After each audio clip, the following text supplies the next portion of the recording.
这回有声音不？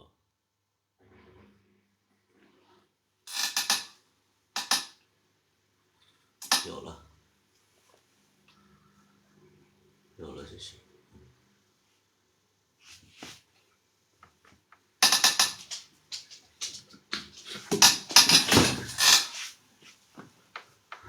太冷。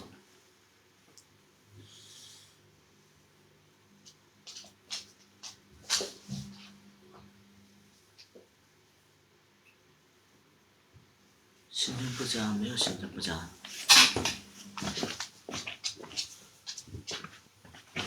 没有心情不佳呀。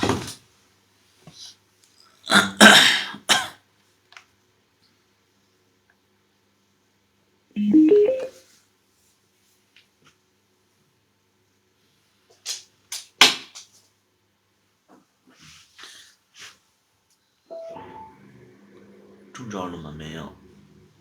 我也不怎么出门这两天，因为那个疫情的缘故，就生意不是特别好，我就没怎么去店里。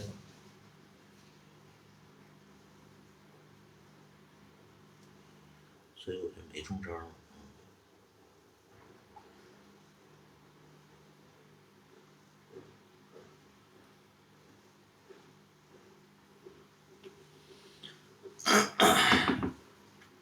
刚洗完澡，我没洗澡。今天我那个白天睡觉来着。得。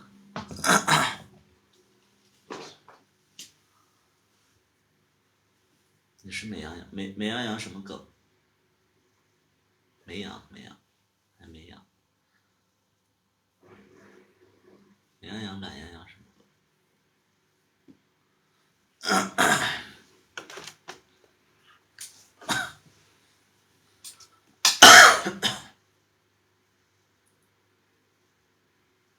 什么梗？这两天没直播，跟不上你们的梗。美羊羊还是那我懂了。沸羊羊懂了。你是沸羊羊。好的。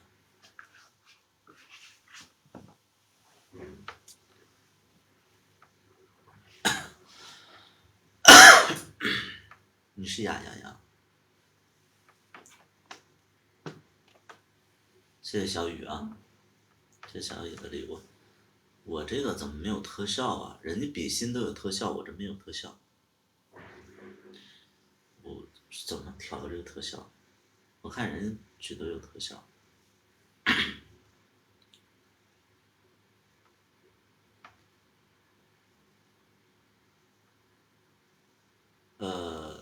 DJ 懒羊羊什么最骚什么不知道。你今天阳了。我不怎么出门，我就阳不了。这两天在忙什么？这两天因为晚上的时候我就在玩手机，所以白天一般都在睡觉。头发长得好快，是的。对，我头发长得快，特别两边的头发。我这还挺白。还挺白的。脖子和脸是俩色儿。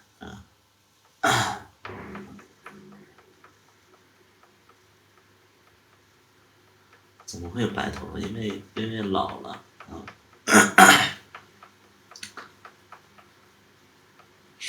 怎么说呢？看这个衣服好像高级的浴袍，这就是个你理解为浴袍也行，理解为睡衣也行。看着心疼的很。心疼我干嘛呀？以为你阳了，我没阳，一直都没阳。这两天就是因为好多人阳了，然后我就不出门了。所以我就阳不了。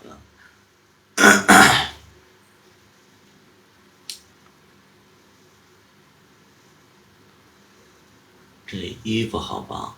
这衣服你们也可以买啊，这衣服你们就上网搜，你就搜那个雍容华贵的睡袍，就能搜到啊。春节放假去你酒吧有活动吗？看看吧，我这今年没有做太多的活动。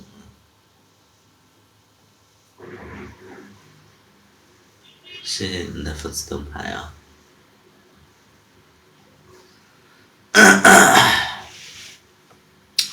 今年就比较那个什么呀，就比较特殊啊，有好多羊的。嗯，回北京我不回北京，我家就在这儿，我在深圳安家了啊。嗯，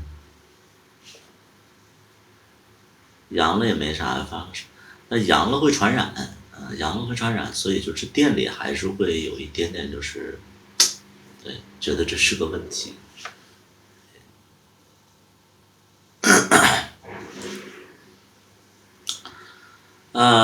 平安夜、圣诞节你都不去店里，平安夜、圣诞节我肯定去，元旦我也肯定去，像这种大节日我肯定会在。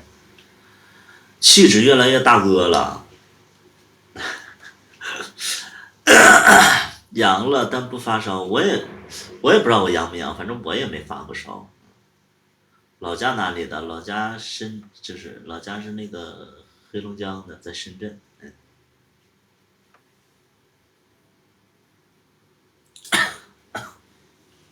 我就愿意用这个一体机播，这一体机字儿大。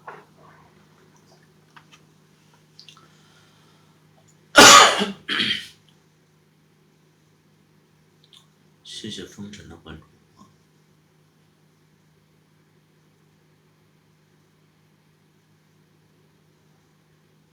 我不去找龙二，我找龙二干嘛呀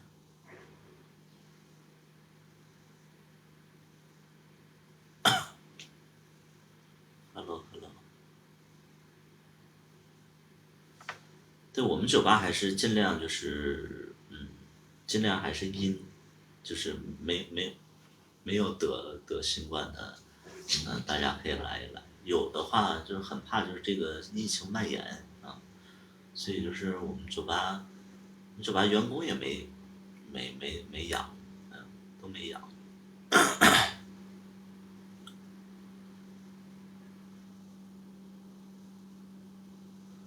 阳了很难受啊，就是就是我觉得就是阳了也没什么，但是阳了可能就有的是分人嘛，就是有的症状轻，有的症状重。我要是阳了的话，我就自我隔离嘛，对。深圳罗湖区啊，标点 P 城，肌肉酸疼是不是？那其实就跟我健身是一样的，虽然说我很久没健身了。叫啥？叫艾尔斯，罗湖区艾尔斯酒吧。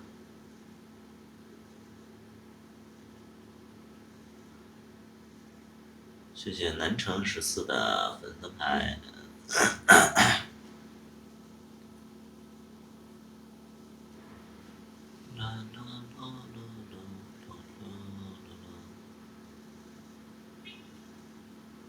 可能是感冒啊，我都没有，我啥症状都没有，我就是咳嗽嘛，咳嗽又不是说新冠的问题。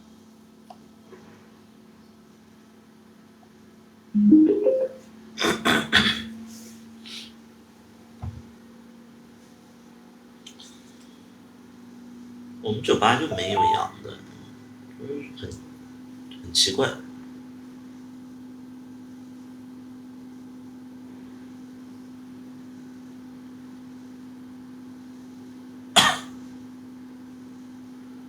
怕啥？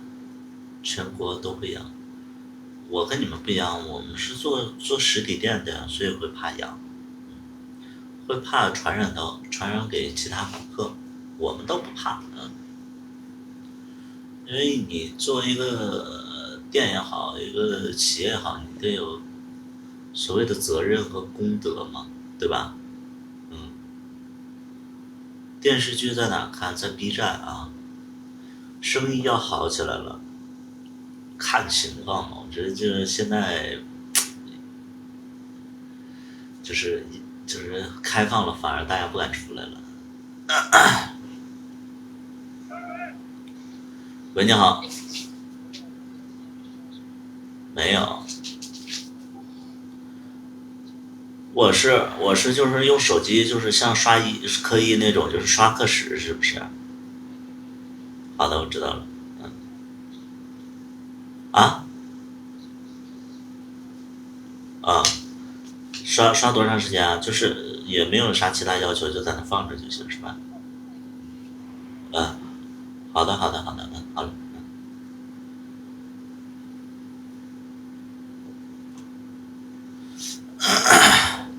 没搜着酒吧，来给他打一下，给他打一下。那个他那什么，那个，他不知道艾尔斯怎么拼。他问的是酒吧，不是问的哔哩哔哩。科目一嘛，我是报科目四。对，艾尔斯，对，索艾尔斯，对的。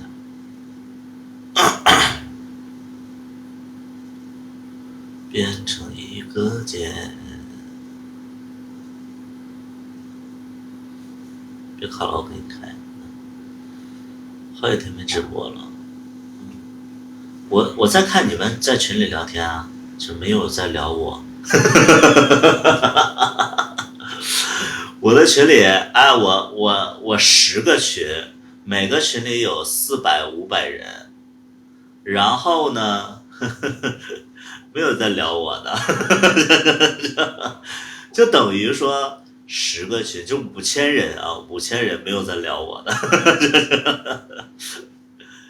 很放肆啊！你们很放肆啊！你们这那几个在吵架是吧？我没看啊，我说实在我没看。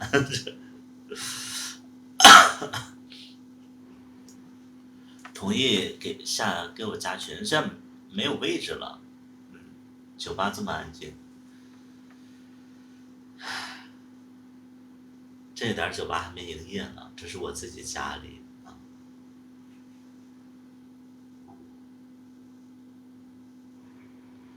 新酒吧大都是圈里人，就是圈里人，我们是圈子里的酒吧。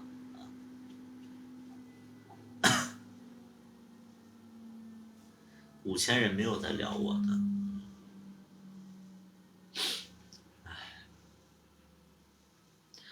就是那个，我得设一个群管，然后谁聊别人就给他踢出去，只能聊我。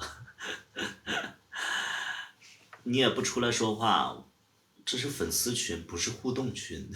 这粉丝群你知道吗？粉丝群你懂吗？粉丝要和这个 idol 就是保持一定的距离的啊。不懂，就保持距离的冒距离的。但我是直的，怎么回事？那我就把你拉黑啊！我一眼看什么不同什么，你是直的，你装什么？那个昔日你再给我装，你装什么？我给你治病吧啊！就无中生有，你有点嗯，你装什么你？你干什么你？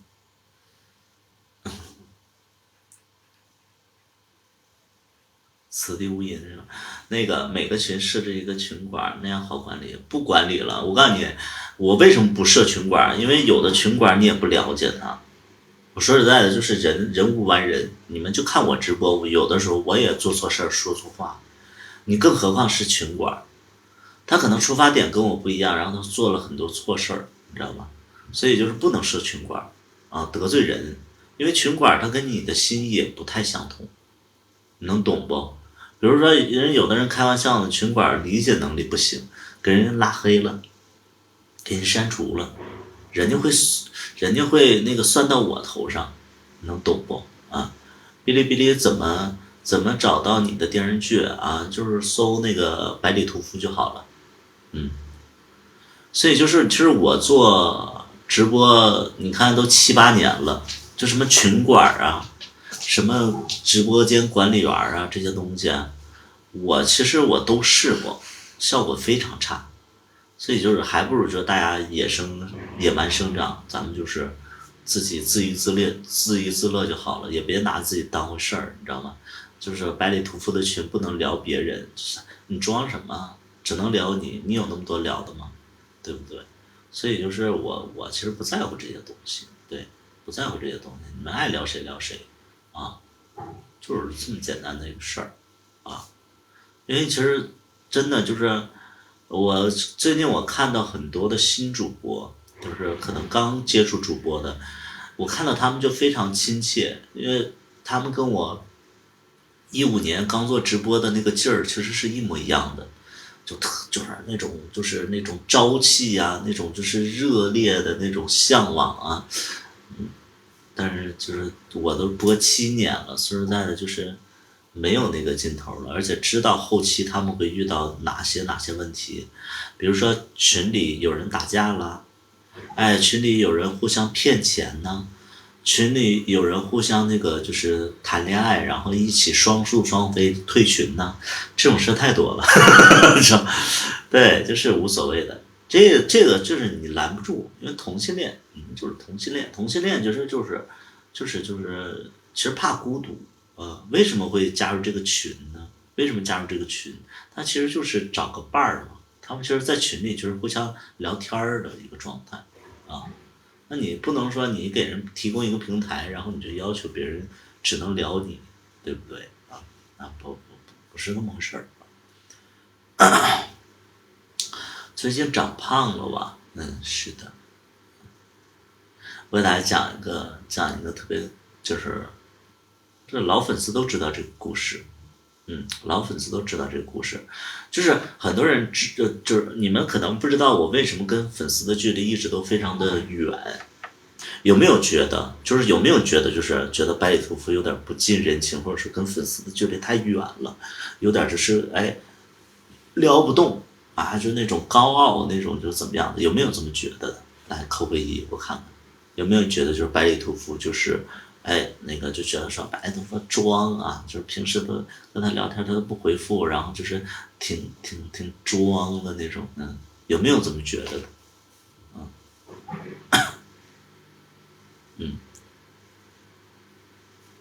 已经习惯了，是不是？有没有觉得就百里屠夫好像就是好像挺装的那种？对，有没有觉得呢？有没有觉得啊？就是有没有觉得说，本来挺喜欢百里屠夫的，然后想跟他处处看的，但是呢，就是私底下就是他给人一种就是那种桀骜不驯，我不想跟你们做朋友，然后就是别高攀的那种，有没有这么觉得？有没有这么觉得呢？就是有没有觉得，百里屠夫就一直就是高高在上的那种感觉，然后就不喜欢就是那个，对对，有没有？有的你们就扣个一啊，我给大家讲一下为什么我会这样，嗯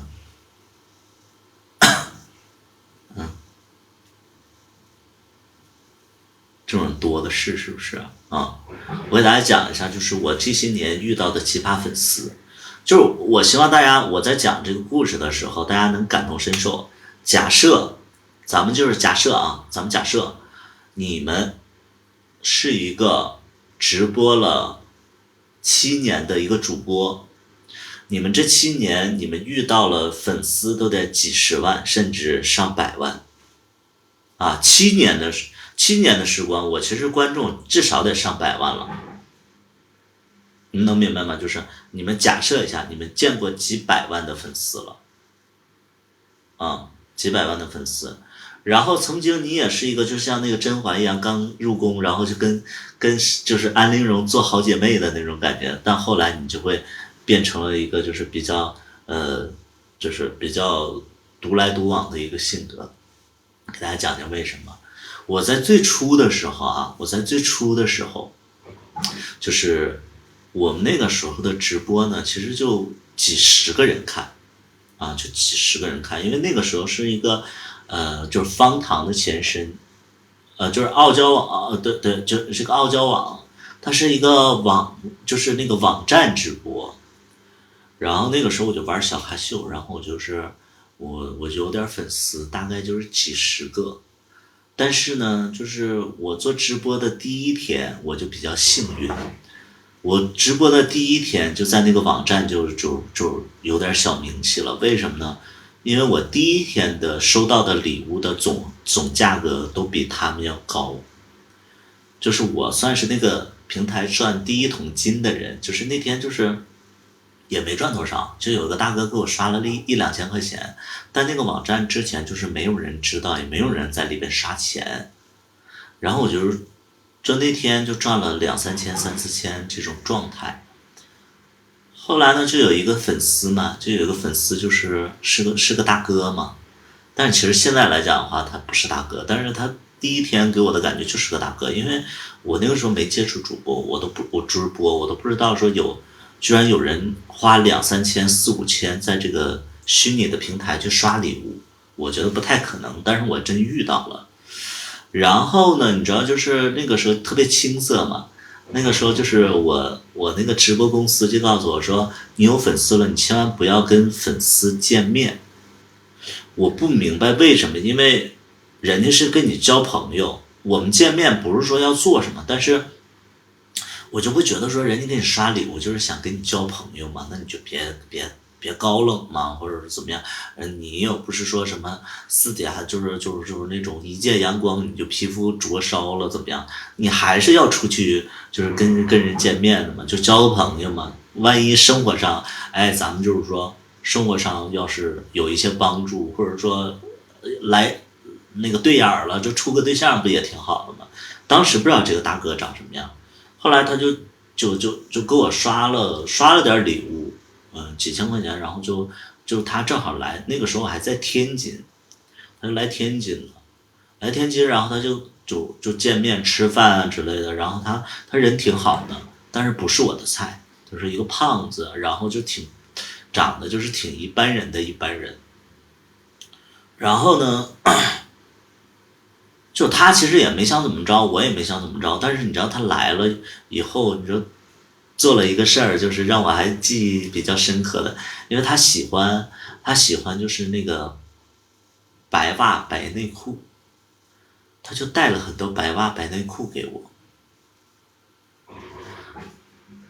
然后我就联想很多，你知道吧？这白袜白内裤，我说，哎，这就是没见过第一次见面送这个东西的，然后就是我就不明白，他说他希望看到我穿这些东西，我说那怎么给你看呢？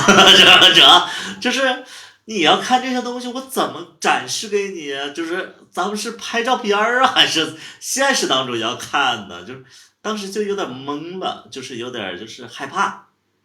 你这拍照片这种我也做不出来，然后当着面我也不是你男朋友，我穿这个给你看干嘛呀？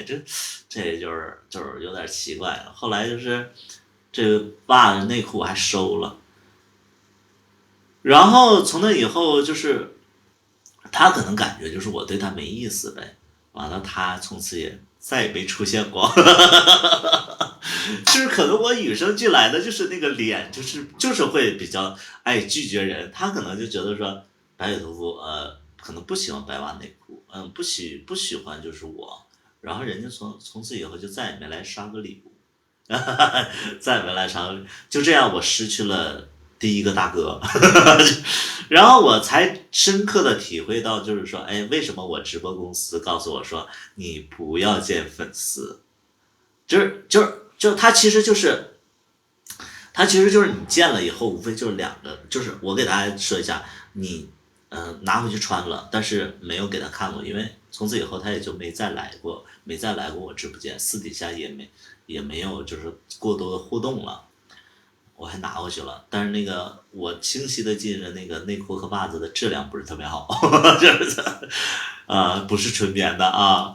然后后来就是我深刻的了解到，就是为什么直播公司不让我们去见那个粉丝，无非两点。第一点，怕你跟这个大哥跑了。就是因为很多的主播其实在直播的过程当中会很大的几率会遇到就是自己也喜欢的人。直播很多人都是喜欢你嘛，那很容易就遇到你也喜欢的人，他可能直接花钱就是不让你直播了，他可能就是出于一个就是那个专属的心理，就是说你不要直播了，我以后包你养你，或者说给你钱花，就是确定了一些关系，恋爱的关系和那种关系啊。另外一种呢，就是俩人不合适，那不合适的情况下，那要不大哥就是还是舔你，要不呢大哥就从此以后不舔了。你作为直播平台来讲的话，你就缺少了一个大哥。当时其实我真的不了解，我是经历这个事情我才了解。从那以后呢，我就没怎么见过粉丝了，就是从职业道德和那个公司的管理条例，我都不能去见粉丝。但是就是见过大哥以后，然后其实我就知道粉丝和就是主播的一个关系，其实就是一个执念。我其实觉得是一个执念。后期呢，直播平台它其实也比较有那个招式，他就会说那个哎，我们最近搞一个那个活动吧，然后让你的粉丝就有点像现在的刷榜一样，就是刷票。那个时候就是我们每天都要直播满4、5个小时，然后晚上要满足多少多少钱，我们才能就是完成任务，我们才能赚到这个底薪。然后我们还有那个提成，就是分多少档多少档的那种。后来我们那个时候就是粉丝逐渐壮大了，然后我一开始直播其实就是在唱歌，也不搭理粉丝，因为那个时候就是我必须得看歌词，我也不看屏幕，然后就是一开始就是纯粹是歌迷，你知道吗？后来就开始直播唱歌讲故事，就我现在讲的故事，可能我5年前就一直在讲了。当然那个时候就粉丝逐渐的壮大起来，就有100多的粉丝，然后粉丝群也有了，包括那个时候我们有粉丝的那个专属的衣服，就是我们那个小刀的那个衣服，其实是粉丝的一个专属的一个衣服啊。后来就是有粉丝了呀，然后就有粉丝图，就粉丝群了呀，那个是 QQ 群，还有那个微信群。加了以后呢，大家就是在里边就是说，哎，今天那个百里要完成多少多少任务，我们每个人出多少。那个时候大概每天的任务也只有2000块钱，然后每个那个粉丝就是可能4个主力粉丝就是一人出500块钱。那个时候非常团结，非常非常团结。那个是我第一代粉丝，然后还为粉丝去写歌，包括七色天空。七色天空那首歌其实是我写给其中一个粉丝的，因为那个粉丝其实当时是出柜的状态，然后老师啊家人都不理解他，然后被孤立了，所以我就给粉丝写了一首七色天空嘛。对，然后后来呢，就是粉丝逐渐壮大起来，然后就会有一些争吵了啊，有一些争吵了，因为他们都喜欢我嘛。就是你们知道，就是直播里边的粉丝大多数都是只喜欢粉丝的嘛，然后他们就会就是暗自较劲，然后他们私底下就撕，就是会比着来。一开始我觉得没什么，后期因为我跟他们就是因为我刚做那个直播嘛，我就会觉得说你们不要吵了，就是这样我会很难过。就因为我觉得大家都是好朋友，你们不要吵了。当时就会这么觉得，他们一吵架，我会感同身受，我就觉得是家人们在吵架。那个时候特别看重那种团结感啊。现在比较冷漠了，现在你们随便吵。当时就觉得说啊，他们又吵架了，我就很糟心。后来就是会经常的断官司啊，经常的会断官司。再后来就是你安抚这个多一点，那个大哥就生气了，直接退群了。然后你安抚这个，然后人家就觉得说啊，你太现实了，怎么样？反正到最后就是我也不知道该怎么安抚。那个时候就有点伤心了，就觉得就是那个时候的状态，就是会觉得说，好像我把粉丝看得很重要，但是粉丝他们其实说取关你就取关你，说不来了就不来了。那个时候有这种感觉。到第二代粉丝的时候，就是后期又有粉丝了，然后就会发现粉丝跟其他的粉丝走的关系近了，就有一个就骗钱，他在直播间里刷了几千块钱，然后就是营造一种人设比较有钱的一个人设，后期就跟其他的榜一榜二去借钱，这个事儿我一开始都不知道，后来他们就是这个人已经逃跑了，消失了，他们才告诉我说他借了钱之类的。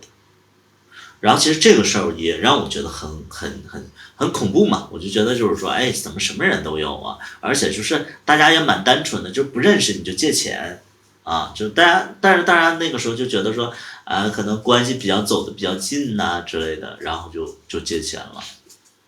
然后其实还有一个情况就是，两个大哥互相聊天儿，每天晚上可能我有的时候不直播，两个人就是互相聊天儿，聊着聊着，两个人发了照片儿，发了照片儿以后发现长得也不错，然后呢，哎，性格也挺好的。后来两个榜一榜二大哥，然后俩人处对象了，退群了，好好过日子去了。我损失了榜一榜二两个大哥，当时我的业绩就完成不了了，你知道吗？还好后期啊，还好后期的时候我就解约了嘛，因为那个直播平台后期就也没再做了啊，也没再做了，就后来就是那个就是补录地就上线了，然后那个咸蛋家就上线了，所以就是后期就解约了。解约后期呢，然后又迎来了就是新一代的粉丝，就是你知道铁打的粉丝，真的是铁打的粉丝，我真的这么多年我就真的说真的没断过，就是总会有人顶替他的位置。再后来呢，就有一个粉丝，那个时候我们就在拍那个跟我回家了嘛，啊，就后期我们就在拍跟我回家了，就是17年的时候，我们就在拍跟我回家了。跟我回家的时候，然后那个时候第一季就播出来以后，然后粉丝就又壮大了嘛，壮大很多，然后又 CP 粉又什么粉，就各种各样的。然后其中有一个粉丝就说，那个我能做点什么？我说那个拍戏还是需要赞助的，大家有能力可以做一做。然后他就给我转了，好像是3万块钱，给我转了3万块钱还是2万块钱，我忘了。就这个人，他给我转了3万块钱还是2万块钱，我真忘了。然后后来呢，就是因为拍完戏以后有很多的那个剧中的道具嘛，就很多剧中的道具啊，然后我就在直播上卖，然后他又买了很多的，就比如说袁成我们那个穿的那个衬衫呐、然后包括那个就是背的包啊，就是那些就是剧中出现的那些东西，我们都卖了。我还卖过二手内裤呢，那个时候就需要钱再拍下一部啊，然后就是把那里的东西全卖了。卖了以后呢，你知道就是对，卖了以后，然后那个时候我就是在北京的一个室友，因为那个时候我在北京是跟别人租房子，对，然后我那个室友吧就突然不租了，然后我这个房子呢，我又就怕陌生人来租，然后就会很吵，我就跟粉丝说，我说你们有没有想租的？结果就是这个给我转3万块钱的就说，图图你别租给别人了，你就租给我吧，他是这么跟我说的。他说你别租给别人，租给我。然后我说你不是在外地吗？我说你在外地你怎么租啊？你也不能住啊，而且我在北京，他是在上海。我说你租来干嘛？他说我租下来，一是减轻你的负担，二呢是会觉得说我不想让别人打扰你。他说的其实就是很暖呐、他就是很得体的，就是很舒服的一种说法，你知道吗？他其实就是想，对吧？他其实就是想跟我就是认识一下嘛。结果他就做这样的事情，然后他就跟我的那个室友去聊，然后他就把这个房子租下来了。他说他每个月，不是那个老总，他说他每个月大概就是来个1-2次，啊，对，他就是想对我好。他说他每个月就来1-2次。我说行吧。结果呢，那个时候就是跟我回家里边那个经理就是宽粉儿，跟我关系比较好嘛。宽粉儿就没事过来住，没事就是到我那个房间去住。然后呢，就是恰好那一次呢，这个粉丝也过来了，是个戴眼镜，一个个子1米8的一个小玲，戴眼镜，个子1米8左右，然后年纪不大的一个粉丝。那你年纪不大的话，你又能给我转3万块钱，然后又怎么样呢？就说明他其实条件不错嘛，就是咱们说就是经济条件不错的。因为那个时候他也就二十出头，我27、8，他比我有钱嘛，那个状态是比我有钱的。然后后来呢，就是这个事儿就是有一天呢，就是他来了，宽粉也在嘛。然后我们就跟宽粉一起打那个游戏，打那个究极风暴。究极风暴是，就是那个火影忍者究极风暴。然后就打那个对打嘛，就是 VS，就是互相那个对打。然后我们就赢钱的，输一局就是输多少多少钱，好像是这么回事儿。后来就打到了凌晨，就是天亮的时候。因为宽粉他现实当中是个化妆师，他第二天要去画吉克隽逸嘛。然后他就是早班飞机6点的飞机，他打到4点多，他要去赶飞机。然后我们就是因为打游戏打了一夜嘛，然后他就就是我们把宽粉送走了以后，然后他就回他房间了，我就回我房间了，我们就睡觉了嘛。啊，因为粉丝住那个房间，我住这个房间，然后就睡觉了。啊，就睡觉了。后期呢，其实我跟这个粉丝，就也没过多的就是接触，是因为他只住过2回。他就那一次来了一回，就住了2天，就这么一回，严格上就这么一回。然后后来呢，那个时候吧，我就是我就是过了几个月啊，我就听说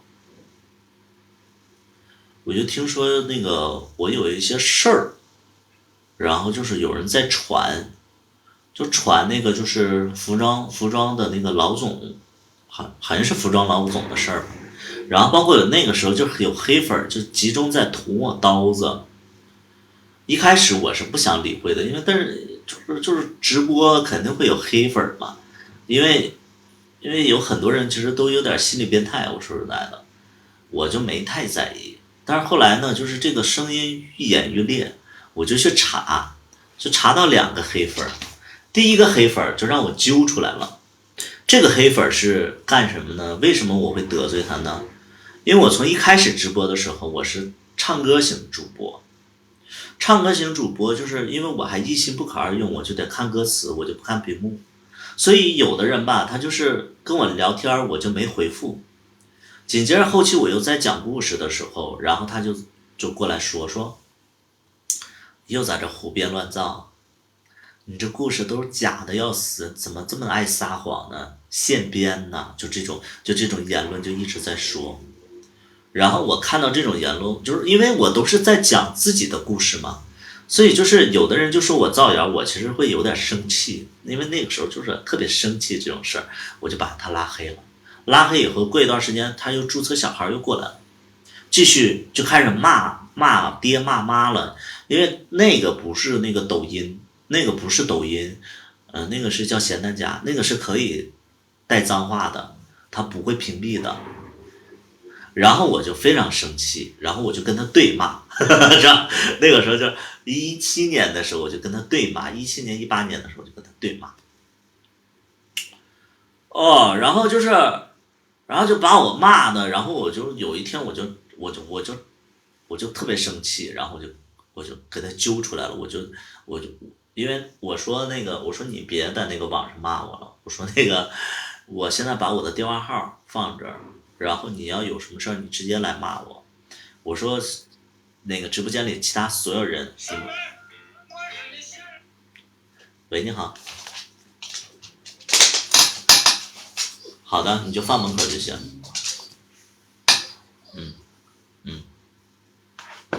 我的铃声有点那啥。然后后来就是我继续往下讲啊，对。然后就是我给他发了电话号，你别叫，过来 Monkey， 我就给他发了电话号，然后结果我就跟直播间里所有人我说，哎，你们都别打，我说就这个黑粉来给我打，然后紧接着我就等了大概1分钟，这个人就打过来了。山本，我是您先生。喂，说话呀。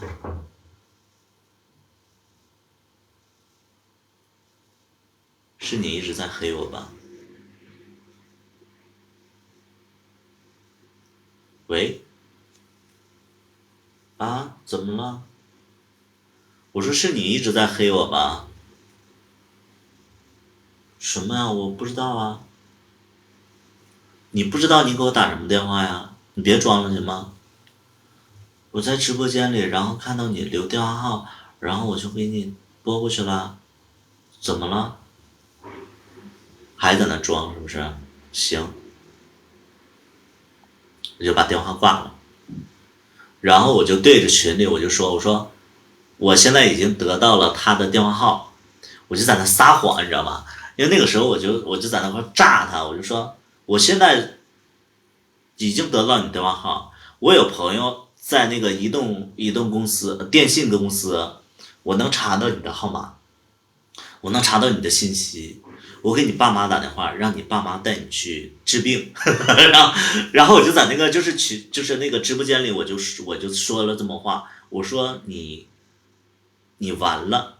然后我就在那块就是一直在那块吓唬他，你知道吗？我就吓唬他，我说我告诉你妈你是同性恋。然后就在那块吓唬他，但其实我没有那个朋友，我没有那个朋友。然后紧接着这个人又给我打了，他说喂，那个你你别给我爸妈打电话，我爸妈身体不好。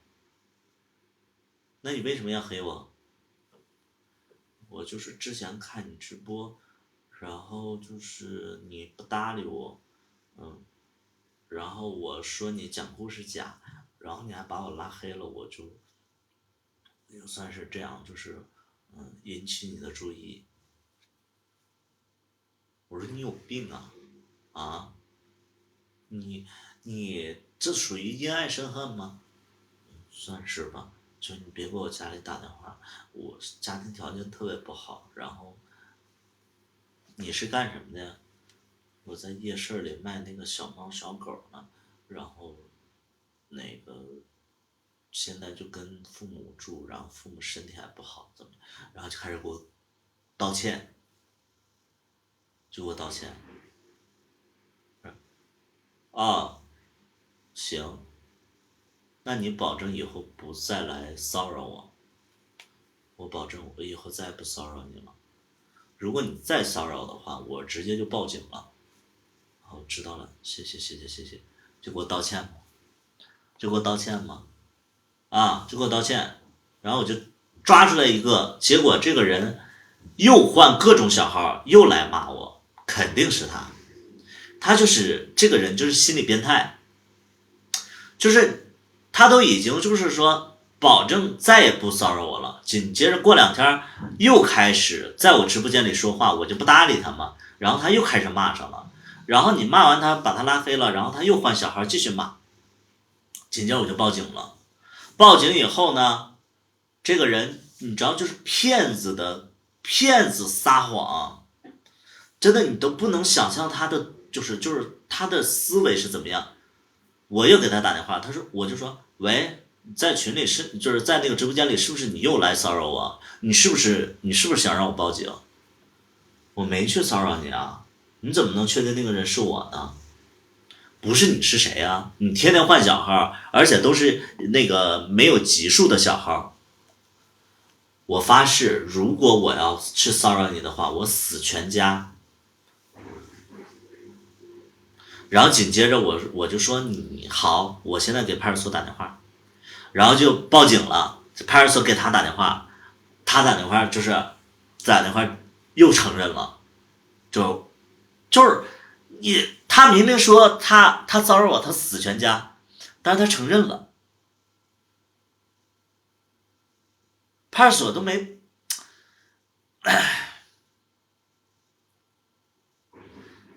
对啊，你就是这我都不能理解，就这种黑粉就是他的一个状态，你知道吗？就是他心里是什么状态呢？我不太懂。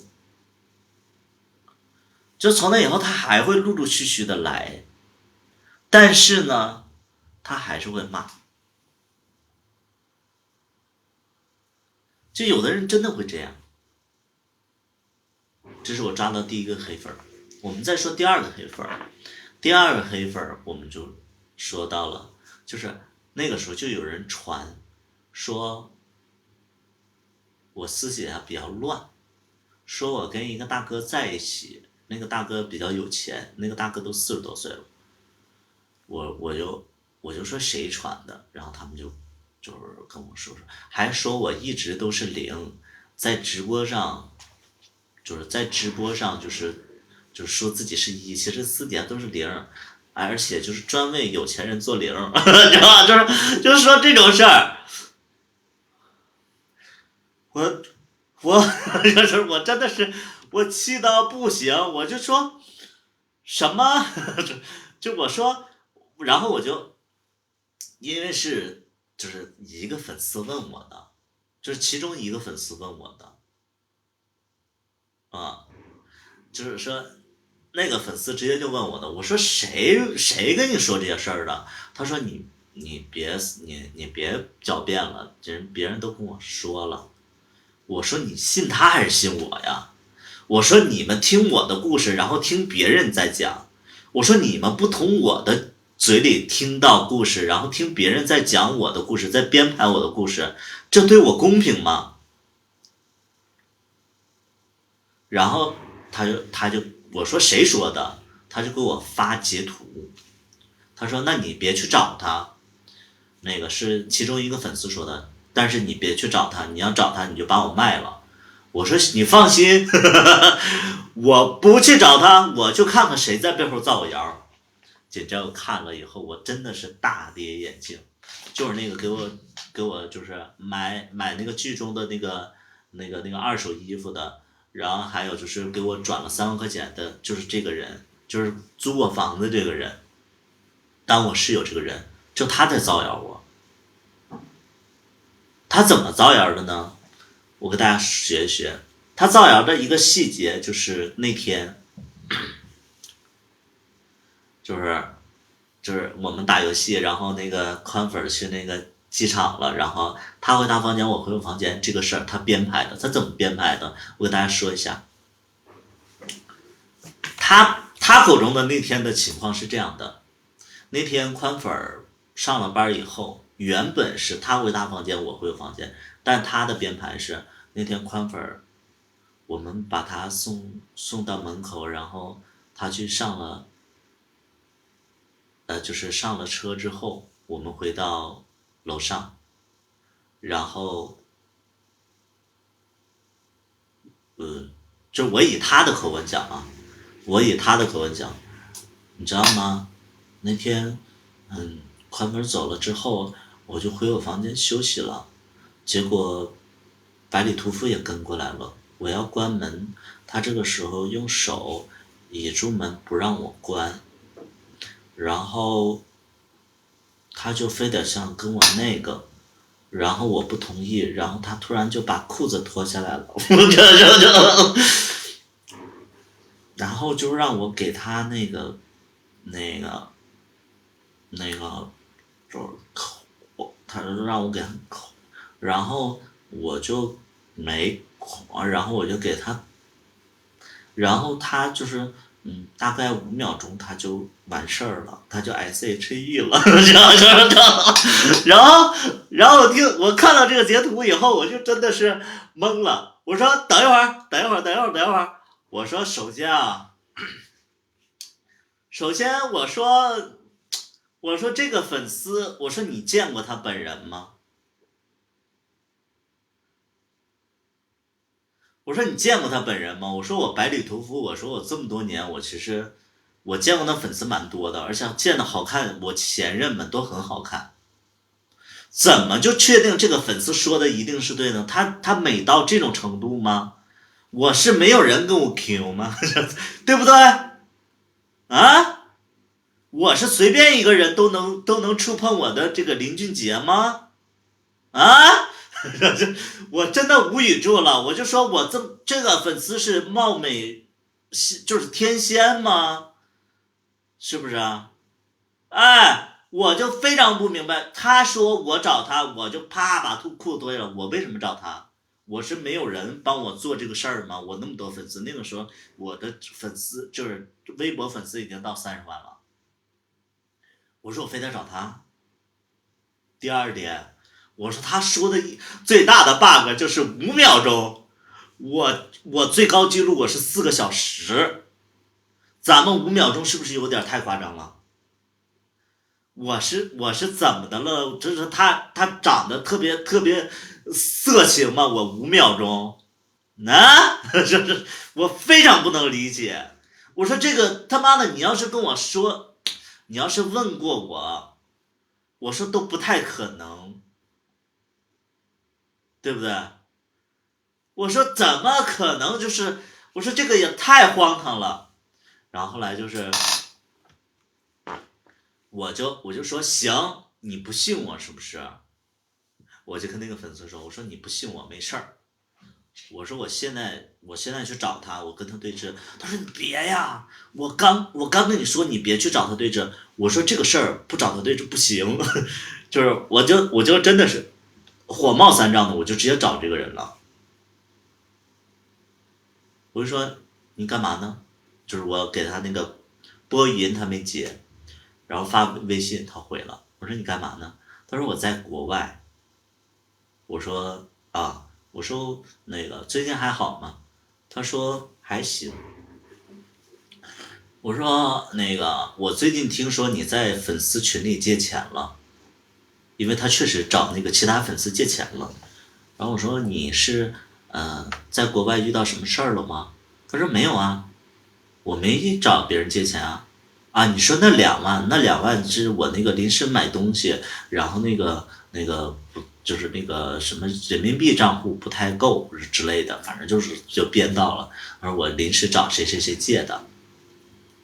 我说哦，我说嗯，我说你也不差钱。他说对。我说那我问你个事儿。他说什么事儿？我说是你给我打了吗？他说什么？他就是发了个问号。他说什么？我说有一天早上，我啪把裤子脱了，啪你给我扣住，啪5秒钟是，这个是真的吗？他说谁说的？我说是，他们说是你说的呀。他说怎么可能？不可能，我不会造这种谣的。你怎么不相信我？紧接着我就把截图发给他了，啪一个左线灯，啪一个右边腿，我就直接把截图发过去了，夸夸夸，大概发了十个截图给他。他不说话。我说那你解释一下吧。我说你解释一下吧。我没发我跟他聊天的截图，因为我跟那个人是现实当中见面聊的。我是把他发给那个粉丝的截图发给他了。我说这是你的账号吧？他不说话了。我说你为什么要害我？给我一个理由，你为什么害我？他说图图真对不起。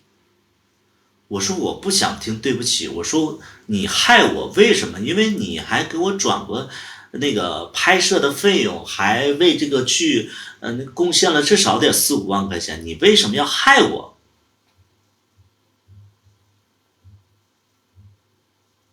对不对？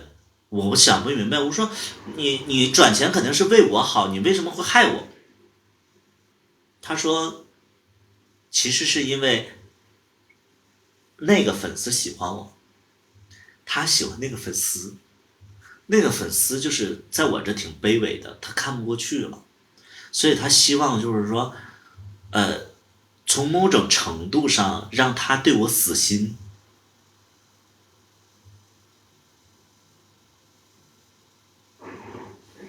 哦，原来是这样。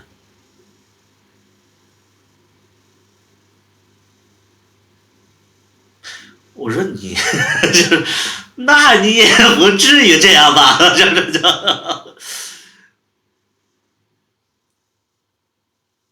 不是好吧？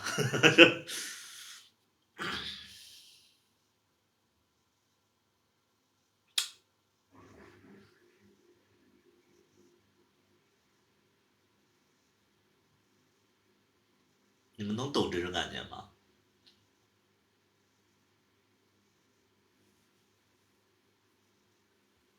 我就经历这个事情以后，我后期你知道，就是有人传我说那个我跟那个老板，就是我跟那个就是一个服装公司的老板老总发生的一些事儿。我说你们别传了。然后有一天我就在直播上我就讲这个事儿了。我说那个直播间的小伙伴，咱们别猜了，我就取个外卖，1秒钟1分钟，这1分钟，外卖凉了。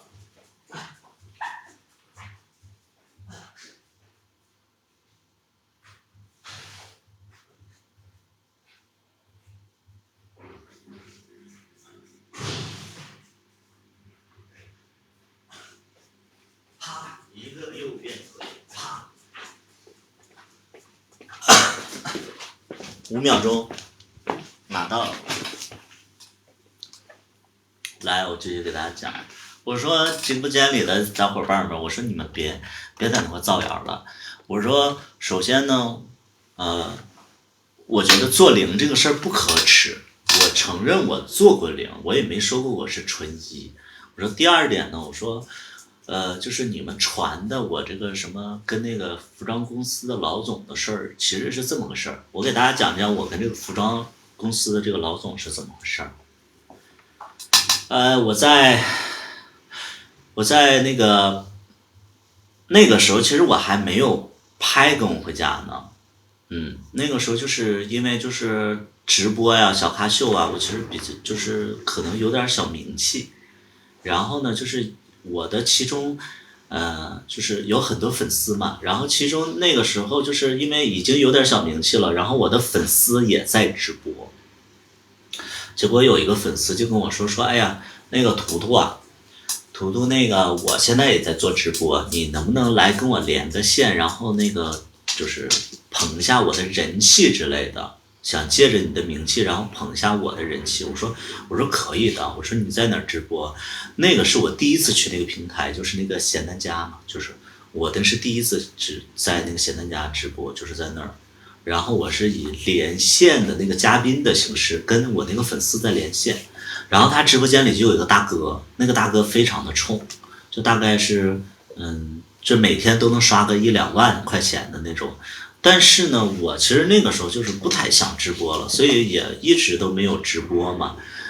就是连线了，就等于连线了。然后结果那个粉丝其实就为了烘托他人气，就是人气高，然后就拖着我，连带我拖着我就觉得说，哎，这个是百里屠夫，是个歌手。啊，粉丝有多少多少个啊，原创歌手啊，这是都怎么样，就开始吹捧我。这样显得他能请到这么大的这个主播之类的，就是请腕儿的那种感觉啊，就是你比如说我过生日请刘德华那种感觉，就是这种感觉啊。然后我就在那哼哈答应，但是其实我挺尴尬的。结果我下了直播以后，就有一个人私信我：“你好。”我一看这个人的名字，不就是那个直播间里那个榜一大哥吗？我就在那块儿，就是我其实心里已经有点儿，因为我做直播的，我也不能在那装纯。我说什么事儿我不能这么说，我就说，哎，大哥你好。但是其实我心里就是觉得，哎，这个大哥能跟我聊天儿，哎，这挺好。他就说，我是想买你的歌，因为在直播间里听说你是原创歌手，我正好呢也是做这个娱乐行业的，我想买你的歌。我说行啊，因为那个时候就是不做直播了，然后就是说缺钱，咱们说，而且那个做音乐其实挺费钱的。我说行啊，我说你喜欢哪一首？他说你觉得哪首好，就给我哪首。我就挑来挑去，我就想把那个就是那个，好像是拔河吧还是什么指示，好像想把指示给他。然后那个他说你多少钱？我说我也没卖过歌，我也不知道多少钱。我说2万块钱吧。他说他喜欢的是小说那首歌。我说小说我不能卖，小说是我写的第一首歌。我说小说不能卖。然后他就选的那个就是随便选了一首，就是大概2万块钱一首。他说行。我说那行。结果呢，就是加了微信以后，他又变了。他说其实吧，我不想卖你的歌。我说那你想干什么？他说我吧，我其实不是圈子里的人，我其实就是想就是找个歌手，然后呢就是参加中国好声音。我说妈呀，接个大活儿。因为当时其实就是呃就是已经有一些那个社会阅历了。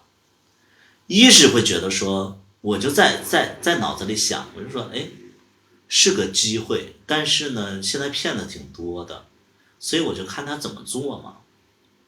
紧接着他就说，我说那你为什么会找我呢？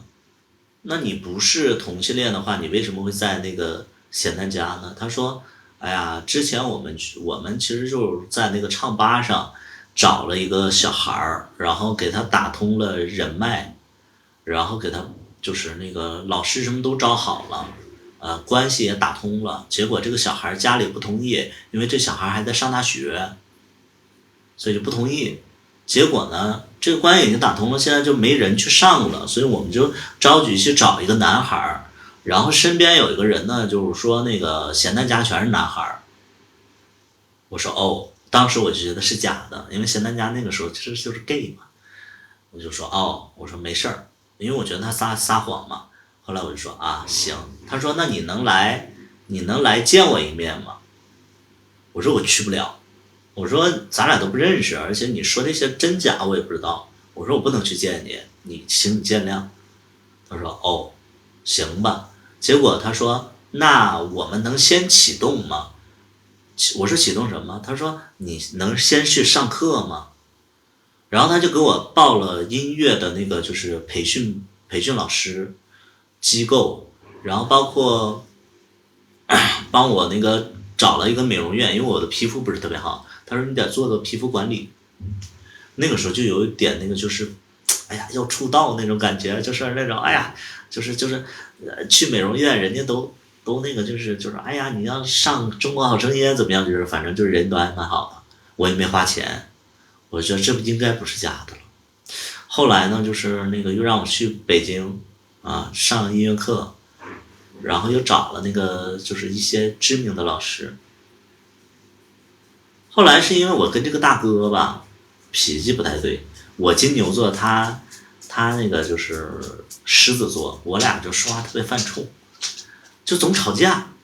具体吵什么吧，就是其实就是一些鸡毛蒜皮的小事儿。包括他找的那些歌手，就是找那些音乐老师。老猫你们知道是谁？老猫你们知道是谁吗？就找那个什么，就是毛宁的之前的什么经纪人，然后什么就是什么音乐制作人，就找那些人，就是都是上一辈的。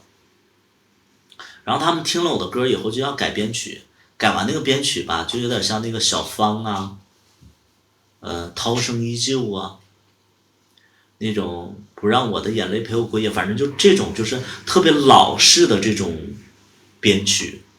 我听了以后我就说，那你改它干嘛呀？我就不希望他们改，然后我就因为这个事儿就总跟他吵，吵来吵去，然后就没成这个事儿，就直接就他就直接我去北京了以后，人都不管我了，就直接就是把那个所有的群都解散了，都没管我了。后来呢，过了一段时间，他又加我微信，我就又通过了。他说之前特别不好意思，我说没事儿，我说一开始我也没太当真，我说你还花了不少钱，我说这咱俩性格就是不太就是合，我说没事儿。他说啊，那你能来见我一面吗？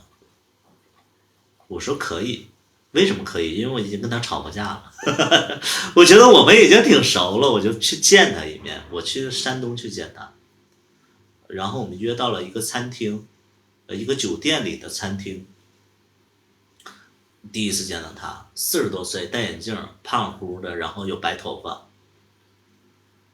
他开始自我交代，他说他是个 gay， 但是他结婚了，他孩子8岁，然后男孩。然后呢，他是一家服装店的连锁的创始人，也就是老总。他全国大概有400-500家店。然后呢，他当时在唱吧的时候找了一个小孩儿，就在唱吧的时候看中了一个小孩儿，那个小孩儿是他的菜。然后呢，他就想靠近这个小孩儿，但这个小孩儿还是个直的。所以他靠近，然后就是想办法，就是因为他是那个小孩是学音乐的，音乐学院的，他靠近的方式就是对他好，就给他找了好声音。结果这小孩临要上好声音的时候，他家里觉得不对劲儿了，就是一个陌生人为什么对你这么好？所以他家里不是同意他去了，包括我觉得他自己也察觉了，就是觉得这个人可能对他就过于好了，所以他就挺难过的，他就觉得我的一颗心呐，就是好不容易看到一个同性恋小孩，因为他之前也没接触过同性恋，也接触过，但是他没怎么接触，就是因为他有一个10年的男朋友，她10年的男朋友跟她在一起10年了，俩人一直奔事业，她很久没找过小孩了，所以她看到这个小孩，她就惜才嘛，她就想，而且她特别喜欢唱歌好听的人，所以她就是打通这个关系，结果这个小孩还消失了，而且她去过这个小孩的家乡，这个小孩也没见她，所以她就非常失落。然后她身边也有一个 gay， 她就说：“哎呀，你要是想找唱歌好听的，长得又好看的，你就直接去咸蛋家，咸蛋家全是 gay 在直播。”然后他就去咸蛋家了，然后他就看中了我那个粉丝，我那个粉丝呢就一直在套他的钱，就是几万几万的套，就是天天做任务，然后他就像着了魔一样，就给人几万几万的刷。结果呢，看到我以后，然后就又觉得我，因为他喜欢就是眼睛比较下耷了的这种，他喜欢就是这种没精神的眼睛，然后又喜欢唱歌好听的。然后觉得我又挺上进的，结果就通过这个方式想靠近我，一是想买歌，二是想那个让我直接去顶那个好声音的那个位置，然后他就跟我全坦白了。我说好吧，我说那现在咱俩也见面了，之前也吵过架了，我说我说那你为什么对我这么好？他说我其实就是惜才。后来他就给我看，他没事也会给山区的贫困小孩去每个月大概转个1-2千块钱，就是献爱心。然后我就能理解他了，他其实因为他出身也是比较就是出社会也比较早，他其实就是有一种就是感恩社会的那种感觉，就是很喜欢帮助别人。然后我觉得这个人还不错，就是脾气差了点儿。后来就跟他就是逐渐的做朋友了。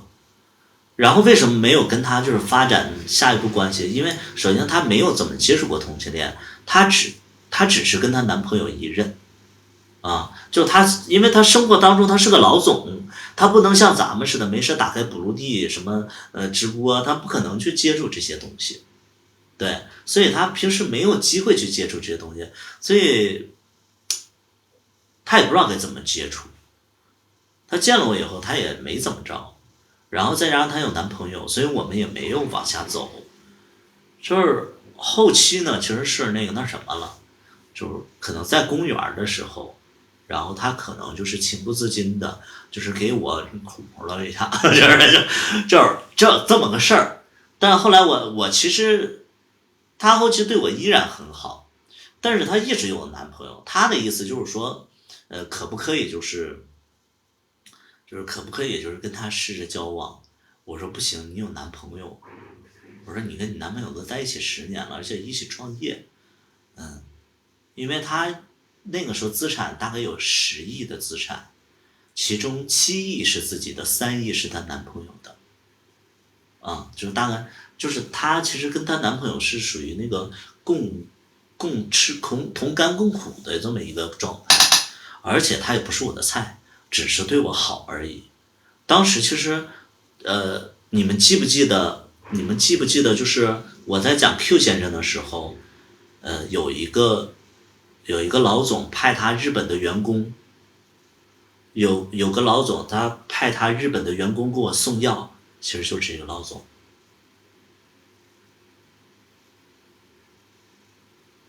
就 Q 先生的时候，我在日本就是生病，就是那个哮喘发作，其实就是他在国内，然后给我准备这个日元，然后帮我找酒店，然后让日本的员工给我送那个药，其实就是他。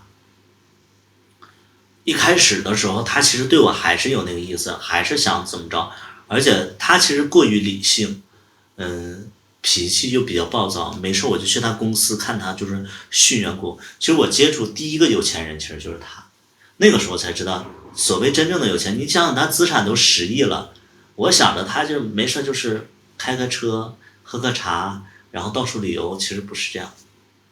真正的有钱人就是忙啊，亲力亲为，然后脾气特别暴躁。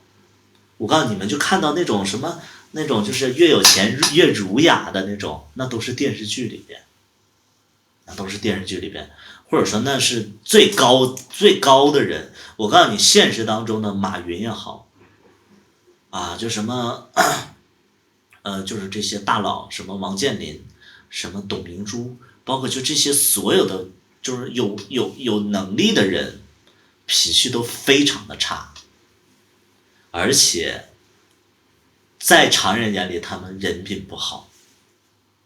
其实真正的有钱人其实是这样的，不是你们看到那个影视剧的那种，就什么越有钱越慈祥，那都是假的。什么有钱人在那个什么开车，然后在海边兜风，不用去店里，就没事看看那个财务报表就行了，那都是假的。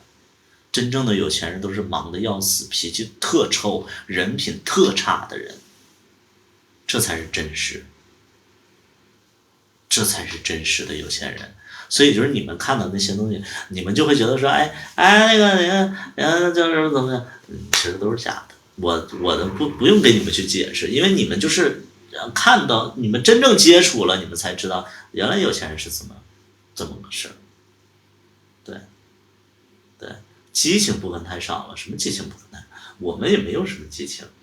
后来其实我跟这个大哥就是每年的我过生日，这个大哥都会跟我一起过，嗯，包括我们去很多个城市的那种，就是山里的别墅区，我们会在那住几天。一开始还会有些许的动手动脚，后期就完全不会了。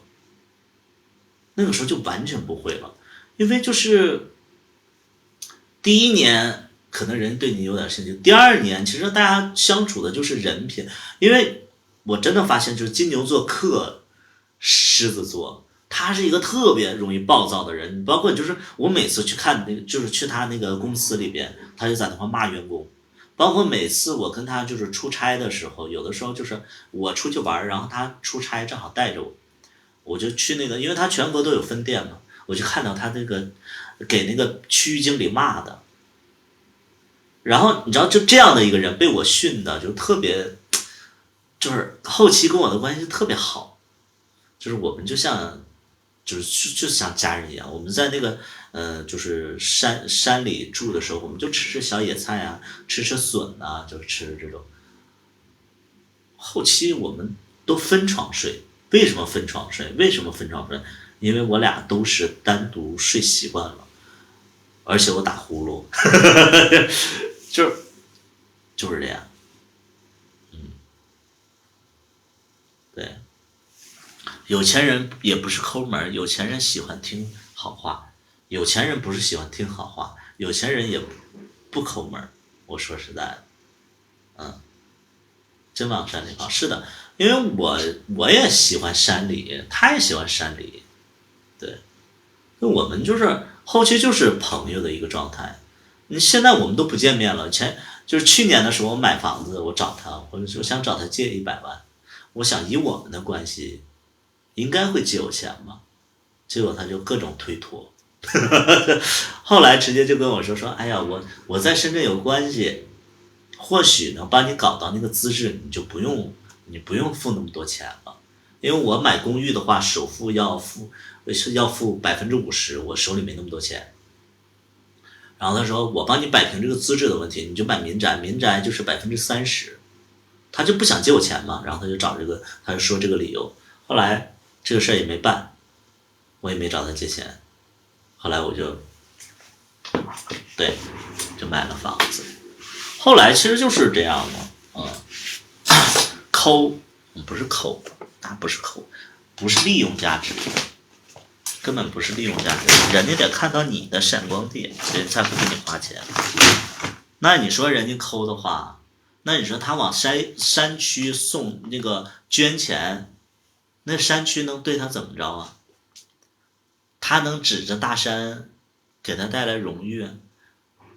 他要是享受那种什么社会荣誉的话，他至于每次就捐个1-2千块钱吗？他怎么能是抠呢？他只是会觉得你有没有那个价值，他是不是你喜欢的人啊？他不是抠啊，他会觉得你值得，跟抠有什么关系？对啊，人家为什么要给你花钱？你得考虑这个事情。这样可以稳定获得优越感。那我觉得你要说这种话的话，你注定你就是不会有钱啊。就是你要说什么优越感这种东西，我觉得你不会有钱的。有钱人其实不是说优越感的问题了，有钱人就是我觉得我做这个事儿值。就比如说啊，我虽然说我不是有钱人，但是我喜欢给男朋友花钱。这是我喜欢给男朋友花钱的原因，你知道是什么吗？首先我喜欢他，第二点他上进，就这么2个原因。如果发现他不上进了，我不会给他花钱。第二点呢，如果我不喜欢他，我不会给他花钱。我告诉你，有钱人就是特别喜欢上进的人，所有有钱人都喜欢上进的人，很少有钱人喜欢那种就是好吃懒做、坐吃山空，你给我钱我就花的那种。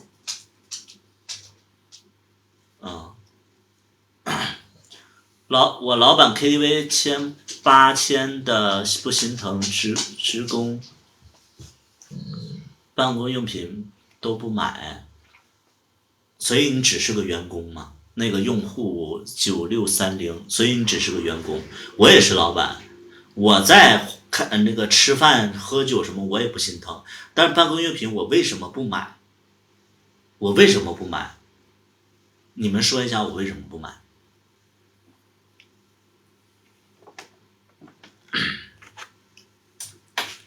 办公用品你能给我创造多少价值？我想问一下，我一场应酬我能创造多少价值？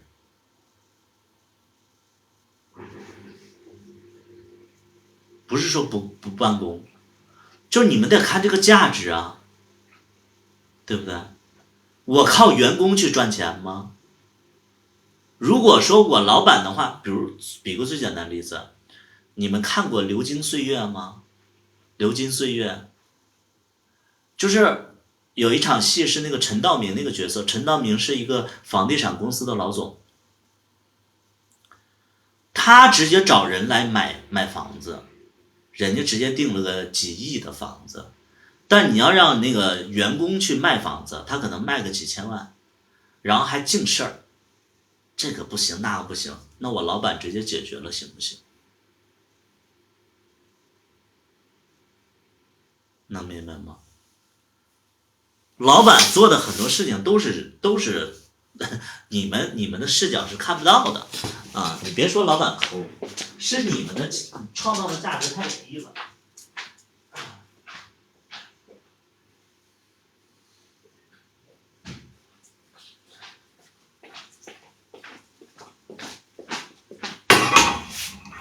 就举个最简单的例子，我的客户来的时候，就是我的朋友来的时候，因为我是做酒吧的啊，和大家说一下，那个我是做酒吧的，然后呢，我会有一些朋友过来，我经常会送很多很多的酒，很多很多的小菜儿，但是我自己可以送，为什么？就是员工我不能给他们这么大的权利呢？就是有的人会说啊，你就是作为老板的话，你怎么不给员工点权利啊？你为什么就只有自己有权利？有的人会说，这不体现老板的优越感吗？我我操，老板就在乎这点优越感，老板他们是为了赚钱，好吧？为什么不给那个就是员工一些什么福利啊，什么什么，就是这种权限啊？因为员工没有分寸，员工是没有分寸的。你要不给他设置这些东西，他才不管你呢啊！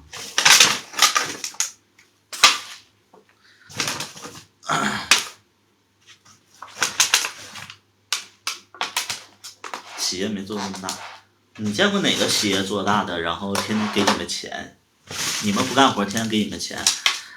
就是很多人就觉得说做企业就很容易，然后要怎么样的，就你们这个思想，就是只能打打工了，只能打打工，咱也别想着发家致富啊！没给我芥末呀！这老板他妈脑子有问题吧？那我怎么吃啊？不给我芥末我怎么吃啊？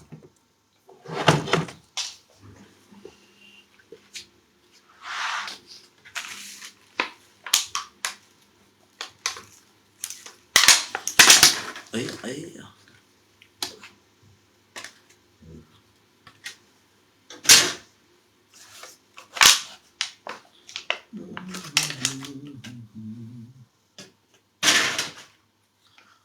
都走吧，让这老板自己玩。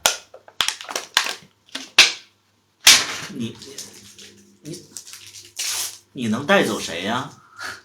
我想问一下，这个用户9630，你能带走谁呀？来，你在我直播间里，你能带走一个人，我看看。来，你带走吧。来，我看看你能带走谁呀？对啊，人家问你谁呀，对不对？你在这号召什么呢你？你谁呀？吃饭了啊？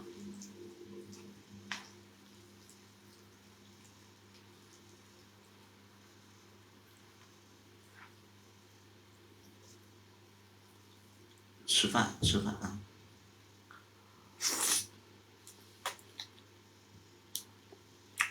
炒乌冬面，他没有芥末怎么吃啊？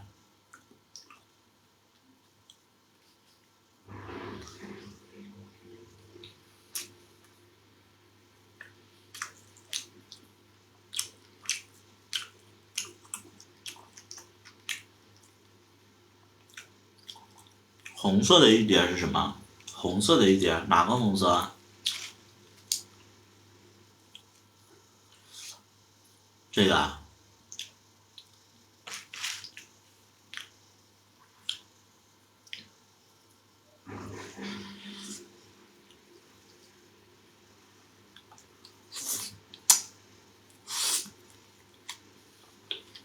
这个？北极贝啊？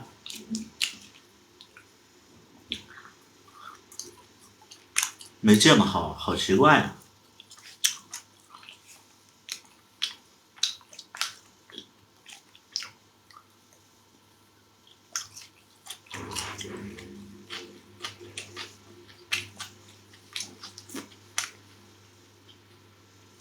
因为没给我配件嘛，啊，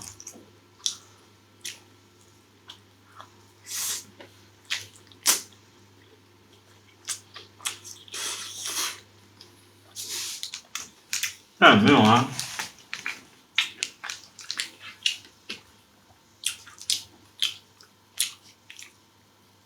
这么吃吧。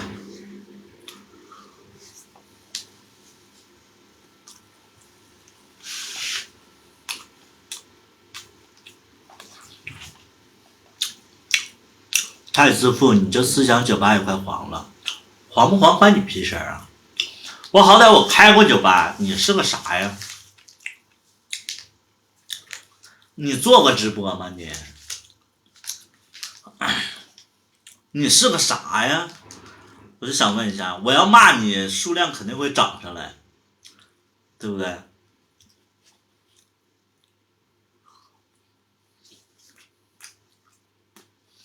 在这块抱怨自己的老板，那你就自己做老板啊！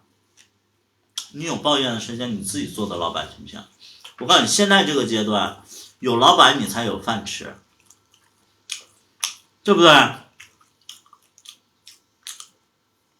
对不对？你在这块抱怨你自己老板，有朝一日你自己做老板就完事了，对不对？你还没带，你带什么呀？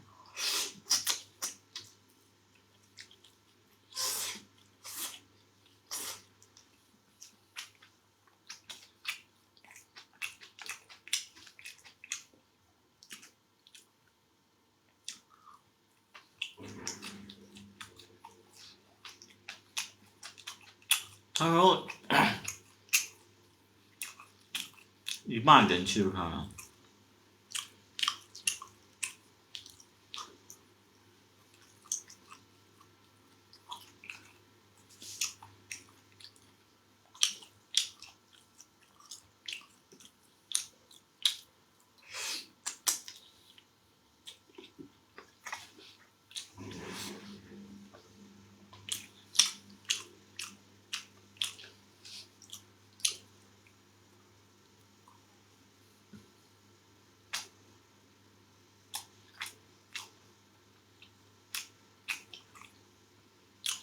推没更新吗？我没有推啊。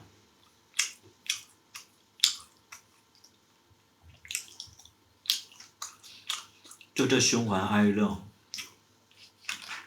不是人多人少能咋的呀？我直播间里，我直播间里有的是人多，有的时候人少啊。你在这块纠结这个事儿干呀？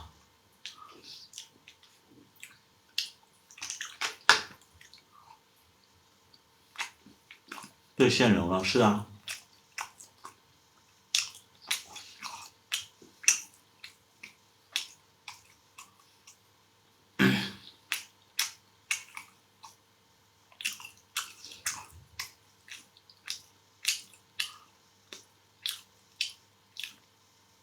不用你带你自己走了，你死不死跟我有什么关系啊？直播间里希望他走的，你赶紧滚啊！直播间里需要他走的话，你赶紧扣个1让他走。黄色是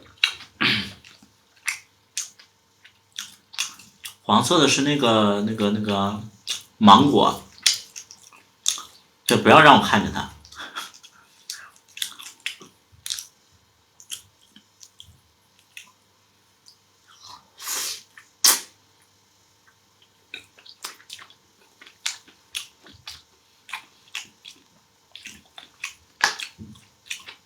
歇了吧，吃饭吧，没时间。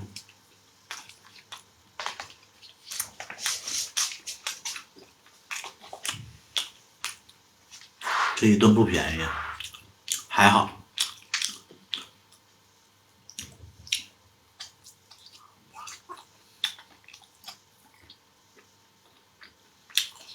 没芥末怎么吃啊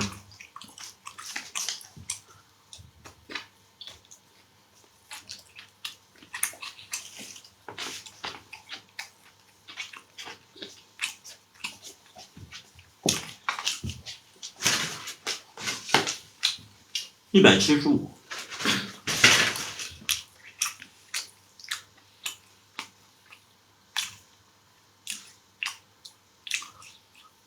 我家酱油不好吃，我买的酱油是那种饺子酱油，不好吃。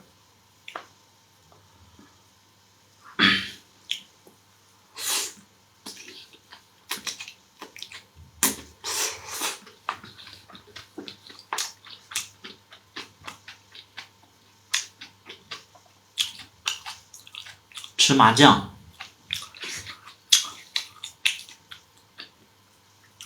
有啥芝麻酱？你们吃啥蘸芝麻酱啊？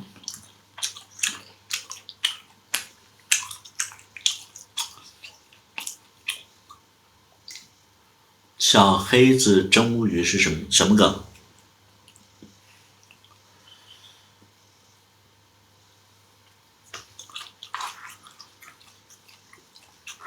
蘸醋啊？蘸醋很奇怪。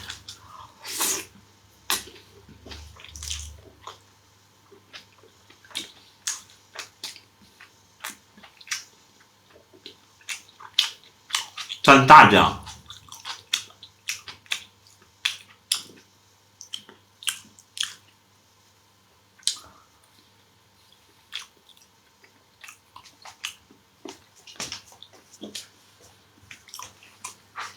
你吃不了海鲜。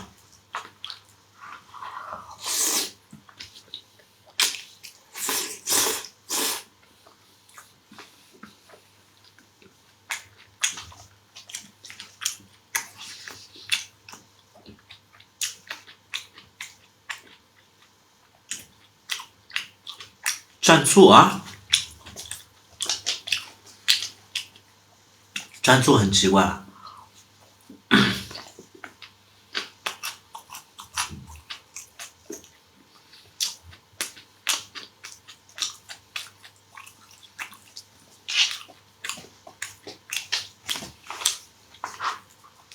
对啊。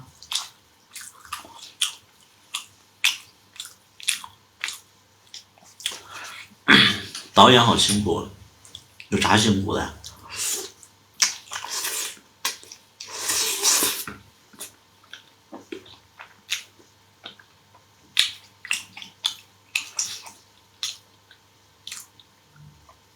那个说辛苦等哪辛苦了？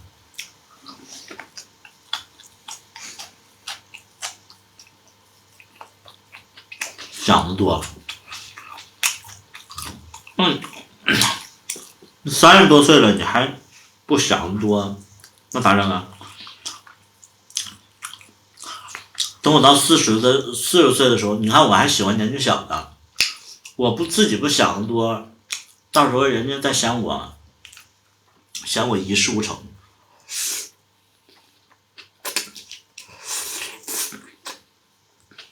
脸好红。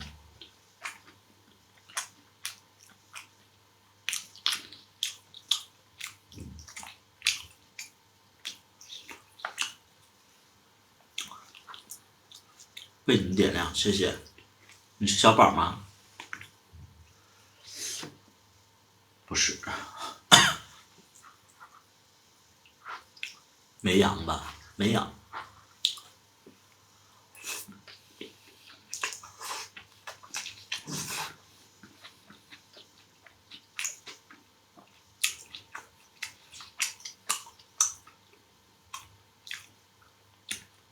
你们生活没有压力吗？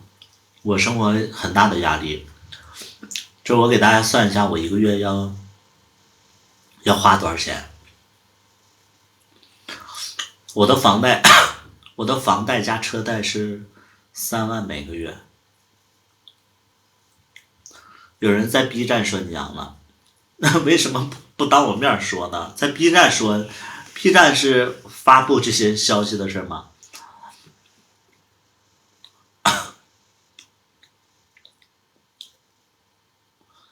我每个月房贷加车贷3万多，然后我租房子要1万，然后每个月花销要1.5万，然后社保我交了2个地方的社保，大概5000，3万加1万4万，5加1.5万5万6万，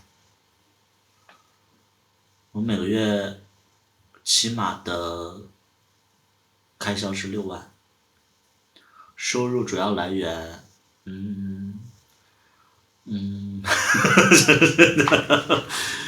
主要来源上，就是我，两地社保可以交，对，可以一起交。我为什么交深圳的社保？因为我房子要落那个牌照，我房子要落那个深圳的牌照，社保不能交，能交啊。然后北京的社保是我打算在北京再买一套房，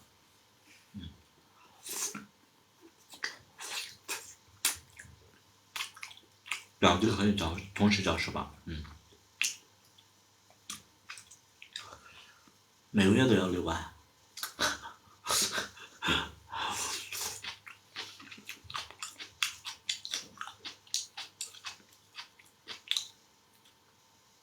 你一年100万的收入，我哪有100万的收入啊？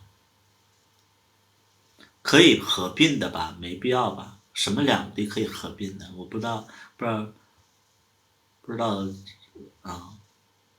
公寓可以落户吗？公寓落户干嘛呀？这公寓落户干嘛呀？你要落户干嘛呀？可以落户，但是为什么要落户啊？我不太懂啊，我也不太懂房子这些事儿。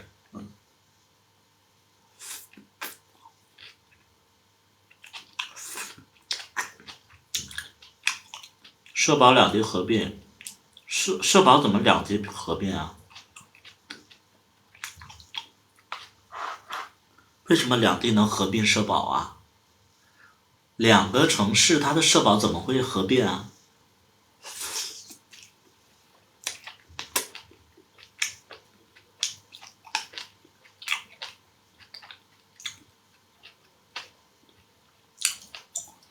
为啥要交两地？我刚才不刚说过吗？你刚才不是一直在直播间吗？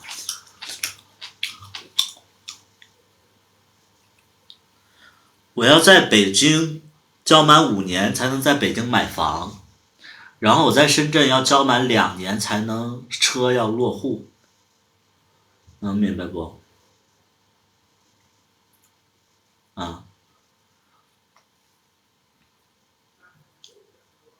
你刚进来，我刚才说的时候你明明在啊。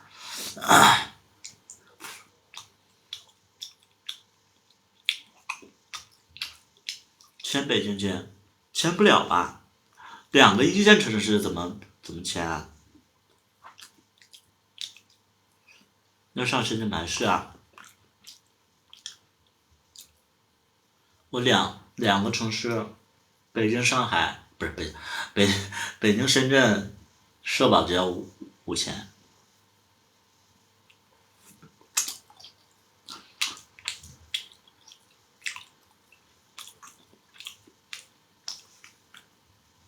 所以说你们现在交社保啊，一定不能断。我告诉你，社保真的是很有用。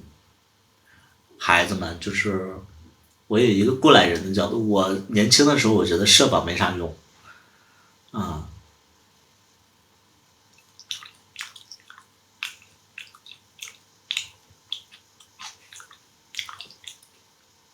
车仔面，这叫那个牛肉乌冬面，社保1个月5000，两个地方，怎么我说话是听不懂吗？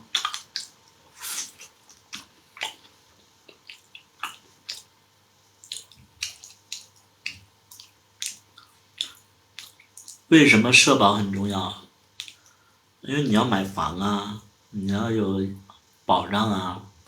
我觉得最主要的是买房吧，你肯定要买房，而且你也不知道哪一天，然后你就发达了，说不定你就中彩票了，你就有钱了，你就买房了。你买房的话，如果说你买小城市的没必要，你就得买一线城市，一线城市都有条件。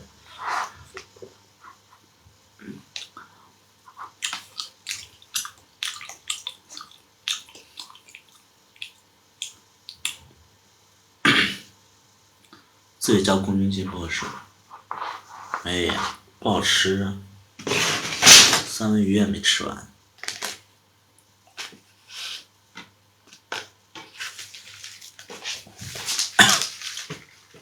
我吃饭特浪费。买了房，户口可以变深圳吗？怎么可能？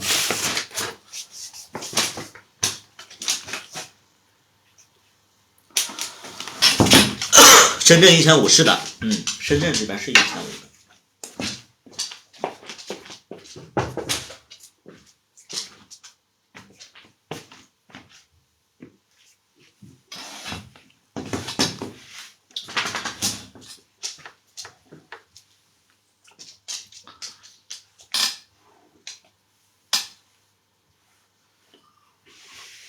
可以人才落户，我没有学历啊。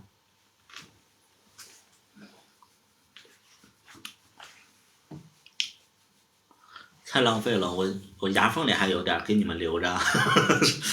管太多了，你们。哎呀，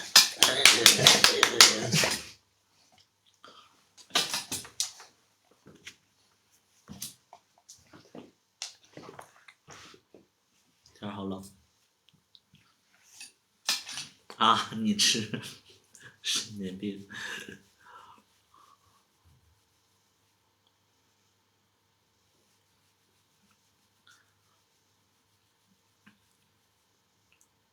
交社保可以啊，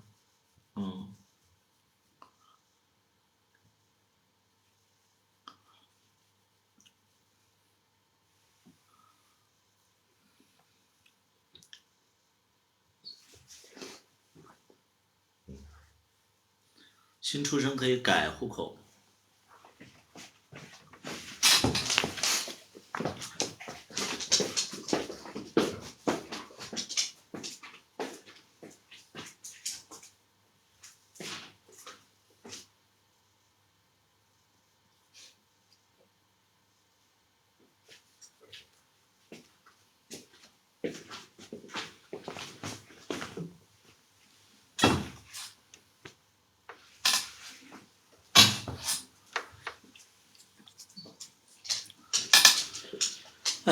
拉布拉多是拉布拉多啊。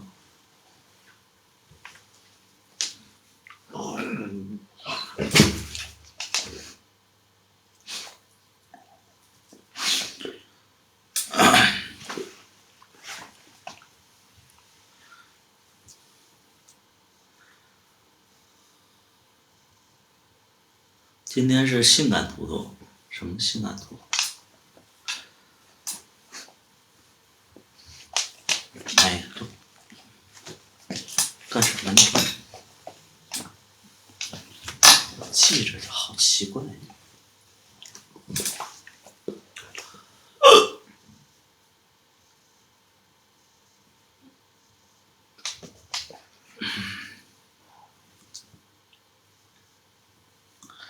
你家拉布拉多遛吗？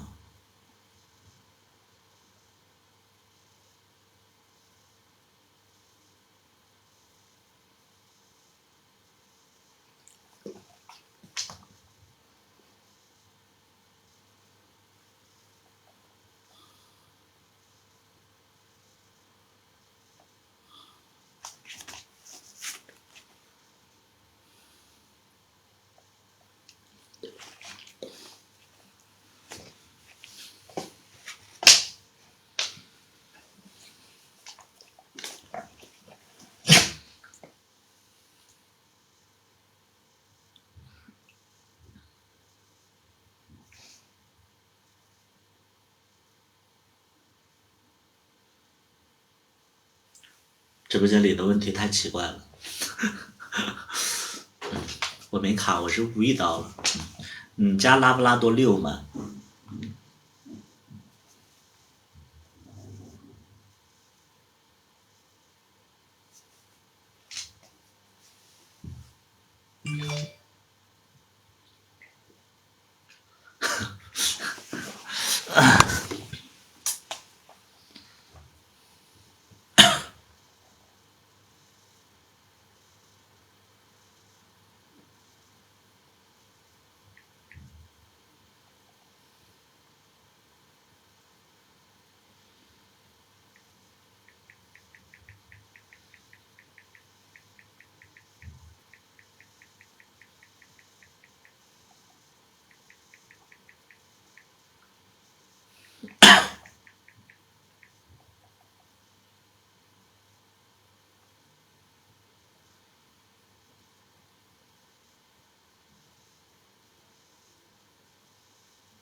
你和龙二在一起很羡慕，我向往的爱情。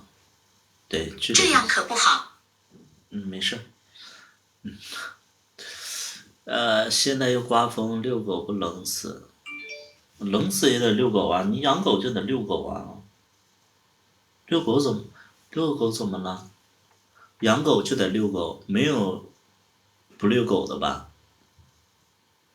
不遛狗家里点啥味儿啊？不遛狗。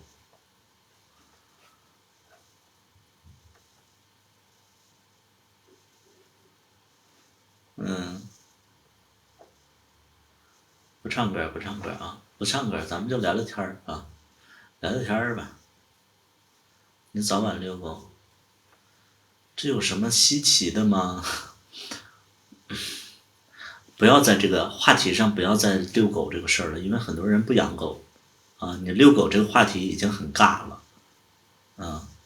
你家狗遛吗？你这养狗都遛狗，你早晚遛吗？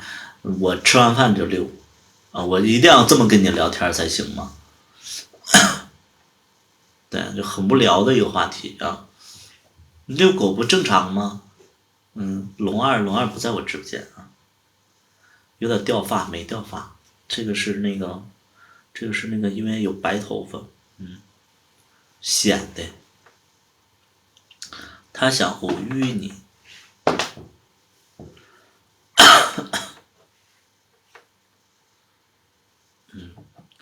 他家狗上过影集，贼溜，什么？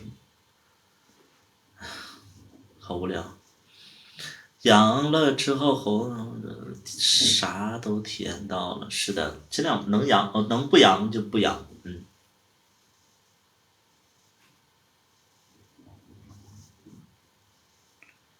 能不养就不养。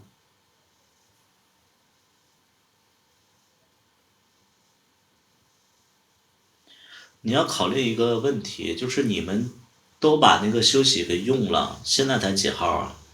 那你们用了之后，接下来怎么办呢？谁不感冒谁在这上班呗，今天不忙，是不是？那你也别影响到人家个人利益呀。你这个店长不能说什么事儿都按照自己的想法，你得跟所有的员工去沟通。那比如说 Z1 今天突然，他还有8、9天的时间呢，这个月，对不对？你得问他们自己，而且你们不阳的就在那块值班呗，这个自私的想法还用我说吗？你作为一个店长，你要权衡老板和员工之间的一个利益。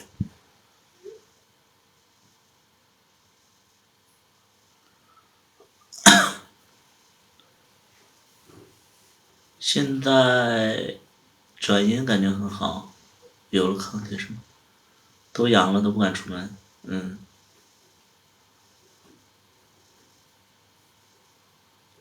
现在身边都阳了不敢出门，阳了也没什么，但是阳了就别出门，就是难受几天，能不阳咱们就不阳。你看我一直都没阳，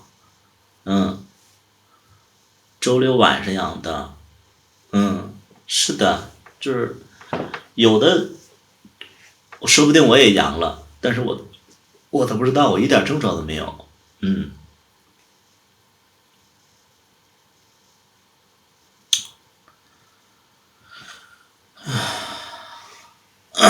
晚星就像你。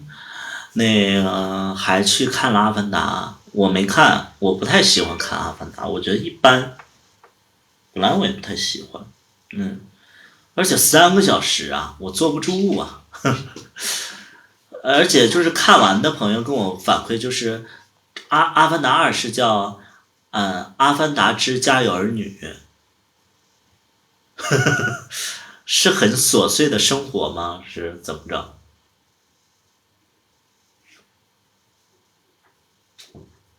阿凡达之家有儿女。嗯，但评价挺高的呀，9.5。看特效的太长了，我也不喜欢特别长的。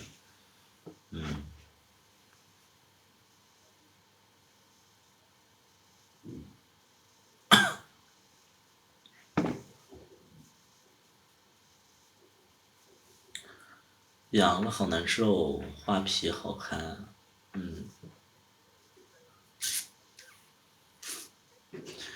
关心就像你的眼线，杀人又放火。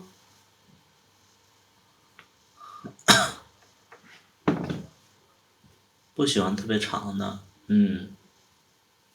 行。如果去大城市打拼的话，你觉得哪个领域比较好？大城市都可以啊。可以找你调酒吗？我也不会调。而且我们现在也不卖鸡尾酒了，鸡尾酒就是挺麻烦的，一杯的利润很小，不卖了就。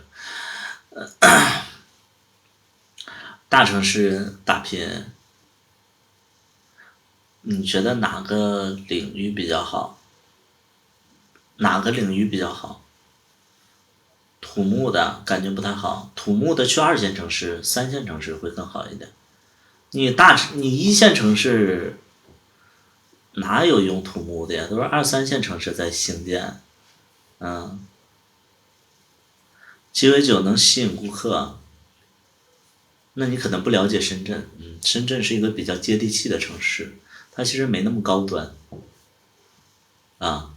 就是深圳的同性恋也是比较就是节省的同性恋，就是大家其实都喝啤酒就好了，一杯鸡尾酒一会儿就喝完了，然后还50块钱，人家喝个畅饮99喝一晚上。为什么猫员外和那个就是那个叫啥来着？海伦斯那么火呀？那便宜。你不了解深圳，我只能说，深圳是一个非常接地气的城市啊。就是如果说你土了吧唧的，你怕大城市你融入不进去的话，你就来深圳。对对，你就来深圳。深圳是一个完全不排外的城市。不是说深圳土，是深圳是一个，就是它起点很低，你可以很洋气，但是这边起点很低，就它比较包容。就没有像北京、上海那个端着，它是一个非常非常适合年轻人、适合小城市来的年轻人来打拼的。我个人会这么觉得啊，我个人会这么觉得。跟土一点儿，你在这边可受欢迎吗？你像我在这找不着对象，都是因为我太洋气了，人 fashion。对。非常 fashion。念了1年英国水硕。深圳它其实就是一个比较适合打拼的城市。来深圳没错。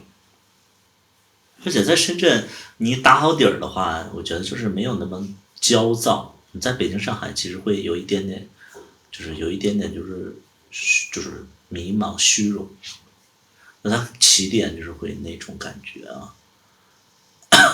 不去啊？什么不去啊？你觉得来深圳呢？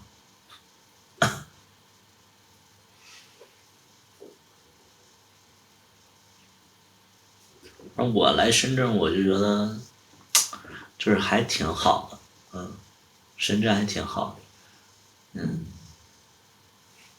但是我会觉得深圳我融入不进去那个小孩子的圈子了。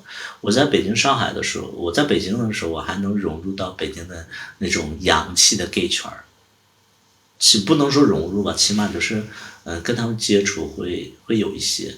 当我来深圳的话，我发现我就不行，我就是跟这边洋气的小孩儿，就没办法玩到一起去，可能他们觉得我的酒吧不洋气。深圳定居了，是的。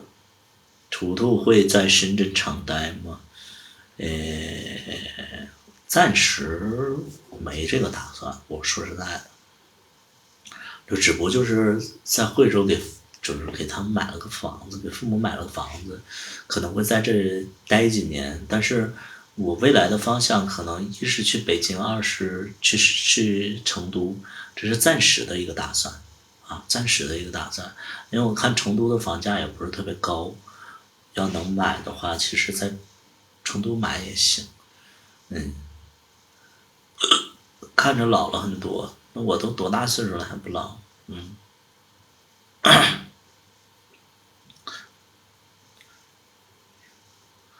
成都不错，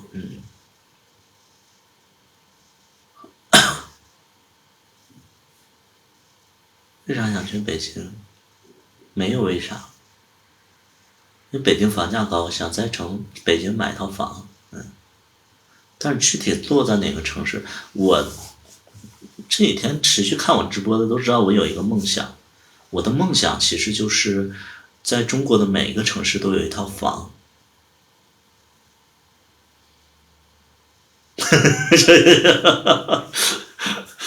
嗯，我会努力的。对，这是我的梦想。也不能说每个城市吧，我觉得起码就是一线城市都有吧，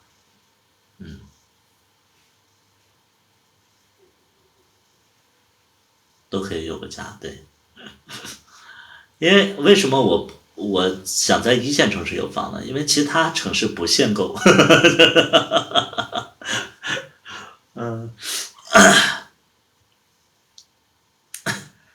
每个城市都有一个男人。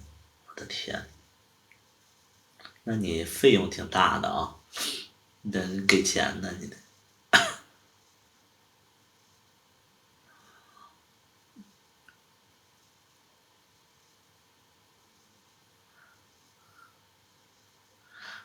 就我现在的兴趣就是买房子嘛，就是买物质的东西，就是谈恋爱已经不是我的兴趣了。我说实在的，我说实在的，现在就是谈恋爱，其实我能看到一个结局，就你知道一个结局的话，你其实就不太想了，对，你就不太想了。所以近期没有打算谈恋爱的一个计划，还是想着说，对，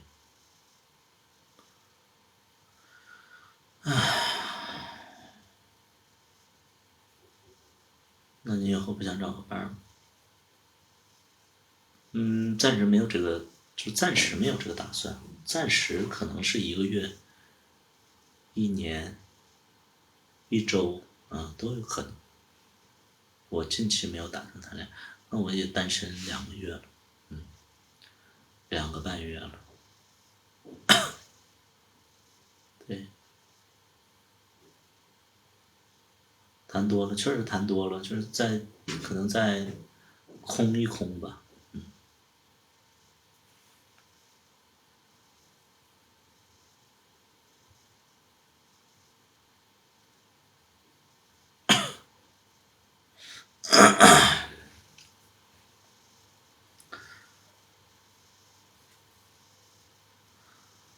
结过婚的喜欢你正常，结过婚的喜欢你正常，结过婚的为什么不能喜欢我？就是我不知道，结过我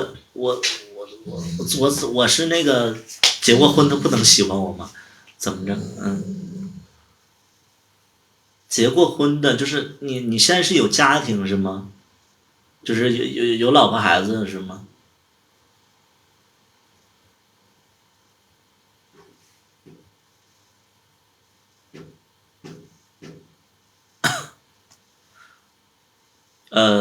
觉得啥样的另外一半，我就会觉得现在每个人其实，在每个阶段，就是其实不太一样的。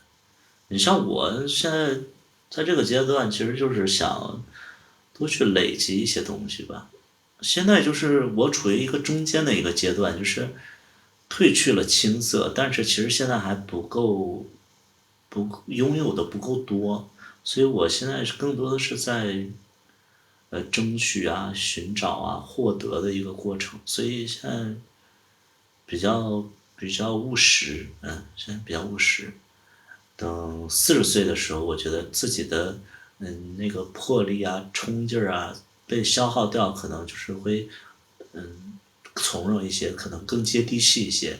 但现在来讲的话，还是更多的是欲望，物质的欲望。追过直男没有？不喜欢直男。我就确定一下正常的，有什么不正常？什么正常不正常的？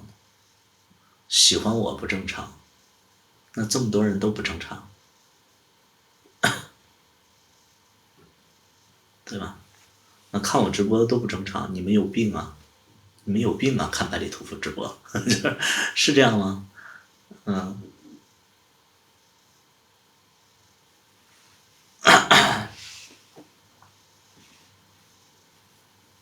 你是被屏蔽了吗？相思病一天不看浑身难受。那你们在直播间里聊我，下了直播在群里就不要聊别人了，好吗？你们在我的群里天天就发别人的照片，还有发别人的群的链接，是什么意思？想架空我吗？本来喜欢你，本来喜欢女的，现在喜欢你，啊是这个意思。本来喜欢女的，啊，哎呀，这我还从一变过零，然后又变回来的。你现在是喜欢女的，后来喜欢男的，这不正常？人一辈子都是在追求，在寻找。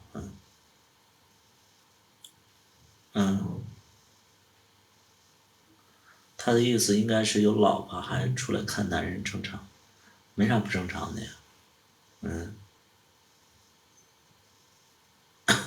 土豆还拍芝麻吗？我有一个剧本，我亲身经历的，拍出来应该会感动很多人。那个明昭叔叔说自己的亲身经历拍出来会感动很多人。我不回答你，你让就群里的，就是你让直播间里的陌生人听听你这句话。我有一个很好的剧本，我亲身经历的，拍出来会感动很多人。你们觉得会感动？感兴趣的话请扣一，不感兴趣的请扣二。来，你就看那个直播间里的一个反馈就好了。来，觉得就是明昭叔叔感兴趣的请扣一，不感兴趣的请扣二。感兴趣的请扣一，不感兴趣的请扣二。就如果说我新剧用他的剧本，你们感兴趣就扣一，不感兴趣请扣二。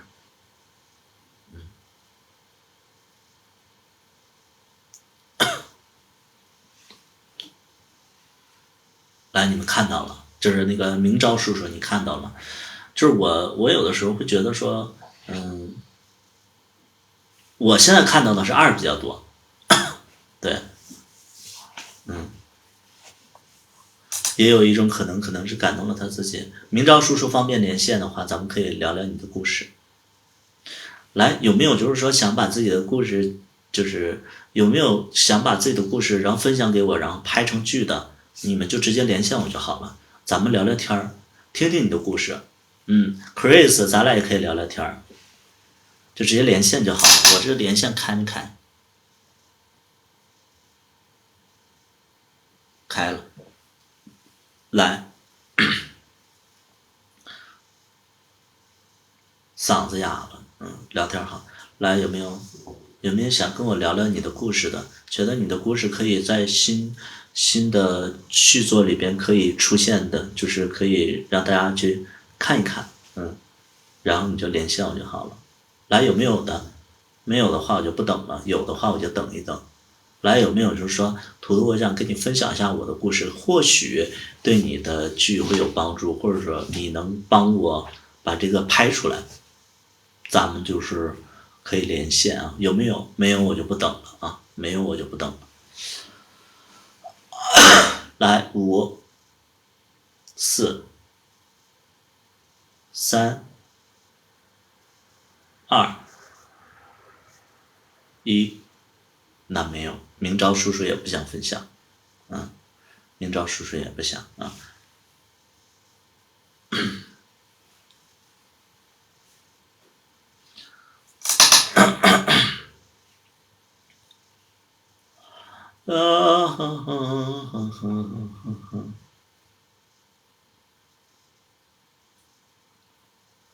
开始互动了吗？已经结束了。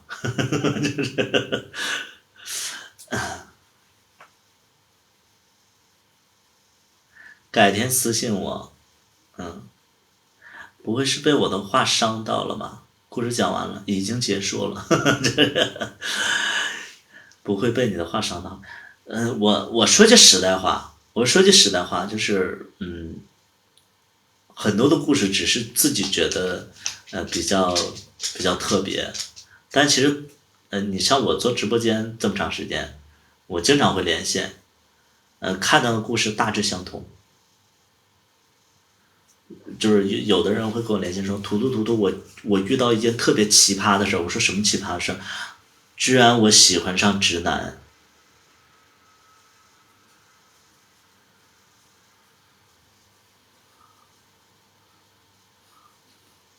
不，这不是真的，不可能，怎么可能？怎么会喜欢直男？不，从来没有人喜欢过直男，你知道吗？就是我的天呐，哎呦我的天呐，我就是很满怀期待的，哎，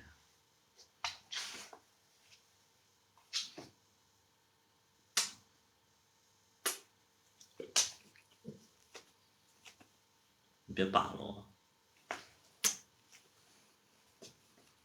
嘿，你别扒了我啊！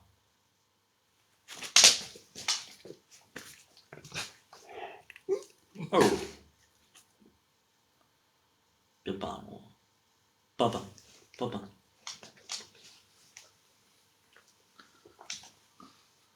可以找别人连线，可以啊，我这连线开着呢，想跟我连线就直接连呗，我这边会接的。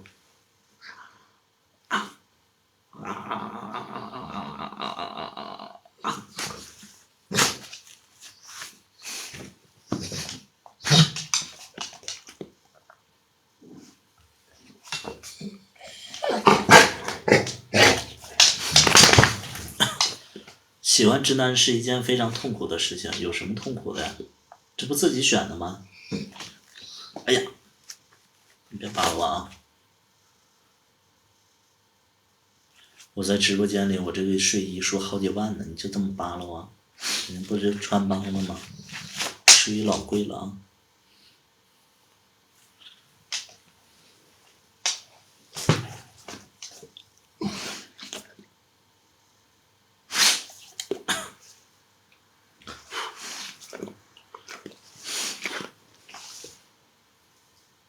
会有人连线啊？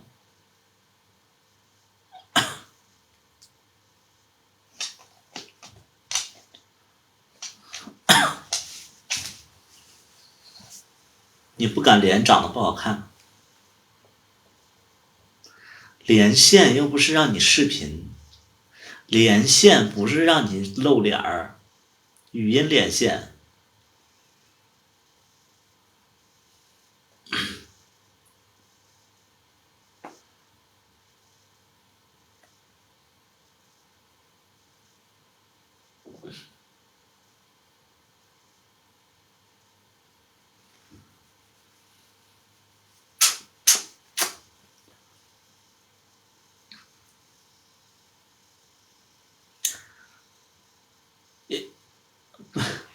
听声音也能听出来。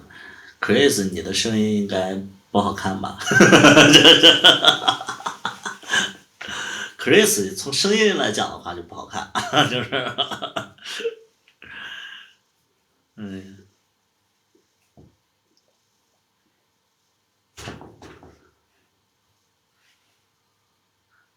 嗯，你可以连，可以连。Chris 就是你说话可能是感觉你刚刚在那边看到你，感觉这应该不好看。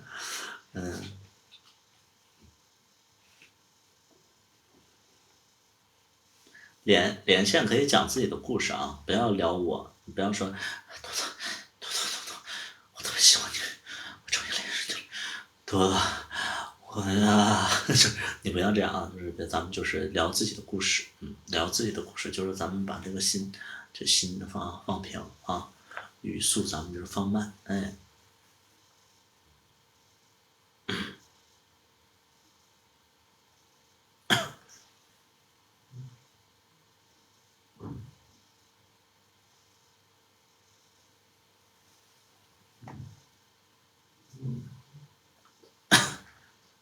谁要连？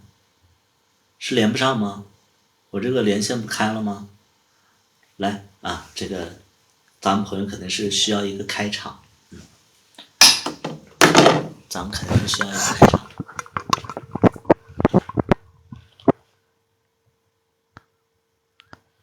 好了，现在是北京时间的9点41分，欢迎大家来到钢铁直男百里屠夫的直播间，这里是调频90.1兆赫人寿电台，我是今天的主播，我叫兔兔。接下来我们有请1号线的连线嘉宾。喂，你好。你好，在听吗？导播，导播，给我切1号线呢。哎，导播，你阳了？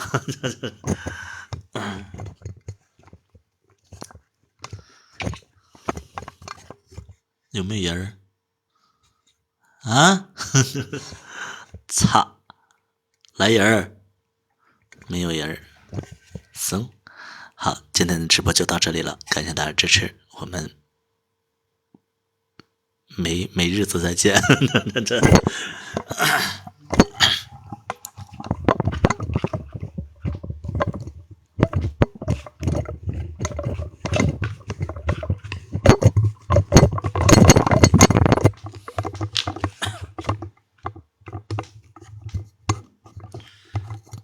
这个声卡多少钱？这是个麦克风，这不叫声卡。我有个故事，现在想想好傻逼，那你就不要告诉我。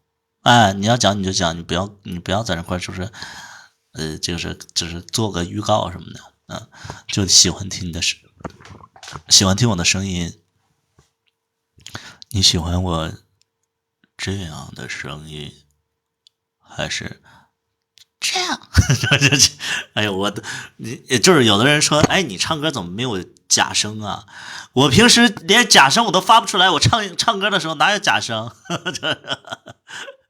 就是我一点假声我都没有啊。这样，这样啊，我没有假声，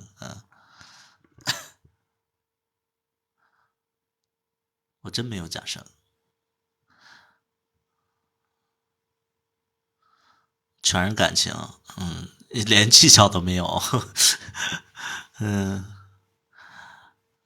挺难唱的，因为气比较断句，就是有的人不会断，就气比较长。是不是有一个隐藏歌曲？除了再有我，不知道啊。对，就主要换气比较难，诶，贴近生活的感觉。那你平时你身边人长得都挺帅的啊，都是这种声音的，诶诶，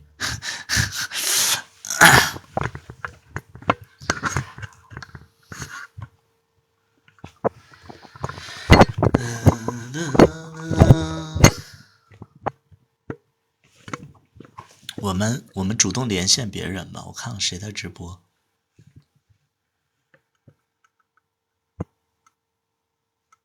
这都谁呀？我都不认识。这咋连的？这我都不认识。大黑是谁呀？不认识啊。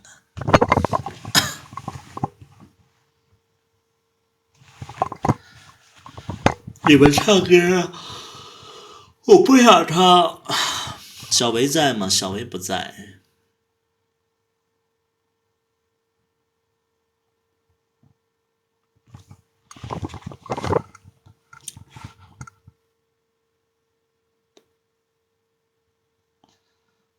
大锅在不在？大锅不在。馒头点点直播，我跟馒头没太多话聊。我跟馒头没太多话聊，就是我俩私底下没太多话，就聊的不一样。小馒头其实他喜欢车，他喜欢赛车，我不喜欢车，聊也不知道该聊啥。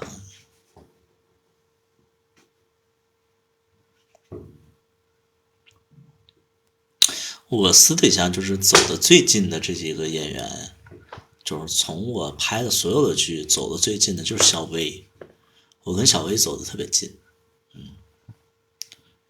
就小薇所有的事儿，就是她我都不知道啊，但是我会觉得，小薇其实还蛮生活化的。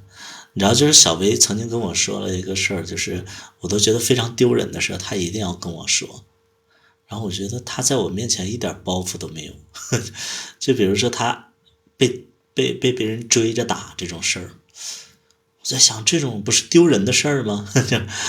但是她就会跟我说，然后她会跟我说详情，也是挺好的。然后我跟小薇吧，我跟小薇就是其实我跟小维最主要的一点，我们就是聊啊。我跟他聊的最多的主要原因，就是因为其实，他也是专业做影视行业的，我不是。但是呢，感觉你喜欢小维，还行吧。对小维，曾经是有好感过。我这个不否认。我是对小薇有好感过，但是后期就是因为两个人熟了就没办法。对，我跟小薇为什么能聊那么多，主要原因就是我俩都是做影视方面的。就举一个最简单的例子，就是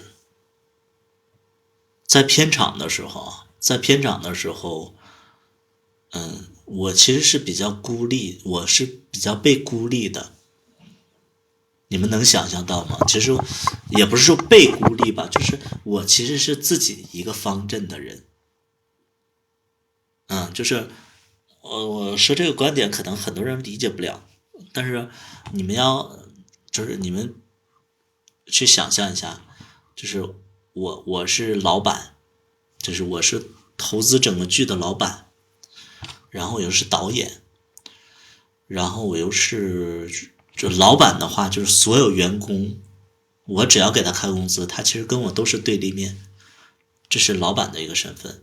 导演呢是，因为你是导演，所有的演员都跟你是对立面。对，就像你们永远跟老板做不了朋友。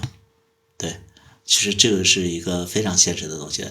但是这里我唯独就是小薇跟我走的关系最近，因为小薇是做过影视行业的，她之前是制片人，她在我剧里边也一直在帮我做制片的工作，所以她了解整个的一个拍戏的一个流程，包括她知道这里的一些日常，所以就是有的时候，员工，就是不是，就比如说我在拍戏的时候，比如说有的演员，我不说是谁，我给大家爆料一下啊，我拍戏的时候，我遇到过这几位演员，就挺让我头疼的。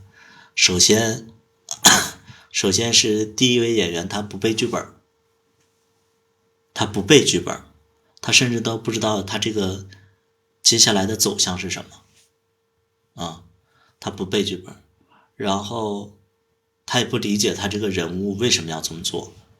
然后我们拍戏的时候就是拍一句错一次，拍一次错一次，然后我就发火了。我发火的一个原因是因为你这么做的话，其实我倒还好，因为你是同性恋，我也是同性恋。我虽然是导演，我跟你是就是属于同盟的同关系的一个身份，但是工作人员是直男，而且工作人员是专业的剧组出来的，所以他容忍不了。因为拍戏他是需要有摄像老师，还有打光老师，还有举麦的老师，是举麦的老师。所以呢，就是你错了一次，大家可以等你调整，然后一个大长杆，因为举麦的你们在现实当中，你们应该看过那种拍摄的那个，就是举麦的，就是一个大长杆举到你的嘴上空，但是还不能入镜，但是还不能太远，就等于它是需要用一种就是一种力量去把这个杆举起来。它有时候从上往下举，从下往上举，就是很累的，其实很累的。还有就是那个就是摄像老师也是这样，扛着机器，或者就是跟着你走，有的时候要是不注意脚下的话，会容易摔倒。而且那个机器是摄像老师自己的机器，你要摔坏了的话，几万块钱就没了。所以就是演员这么做的话，其实是他们工作人员比较头疼，我倒还好我说实在我倒还好。所以就是这个演员他不看剧本，然后他现场背，他又背不下来，拍一次错一次，拍一次错一次，他就是戏份比较少，但是我们拍了很多天，而且在我眼里都过不了，因为他台词是磕磕巴巴的，然后现场老师也是会比较气氛比较凝重，所以我就觉得他的戏份我可能都要删掉的。就是这样的一个情况。然后我在片场的话，我发火其实是发给那些摄像老师看的，因为摄像老师他们是我雇来的人，然后这是我挑来的演员，所以我会就是做个样子给他们看，其实我真的无所谓。所以就是我一发火，可能就是演员就会害怕，会反感，其他的演员也会觉得说你至于这样吗？我一发火其实就是就是演员和演员之间就会抱团儿，就是他们就会觉得说，哎，我不是来帮你的吗？你为什么这么严格？对，所以说就是会出现这么一个情况。还有一个情况就是，我们剧组还会出现一种情况，就是演员，演着演着突然消失了。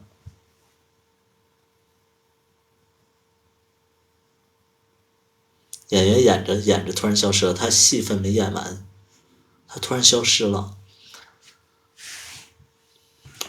我们找不到他，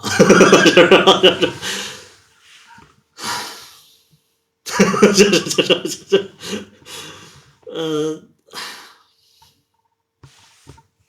就演着演着演着找不到他了，然后不跟我们沟通，我们联系他他也不回，他也不说原因，他就突然消失了，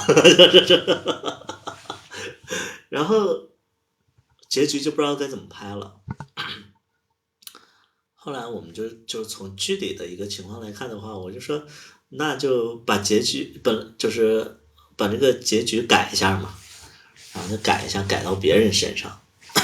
结果，就是我找了那个 Vincent，就是那个抖音上的 Vincent，你们叫 Vincent 还是 Vincent？我们叫 Vincent，找了 Vincent，然后给他订的头等舱，让他帮我拍个大结局。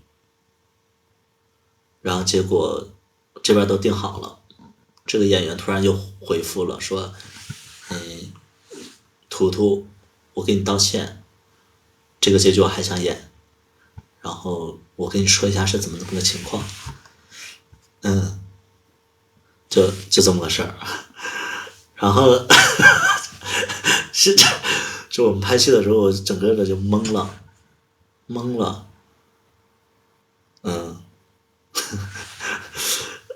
然后还有一种情况就是，就是我们在拍戏的过程当中，其实原本是剧本是专独给他写的，给他一个人写的剧本，没有其他演员什么事儿，就单独给他写的一个剧本，是一个高志鹏的一个戏，就是本来芝麻其实就是高志鹏的一段感情，没有其他的感情，但是因为这个演员他没有生活阅历，他不知道该怎么演，他演不出来，所以我们就把他的戏份缩短，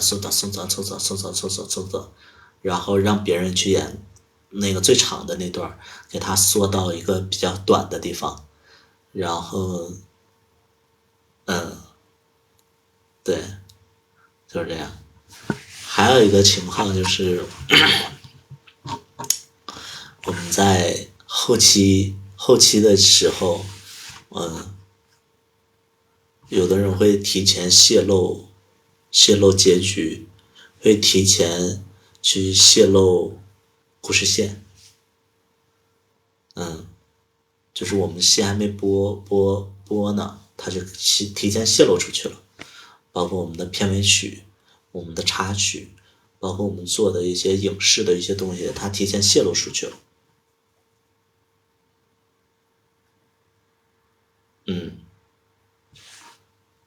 对，最后一个事儿其实就是有的演员找我借钱，还有一种演员是找我借钱，因为我们拍戏其实是没有片酬的，然后他借了钱以后，然后他在背后说我坏话。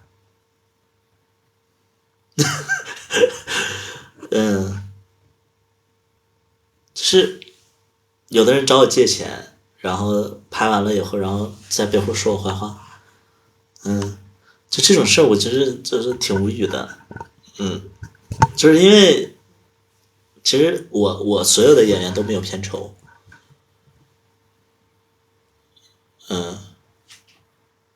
我所有的那个演员都没有片酬，所以他们找我借钱的话，我觉得，我就借了。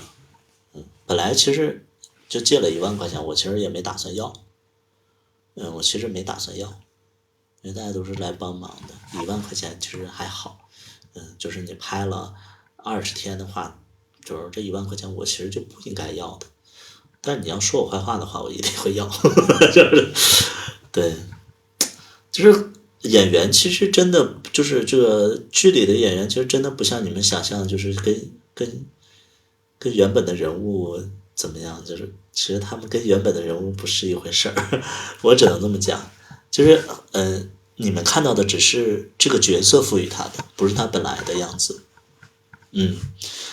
所以就是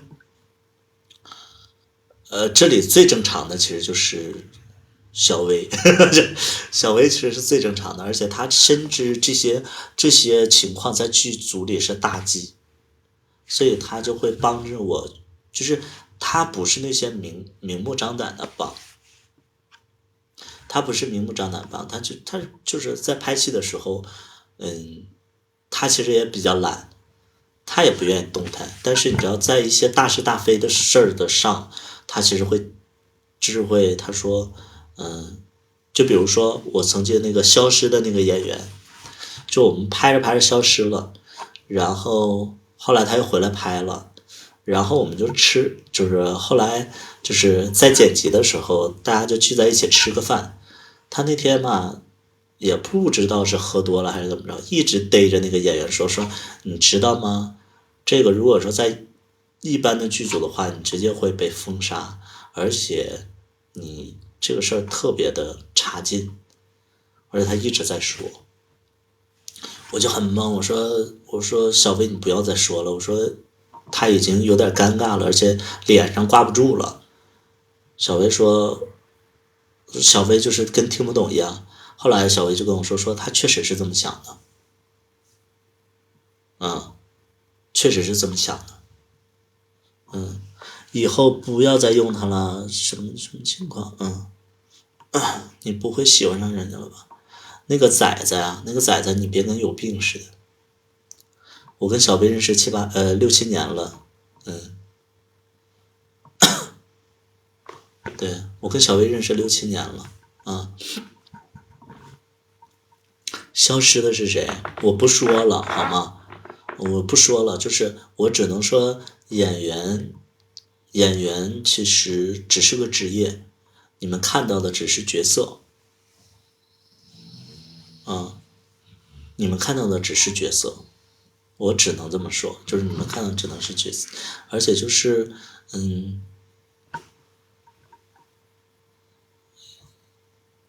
演员在演完戏之后，他们的状态也会发生变化。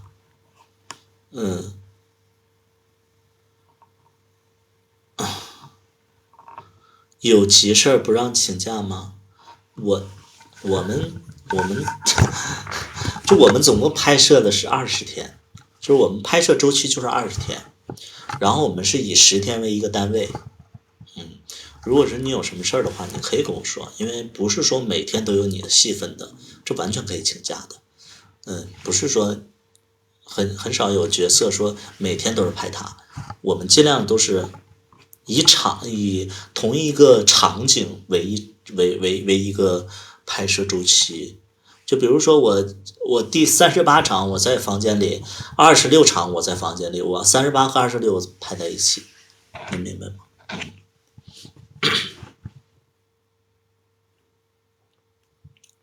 好行百里啊。所以就是不存在就是说什么请假，我觉得请假你就哪怕你不拍了，你告诉我，我改一下结局就好了，是不是？就我觉得这个都可以商量，因为编剧是我自己，就是你们有什么情况跟我说，我可以改。后来我仔细想一想，其实就是因为第一我找的不是专业演员，第二我我没有给他们片酬嘛，所以说这也能理解，我也能理解，说错话了，抱歉，没什么啊，没什么。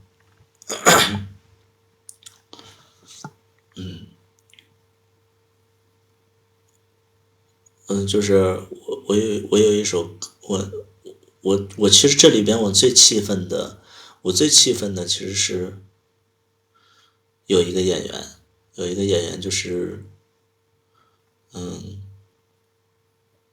我最气愤的是这个演员就是没脑子。我多说的话大家就猜出来是谁了，反正就是我也是在帮他，就他是一个就不能再说了，这不能再说了。就是其实他是一个非常没脑子的人，而且他，嗯，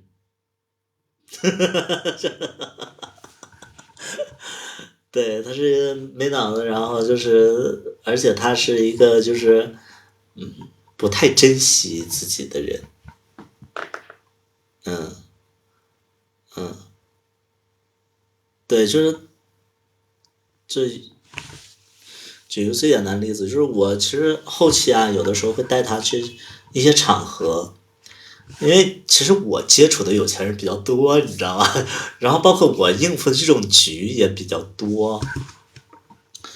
比如说我认识一个影视公司，这个影视公司拍过拍过很多就是就是他合作的有姜文呐、有什么姚晨呐、就是有什么马伊琍呀、就这些大牌的明星都跟他们合作过，都拍过他们的电视剧。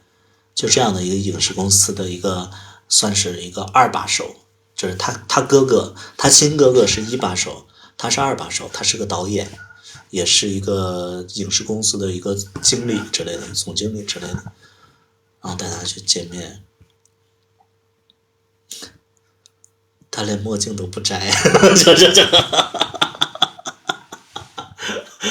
就是跟大佬见面的时候，他连墨镜他都不摘，然后戴着耳机在那直播，对，就是后期其实我就看出来他有点脑子有点不，就是有点那个状态，然后后来我就不太搭理他了，包括后期他泄露了剧里的一些东西，我都明显告诉他，我说这个事儿你不要给别人，就这个事儿咱们先不要说，结果他就说了，他在直播上就说了，然后大发火，从那以后呢，我就非常讨厌这个人。但是后期呢，就是因为我们金牛座没有仇人，我们金牛座没有仇人，就是隔一段时间我们都就是我就觉得啊，so so，就是哎呀，就是过去了怎么样？然后过了一段时间，就是有一个影视公司现在在中国能排前三的影视公司，现在在中国电影界能排前三的影视公司的一个就是副总，中国能排前三的影视公司的副总，嗯，请我吃饭。然后呢，他也说，哎，正好那谁，他也在北京，那就一起吃吧。然后也带着他了，然后他就知道我们之间有一些矛盾，然后他就在那块儿就是调和嘛，就说哎呀，那个百里其实一直都很看重你，一直在就是在推你啊，在有点就是有点就是说帮你之类的，说那个你俩就不要因为这个粉丝说什么就在吵了。然后这个时候他举起酒杯，他说那个哥，其实我拍这部戏吧，就拍着玩儿，然后想赚点钱，其实没其他想法。他就说了这么一句话，他说：“哎呀，就是没想到怎么样，就赚点钱，就是整点名气就行了。”他就说了这么一句话，然后我们全场人都有点无语住了。你知道这句话是什么意思？就是说，哥，你别管我们了，我以后我也不会再拍了，是这种感觉，就是如果说是一个正常的一个，就是比如说人劝你啊怎么样，说啊哥，是，我知道他都是为我好之类的，然后对我们就是也没什么事儿，就把这个话就揽过来了，嗯，但是他又这么说的，然后导致所有人都尴尬，然后我就不会说，哎，是，咱别说了，这个是怎么讲？对，你们要知道那是一个什么场合，索尼音乐的高层，索尼音乐的高层加上中国三大影业的副总都在场，就那种场合，那一顿饭得2、3万。我没去，那个可能就是那可能是我吃的最贵的一顿饭了。我也不知道那个餐厅叫北京宴。嗯，那个餐厅叫北京宴，你们可以去搜一搜北京宴。我现在可以搜一下，我也不知道那个餐厅多少钱。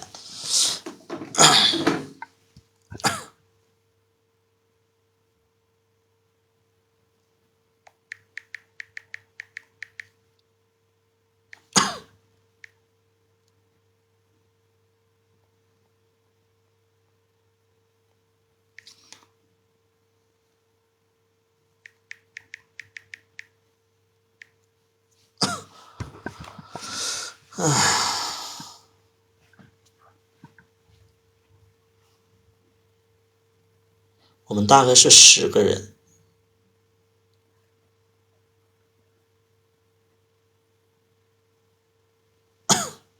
也没多少钱，也没多少钱，大概但是我们吃的可能怎么也得上万了，我个人会觉得，因为我在深圳吃一顿饭还得6000到8000，就是我们如果是那么多人的话，他可能上万了。就在那种场合，我就不想再说什么了。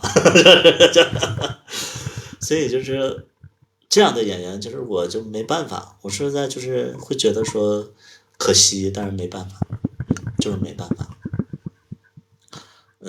一开始我会觉得他其实是比较自私，后来我发现他是没脑子。他是没脑子，他有点小聪明，但是他没脑子。包括他后边的发展，我就能看出来，他其实真的是，就是没有脑子的一个人，就是没有心机的一个人。这个人是什么特质让你让他演？不说了，说越多，你们越知道是谁。对，不说了，咱不说了。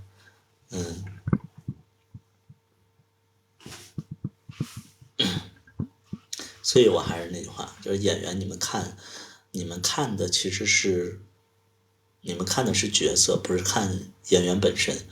就是所有的荣誉其实都是这个人就是这个角色赋予他的。对，所以因为其实芝麻，其实你们可能不知道一个情况，就是芝麻其实影响力还是蛮大的。据我所知，就是娱乐圈有很多人其实都在看我们的剧，就是很多我们不知道他是 gay 的人都在看我们的剧。因为就是这样的一个情况，因为他看了他不可能跟你说，只有就是别人跟我说，哎，我们在追你的剧呢，因为我也是认识几个所谓娱乐圈的人，对，圈子里的人，所以他们也在看。对，所以就是我没有办法就是去忽视一个就是中国的一个就是同性恋的一个影视的东西。这个是没办法的，因为首先就是不是说它有多好看，是因为中国现在没有在拍的了。你们仔细去看，中国哪有拍的？台湾有。台湾有，但是就是大陆这边没有了。大陆这边没有了。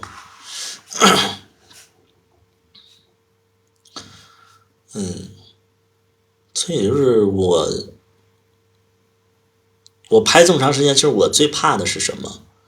我最怕的是，就是拍戏过程当中遇到的各种的这个突发事情，我没有能力，我没有能力去解决，因为我不是一个专业的导演，不是专业在做剧的人，所以我每次拍戏的时候我都会恐惧。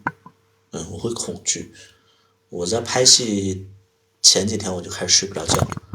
我拍戏过程当中，我也是高强的工作，因为你们知道，就是导演，我虽然说是剧里的导演，但是我是剧里的工作人员，我要跑前跑后，我要把所有的人的戏都琢磨透了，然后要给他们演一遍。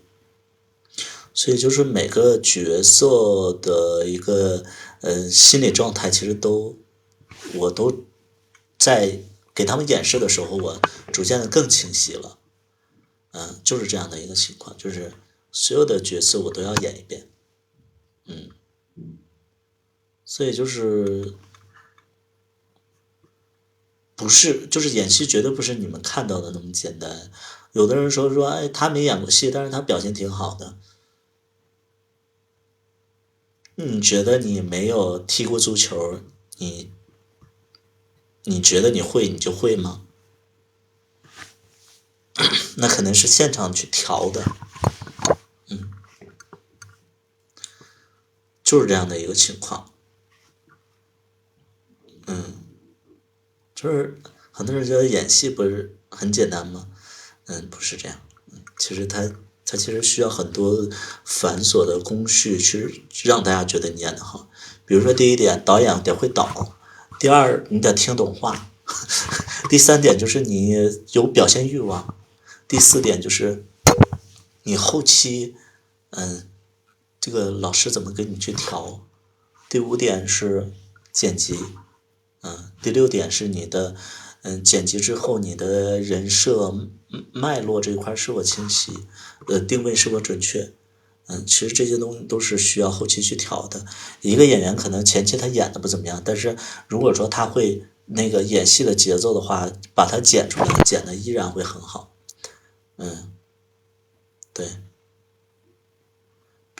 举一个最简单的例子，比如说我演戏的时候，我经常会卡词儿。800标兵奔北坡，800标兵奔北坡，800标兵奔北坡。那如果说你的语速是800标奔不，你说我怎么剪？你的语速包括你的间隔其实是要恰当的。你恰当的话，我剪的时候口型也能对得上，包括你的那个状态也是对的，而且你每一遍的状态要一致。其实这就是拍戏比较难的一点。比如说有的演员他是随性的，他可能就是演戏他就很随性，但是他每次演的都不一样，那我就没办法剪。你们能懂不？你们能懂不？就是你要是每遍都演一样，有的演员他会演的话啊，演过戏的都知道你的每个走位，包括你每次说的话都要一样，你的音调都要一样。但是不会演戏的可能就觉得啊，为什么不行？为什么要重拍？他可能就不理解不了，他就觉得说是导演在为难他。你们能懂不？就因为演戏它不是一条过的东西，它可能你就算是一条过，它可能也会有其他的角度去反打，它会有很多角度。那你如果说你每遍都不一样的话，我怎么去给你反打？怎么去给你剪到一起呢？这回你们能懂了吧？有的人他会演的话，他有经验的话，哪怕他演的不好，他台词没背好 ，OK， 我可以能剪出来啊。就大不了就是他口型不对的时候，把它剪成后面或者侧面，看不到那个嘴型嘛。但是有的人他可能每遍都不一样，位置也不一样。有的人甚至就是上午拍下午的戏，然后他衣服穿的也不一样。其实这就很难搞，有的演员他就不懂这些东西。而且我们在卡壳以后一定要说3、2、1。大家好，就是他是会给我一个时间的，不是我上来好开始就直接就演。他不是这样，他一定会有一个给那个剪辑老师一个时间。你准备的越充分，有的人甚至就是我摄影老师都没开始喊开始呢，他就开始演了，那我什么时候录啊？对吧？其实就是这样。拍戏要做动作背台词吗？要做动作，但是台词的话，其实我们不要求那么严格。但是我也看那个就是娱乐的报道，就说吴孟达其实是背台词的，无线的这个演员都是背台词的。但是大陆这边其实没有太需要背台词，你只要大概知道就好。而且就是你片场先去对，都我们这种小剧组的话，片场先去对都行。我们不要求那些太严格的东西，因为大家都不是专业的演员。嗯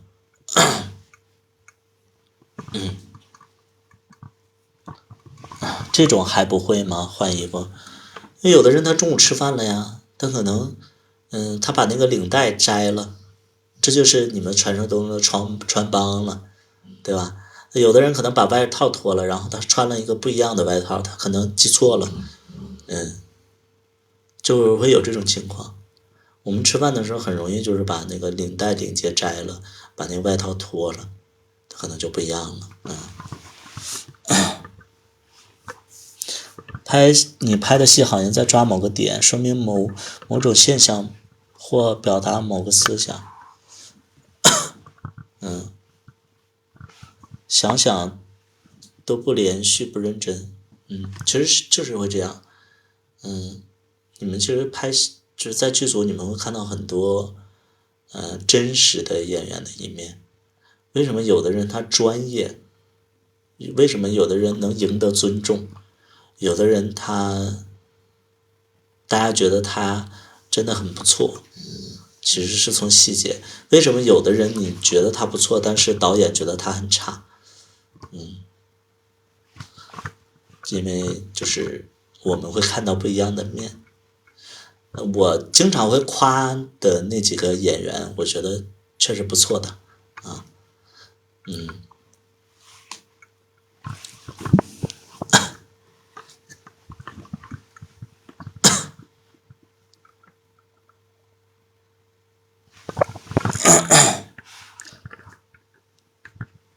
所以就是拍戏，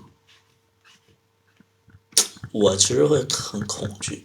今年其实我一直都想做不一样的东西，包括今年我的剧本，我就想把自己角色写黑化了，我就把自己写成一个心机婊，我就是一个绿茶婊，我想把它写成这样。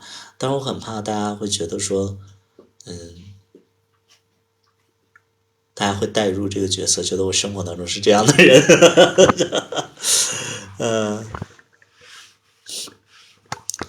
芝麻一，高志鹏和周明磊吵架那段是长镜头吗？感觉好连贯。那个不是长镜头，那个是有一段是长镜头，对。想做一些反转。因为我不喜欢演暖男，我觉得我演暖男，我生活当中不是暖男。对，对我生活当中不是暖男，但是我也没有心机。但是我就觉得，因为韩国的电视剧，你们看过韩国的电视剧吗？韩国的电视剧都是那种心机婊，而且是韩国电视剧就是喜欢暴露人性，他其实把每个心机婊演的都特别夸张的心机，他是对韩国的那种表演方式，我很喜欢韩国那种电视剧的表演方式啊。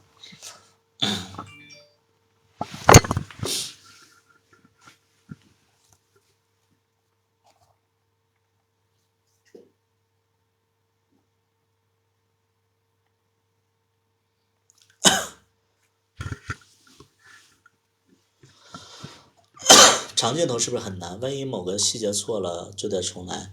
长镜头倒不难，长镜头其实考验的是演员的随机应变和他的记台词的一个能力。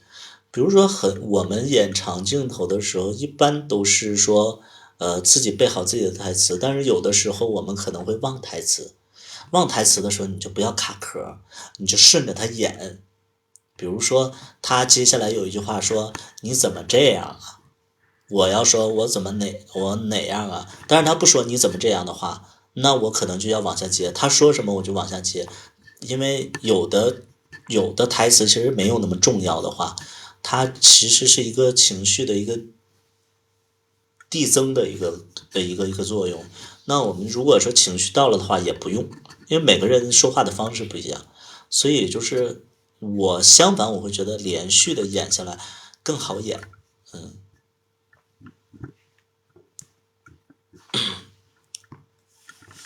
天幕家园看过了，天幕家园那啥玩意儿？天幕家园那是恐怖片儿，是很多反转。我们不拍悬疑片儿，反转太多了，觉得假了。就是倒可以用反转，但是反转是一种拍摄方式，你去就是咱们的叙事和这个那个情感片有没有必要去做这么多？请问韩剧就是新剧大概在什么平台？在 B 站啊，在 B 站会不会写死一个？不会，我剧本里没有死的这种戏份，因为现实当中大家都活着。所以我一直都想演一个，就是一步一步走到现在的一个黑化的一个少年。我想演这么一个角色。对，我想演这么一个角色。就是对，因为我其实现在拥有的东西，其实很多情况下都是别人给我的，但是我要说出来的，大家会觉得说啊，人凭什么给你啊？但是我要把自己妖魔化，就觉得啊，原来是这样，就是对他其实要去有这个戏剧张力嘛。对，跟我回家啤酒瓶那一段有点假。那你觉得什么是真呢？我们拿一个真的石头筷子，然后砸出脑浆子是真吗？那个无聊。你觉得什么是真？我这场戏应该怎么拍呢？可以进群听你的歌吗？群里没有我的歌啊。那个无聊，你觉得哪种拍摄是真的呢？招实习生吗？我们不是一个专业的一个剧组，不招什么实习生，我们不能养着剧组的。嗯，得练习2年半。对，有笨重的感觉，谁不笨重呢？那如果说你是导演的话，你怎么拍呢？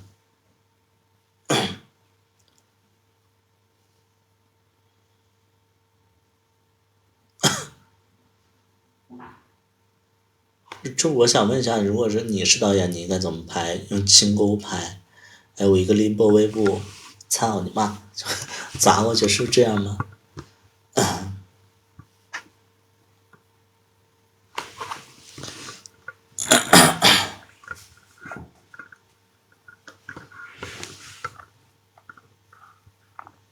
是这样吗？怎么说呢？那你得说，就是我其实很怕有些人就是在生活里，在很多情况下都是在挑剔，但是又不说解决方案。嗯，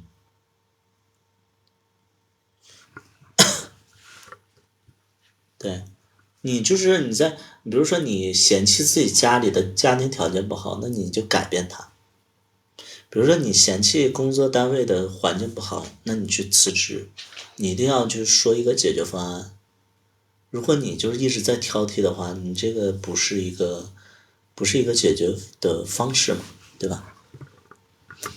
我就不喜欢上演觉得太偶像的剧情了，可能生活不够像，可能跟你的生活不够像。上瘾我也没看过，我觉得上瘾确实有点假。这对，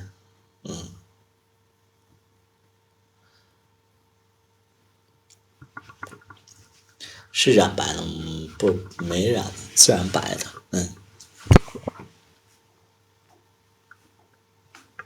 很多性格特质都跟你像，是不是？你们可以自由的，就是发言，就是说你们觉得我哪个戏你们没看懂，哪个细节你没看懂，或者你们觉得哪个细节拍的不够好。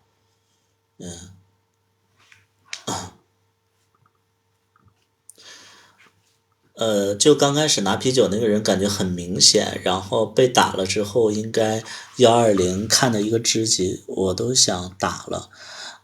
拿啤酒的人感觉很明显，拿啤酒的人感觉很明显。会不会是你以一个观众的角度，你会觉得他很明显？因为他一直在躲在那儿，所以你觉得他很明显，但是常人是看不到他躲在那儿的。然后第二点就是，被打了之后应该拨120。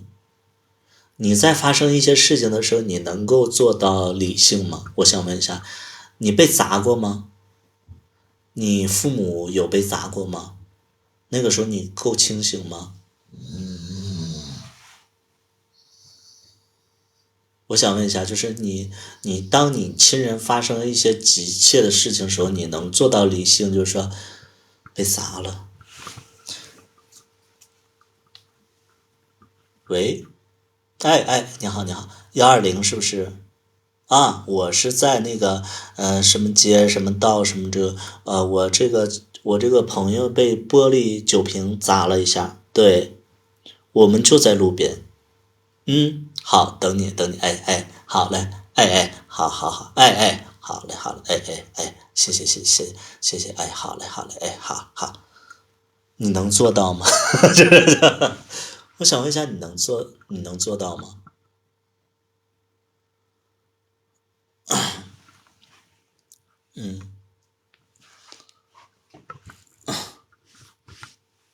和高志鹏，最后怎么去的医院呢？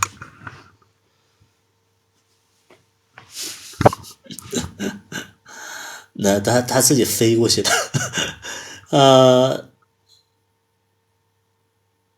和高志鹏吵架，侧面拉掉被子不让人睡，好真实。我被砸过，我朋友吓傻了，真不是一般人能做到的。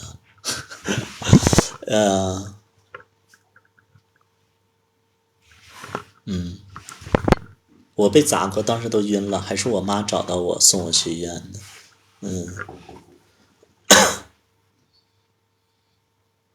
所以就是很多人他其实看不懂电影，他就是会没有那种就是共情力。有很多人他其实是没有共情力的。就比如说有的人会觉得一个很感动的一个，就比如说有的人会觉得《武林外传》很恶心。为什么很恶心？因为他看不懂，他觉得一点都不好笑。但是《武林外传》是你懂梗的人才觉得好笑的，能明白不？就比如说为什么没能走到最后，能明白，但剧里没有这种视角。对，就很多时候啊，就是比如说我在剧里我会说，哎，为什么我们不能走到一起啊？然后我看评论区里就会说出一种评论，就是说，因为你不让他们在一起啊，对吧？就有的人说那个你不让他们在一起啊，就是有的人说那分手了为什么分手啊？我们也不知道啊，就是他们没有共情力。其实这句话其实表达的不是说我真不知道为什么分手，其实是表达的是我舍不得，我不想跟你分手。但是有的观众他可能就觉得说你问我呀，就他其实需要那个共情力，对。干嘛呀？你想干嘛呀？你想出去啊？你想拉屎啊？你想尿尿是不是？你想上厕所，想溜溜去，想出去玩啊？想出去玩？那等一会儿，咱们播到11点就出去玩，好不好？坐一会儿，你坐一会儿，坐一会儿，好吧？坐一会儿，坐一会儿，坐一会儿。最后， 26分钟，行不行？行不行？好嘞，乖啊，你都大孩子，你都4岁了吧？4岁你相当于24岁，我告诉你，你乖乖的好吧？哎，坐那吧，坐那吧，乖啊！你都大狗了，你谁家狗像你似的啊？坐那，塞脸是不是？是不是塞脸？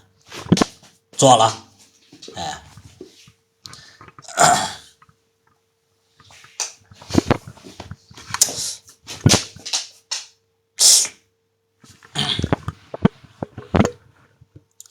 狗养了很久，你这话问的就是这自在于啊，自在于你这话问的就是你是什么时候来直播间的？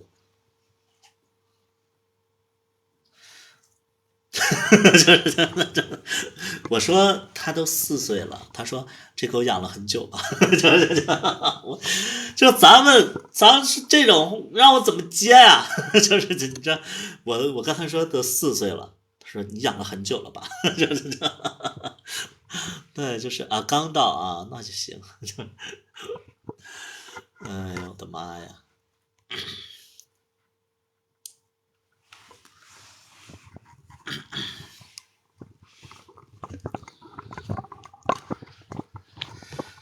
还有哪场戏没看明白呢？还有哪场戏没看明白呢？哪场戏没看明白的可以跟我聊一聊。有些东西我觉得大家没看明白，其实就是我的功力不够吧。我会觉得就是有些东西没有交代特别清楚。我喜欢你拍的场景的色调的，我什么色调？就是这样。新桥爱情故事没看，因为我不喜欢熊。我说实在，就是我抛开剧情来讲的话，我没看，就是因为我不喜欢熊，我不喜欢，我没有就是说贬低谁的意思，我这单纯的我不喜欢年纪大的中年熊，我不喜欢。对，因为你们喜欢，所以你们会看吗？我不太喜欢这样的外形的演员，所以我就没有那个欲望去看。就比如说黄晓明演的戏，我一般都不会看。还有什么黄晓明啊、周一围啊，还有那个贾乃亮啊、杜淳呐、这种演员的戏我都不会去看。还会有后续吗？没有后续了，那个就直接就就就结束了。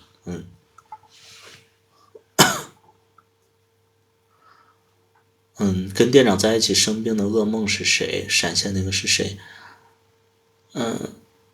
那个来这个掌心的问题，跟店长在一起生病做噩梦闪现那个人是谁？有没有人知道答案的？告诉我掌心一下。那个跟店长在一起生病做噩梦了，然后闪现的那个人是谁？为什么是张强呢？天行异事，为什么是张强呢？天行异事，你说一说，为什么是张强呢？从哪儿可以看出来是张强呢？因为那个演员就出现过一次，你为什么推断是张强呢？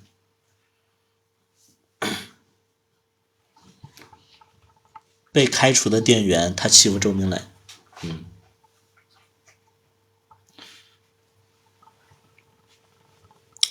其实那个扶苏说的就是标准答案啊，确实是张强啊，被开除的店员，因为他总欺负周明磊，那个掌心，你看到了吗？只有他欺负过周明磊，是的，是的，他其实说的就是对的，对。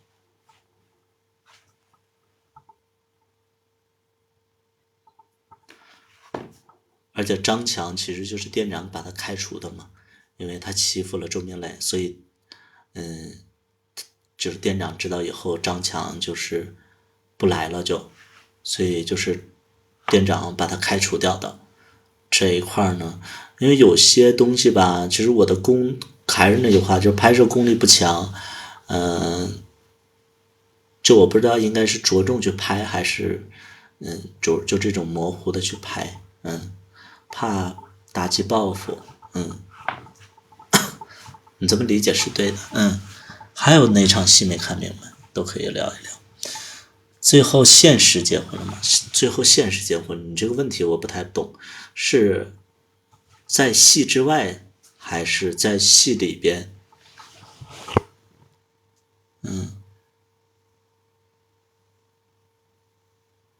对，那个约你分析的很对，那个约，暗约是暗吗？剧里的那个人物，剧里的那个人物啊，后来不重要啊，就是25，你关心的这个问题其实不重要，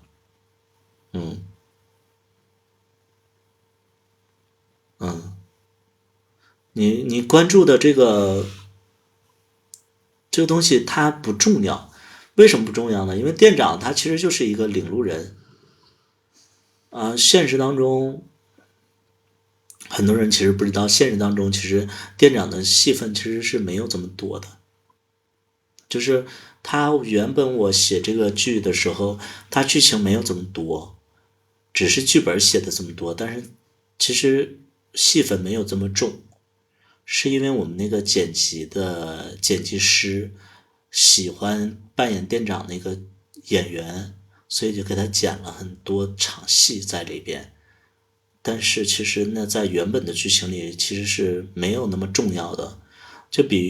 举一个最简单的例子，其实，如果每个演员每个角色我都给那么长的时间的话，如果说我每个角色都给那么长时间去表现他的人物性格，我觉得每个角色其实都是让大家记忆深刻的。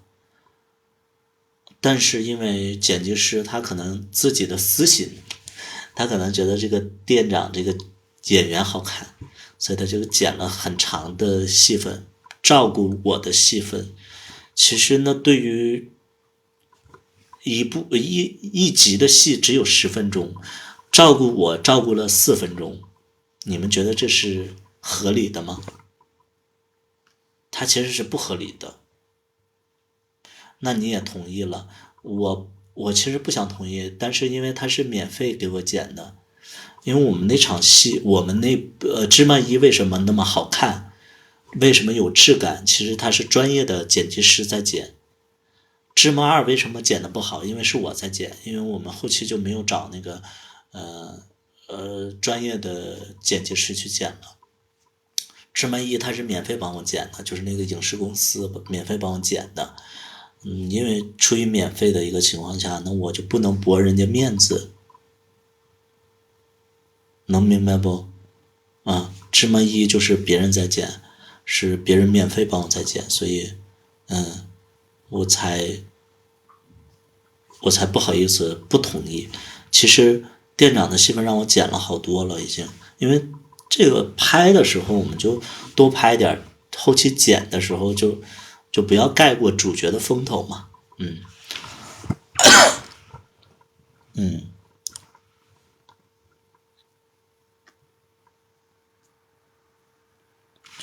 最爱的如果是龙二的话，高志鹏分手，和高志鹏算很爱他了。那最后破镜重圆是将就吗？还是一直都很爱呀？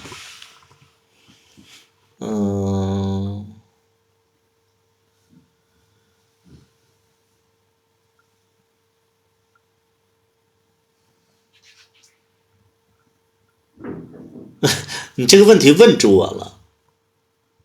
你这个问题问住我了，因为我如果说是按照我的思想的话，我觉得周明磊，喜欢龙二这个角色，但是不会一直为了他等他，因为他没闲着呀，对吧？没闲着呀，他没闲着呀。你什么叫我特别喜欢龙二那个角色？是我从龙二那个角色以后，我就不谈恋爱了。那我觉得是他一直在等他，一直非常深爱他。但你要说他最后跟龙二复合是将就吗？他也不是将就，就人生当中他没有那么多绝对性啊，跟他复合就是将就，怎么可能啊？对吧？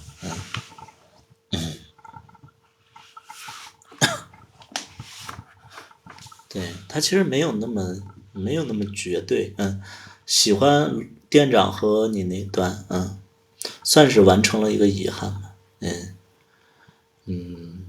没什么遗憾。我个人会觉得我在演周明磊这个角色的时候，我没什么遗憾，就是这个角色我也没感觉到他有遗憾，很多东西他其实都不算是遗憾，就包括周明磊这个角色，其实70%是我自己的一个，我按照我自己的一个心态去演的嘛。那我现实当中也是对感情没有遗憾的人，对对，就是我是现实当中我对所有感情都没有遗憾，嗯，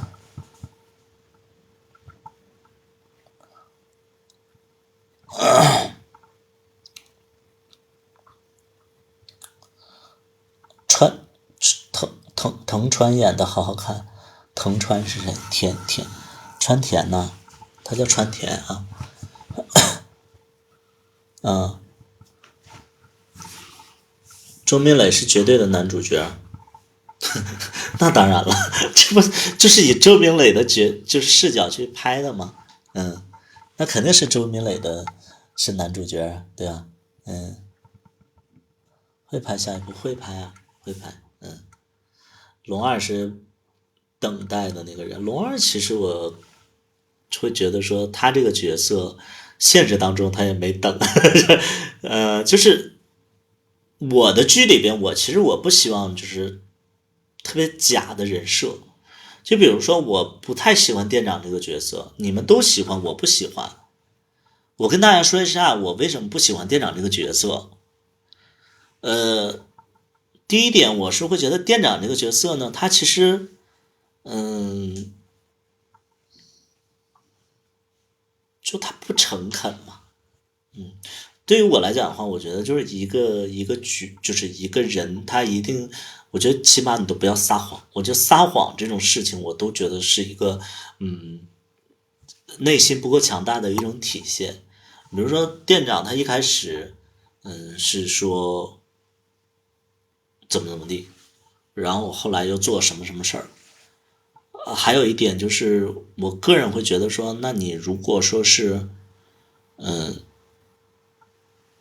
人设是这么完美的情况下，现实当中是不存在的。对，他现实当中其实是不存在这么一个角色的。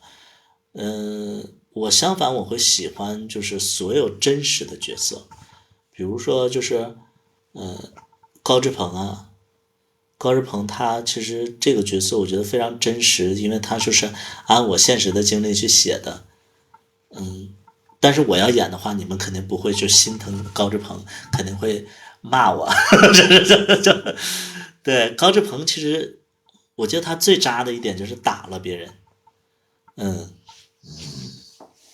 就是我觉得这是一个很真实的一个情况啊，对吧？这你气急了你就会动手，包括那个周明磊那个时候找他要手机，我觉得这整体的一个事情我都觉得很真实啊。对不对？它其实是很真实的一个东西，我就很喜欢。我讨厌就是人设，就是虚构出来的，就是那种。你就比如说，如果说是魏璎珞，就是魏璎珞和那个就是那个晴儿，我会喜欢魏璎珞呀。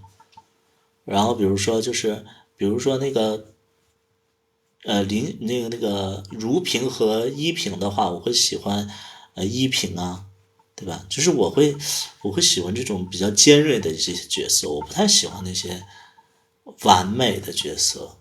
包括就是我看很多剧，我都是喜欢那种就是一步一步往上爬的那个人，我不太喜欢那种就是生来就是大家闺秀的那种感觉。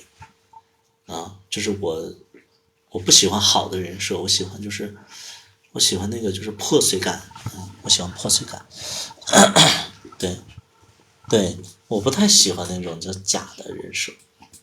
对，现实当中，我其实如果说是一个各方面都很优秀，和一个就是我看出来他有瑕疵，但是他很有意思的人，其实我会喜欢他有瑕疵、有缺陷的这种人。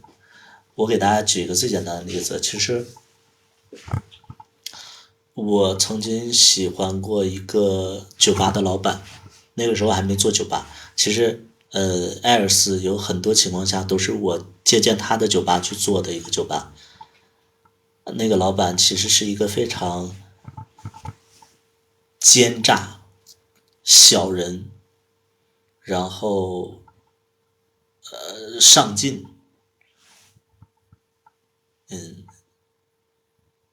就是撒泼，就他是一个很真实的一个人。我一开始我非常讨厌这个人，因为他还是个北京人，他又是北京人，然后他又做酒吧的，然后他又之前又做 gay 吧的，然后他又就是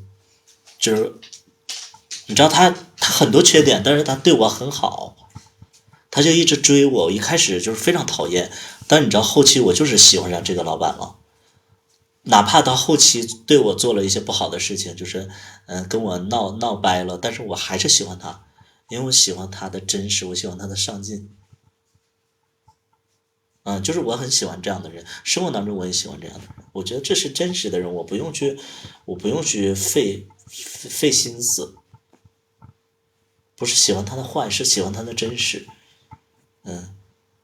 你知道他在那块撒泼的时候，就是在那块就是骂员工怎么样的，我就觉得这是很真实的，因为我们其实就希望自己的男朋友是那种就是是那种就是所有人都喜欢，但是你觉得可能吗？如果你的男朋友，比如说一个最简单的例子，娱乐圈为什么会有塌房这些事情？因为大家都在喜欢好的、优秀的，然后那种完美的那种人，大家接受不了，就是稍微有一点点破碎感，所以很多人其实他在娱乐圈最难的是要保持这个人设，对，他要保持这个人设其实是最难的。但是你知道，就是有一些演员，他没有那么多人喜欢他，但是他塑造了很多的好角色，好剧本，我觉得这样的演员我会更喜欢。相反，我不太会喜欢那种就是特别我不喜欢的就是那种韩国就是从韩国镀金回来的中国的团体，包括现在的小鲜肉那种假客气，老师好，哎，就那种我其实挺讨厌的。就你们能看到这种现象吗？就是从韩国回来的一些就是中国的一些组合的那些小鲜肉，包括现在的偶像练习生，他们都是那种就是老师好，就是那种鞠躬啊，然后特别客气啊，但私底下就是会那种就特别的真实，然后甚至会骂前辈的那种，我特别讨厌这种现象。我特别讨厌这种现象。我相反，我就是喜欢那种就是你有拽的那个，你拽就好了，对，你就做一个真实的自己好了。我喜欢就是很多的真实感，因为我看很多事情，我其实不是按谈恋爱的角度是去看一个东西。你们为什么喜欢店长？来，直播间里有没有喜欢店长的？扣个一。来，直播间里有没有喜欢店长的？扣个一。喜欢店长的你扣个一，我看看有多少喜欢店长的。一个、两个、三个、四个、五个、六个、七个、八个、九个、十个、11。好，对，好，很多喜欢店长的。我给大家分析一下为什么你们喜欢店长。你们为什么喜欢店长？你们谁能告诉我来？来，你们为什么喜欢店长？你们告诉我。喜欢肉体，喜欢演员多一点，又帅又暖，有安全感，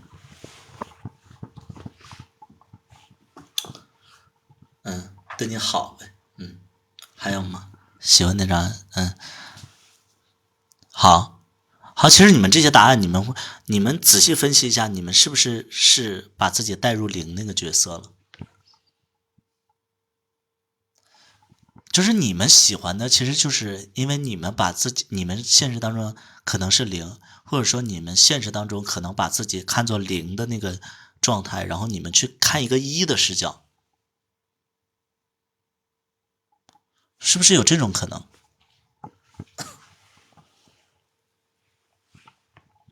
因为你们现实当中是零，或者说你们希望就是说，就是自己带入那个零的那个角色，你们会喜欢这个一，其实是这样的。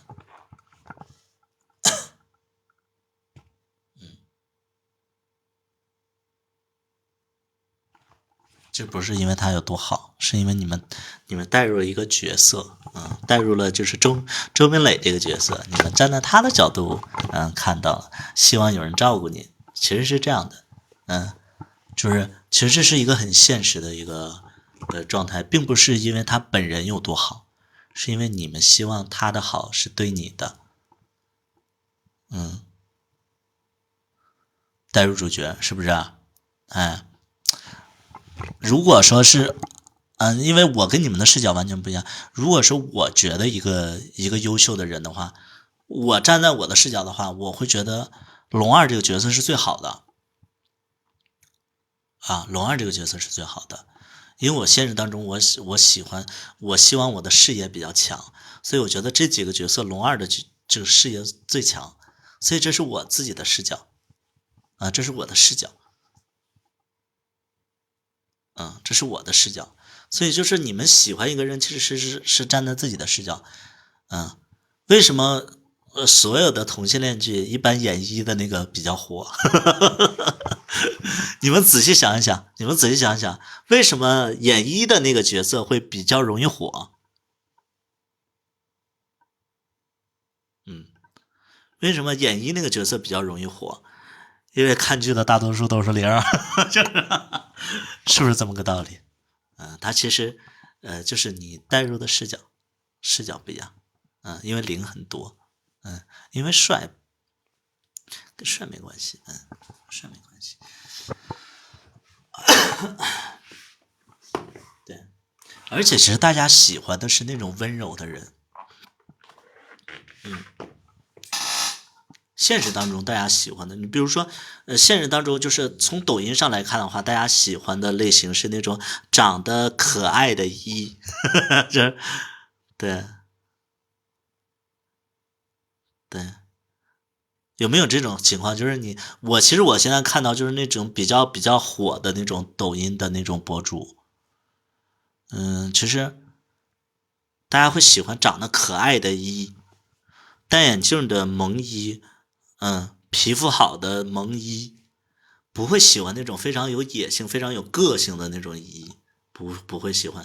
你们喜欢那种温温柔柔，然后就是那种就是可可爱爱的那种一，嗯，对，其实就是人设这个东西，其实每个人视角不同，每个人视角不同，柔柔可可爱爱的弟弟，是不是？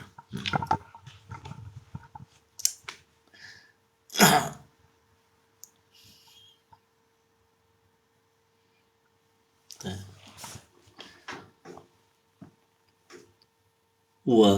我现实当中，你比如说我看《甄嬛传》的话，我特别喜欢一个角色。那我想问一下大家那个看《甄嬛传》的时候，你们最喜欢哪个角色？不要就是为了凸显自己的个性，你们就觉得说，你们综合来讲的话，你们最喜欢哪个角色？而且是第一直觉，不要多想。你们《甄嬛传》里边最喜欢哪个角色？拽妃，还有没有？还有没有？还有没有？安陵容喜欢安陵容啊，宁贵人就是拽妃，来有没有？有没有？还有没有？啊，就是《甄嬛传》里面你们最喜欢谁？不要为了凸显个性，然后说一个比较那个啥的，就是你们最真实的一个感觉。对，华妃，还有没有？还有没有？沈眉庄，华妃，玉娆啊，喜欢玉娆的，梅啊，温实初啊，好，我个人我会非常喜欢那个《甄嬛传》里的那个眉庄，我也是喜欢眉庄，因为我觉得我跟她的性格是最像的，我觉得她比较真实，她其实是最真实的一个人。就是她一开始她就是一个积极向上，然后想在就是搞事业，然后就是为家族争光的那种人，她就是大家闺秀那种，就是国企上班的那种人，她就是这种思想。然后后期她遇到一些事儿，她就失望了，她就她也没有做出反击，她就是会就是用实际行动去抵抗。她抵抗的点是在于反抗的点是在于我不去过度追求了，我不迎合了。我觉得她其实是蛮真实的。你像甄嬛也好，拽妃也好，我觉得现实当中很少有这种人。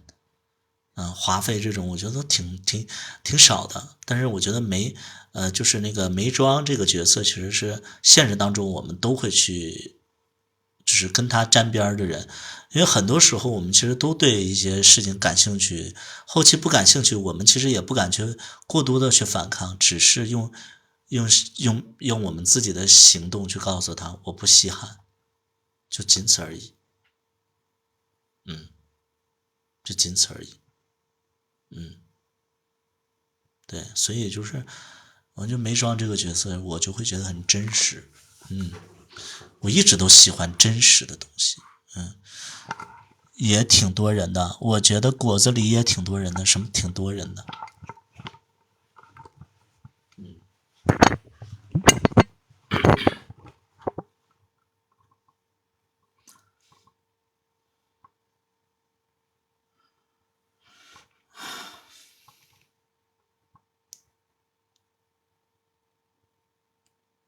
11点了，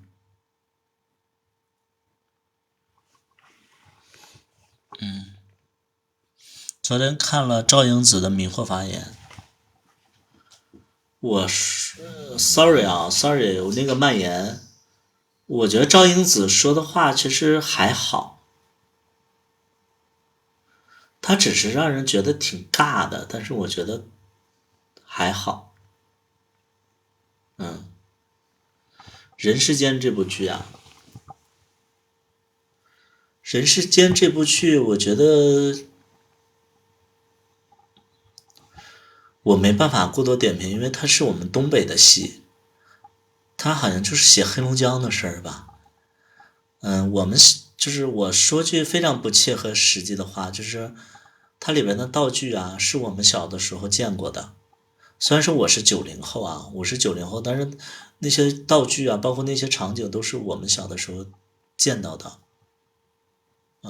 后半段不太喜欢了，其实你跟我的感觉是一样的。前面其实，就是我特别讨厌，就是他那孩子死了那段，还有就是骆诗斌那条线，我其实都挺讨厌的，我觉得不太真实。就后期写的就不太真实，但是我觉得挺喜欢那个，就是他们抢房子那段，就是那个春燕和那谁抢房子那段，我觉得也很真实。包括借钱呢，我觉得这些细节抓得很准，这是我看到的老一辈的那个状态，所以我觉得是真实的，是真实的。对，后边就是有点脱离现实了。但是人世间，我觉得演的最好的，我觉得就是那个他爸演的好，那他爸演的是真好。你要说那个雷佳音演的多好，我不觉得雷佳音演的很好，我觉得他爸演的真好。雷佳音我觉得一般，就是不能说不好，一般。对，丁勇岱我觉得演的很好，对他演什么我都觉得还挺准的啊。他演皇上我也觉得挺好的。春燕的角色，春燕就是虎妞，对他那个线有点，对，是这样。而且我会觉得说，这个剧本如果说是要我写的话，雷佳音那条线我就不会写这么梦幻嘛，我就把雷佳音写成那种就特别啥也不是的那种，然后哥哥姐姐都很好，哥哥姐姐的生活都很好，就这个小崽儿，就是雷佳音这个角色啥也不是，但是呢，哥哥姐姐都忙，就他能照顾老人，他是最愚孝的一个人，他啥也不是，但是他愚孝。我觉得这条线应该是这样的，现实当中其实也是这样的，就是陪在父母身边的人其实都没多大出息的。我不知道你们认不认同这个点，就是其实在外边打拼的人，他其实成功的几率会很高，但是他也会有自己的生活和思想，他不会跟父母在一起。但是你知道，就是现实当中，就是跟儿女，就是儿女跟那个父母长大，包括长大在父母身边的，一般都没多大出息，而且不断奶，会花家里钱，但是他孝顺也是真孝顺。现实当中是这样的。但是就是你看这个雷佳音这个角色，又在父母跟前生活，然后又后边还挺成功，觉得就是不太真实了。对，他其实就不太真实了。芝麻他有后续吗？芝麻看情况咯，看情况。但我们明年是打算要拍新剧的。就是现在我写剧本，我写卡在中间了，马上就是我这个角色我是决定他黑化还是不黑化。我黑化很怕就是演出来有人骂我，因为他这个故事线就是完完全全就是按照我现实生活当中去写的，我很怕大家代入，就是说拜托现在的生活就是也是这样的吗？他现在拥有的一切都是通过黑化得来的吗？就是我很怕这一点。而且我说实在的，我不太想演我这个角色，最主要的一个原因，我是想着说，我想尝试一下演一个男三男四，或许这个剧会更火一些。我想给机会留给好看的人，但是我又怕那些人又撑不起这个大戏来。对，就是我有的时候一直都我会看到一种评论，就是说，那个人凭什么演男主啊？他长得也一般啊，能换一个更好看的男主就好了。我会看到这种评论。说实在的，就是等你回家的时候，我就是打算自己退二线嘛。但后来其他演员盯不上，就是他顶不上这么大的情绪，你们能懂吗？就你们能懂吗？就是很多演员，我其实就是怕他演不出来那种，嗯，就是有的人你让他就是演一个好一点的人设，或者说他戏份比较短的话还行，但是你要让他演，你比如说就是我觉得孙俪这个演《甄嬛传》，很多人都觉得孙俪演的一般，但我觉得孙俪她是从头到尾都在努力的一个人，而且她是这个角色就是以她的视角去拍的，一般人其实是完成不了这么大的一个任务的。对，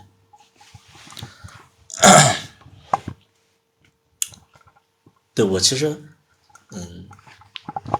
很想去黑化，但我又怕被骂。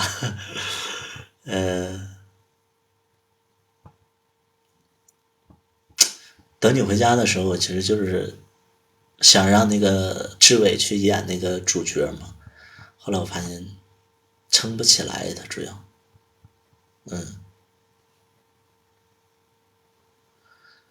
黑一半可以吗？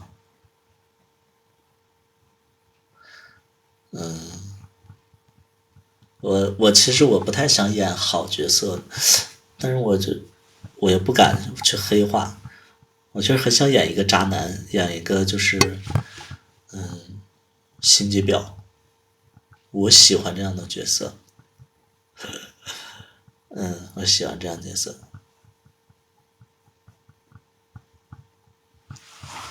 龙二演技怎么样？龙二演技，你们说呢？就是龙二私底下是一个非常害羞的一个人，但他演一个老总，你们觉得他演的怎么样？嗓子有问题没有问题啊？我是直播久了，今天有点累嗓子。嗯，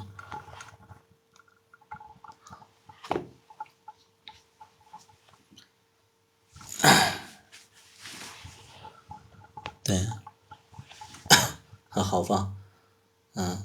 龙二演的好，就他私底下他是一个特别害羞的一个人，有点社恐的一个人，但是他演的龙总，你们觉得怎么样嘛？你们就说怎么样？如果你们觉得好的话，那就是好。我个人会觉得他演的很好，包括其实我们在北京的朋友，我跟龙二共同的朋友，我们都觉得龙二表现的是让我们就是真的会眼前一亮，我们都没有想到他有这样的能力，因为他生活当中他就是一个特别温温吞吞的一个人，他能演这样的一个角色，其实我也没想到。包括这部剧播出以后，所有认识龙二、认识我的人都会跟我说龙二演的不错。我说是的，他其实就是有滴眼药水吗？没有。大冬天怎么滴眼药水多疼啊！北京啊，北京啊，北京，你滴眼药水，然后风一刮，我的天呐，那脸都被刀割一样。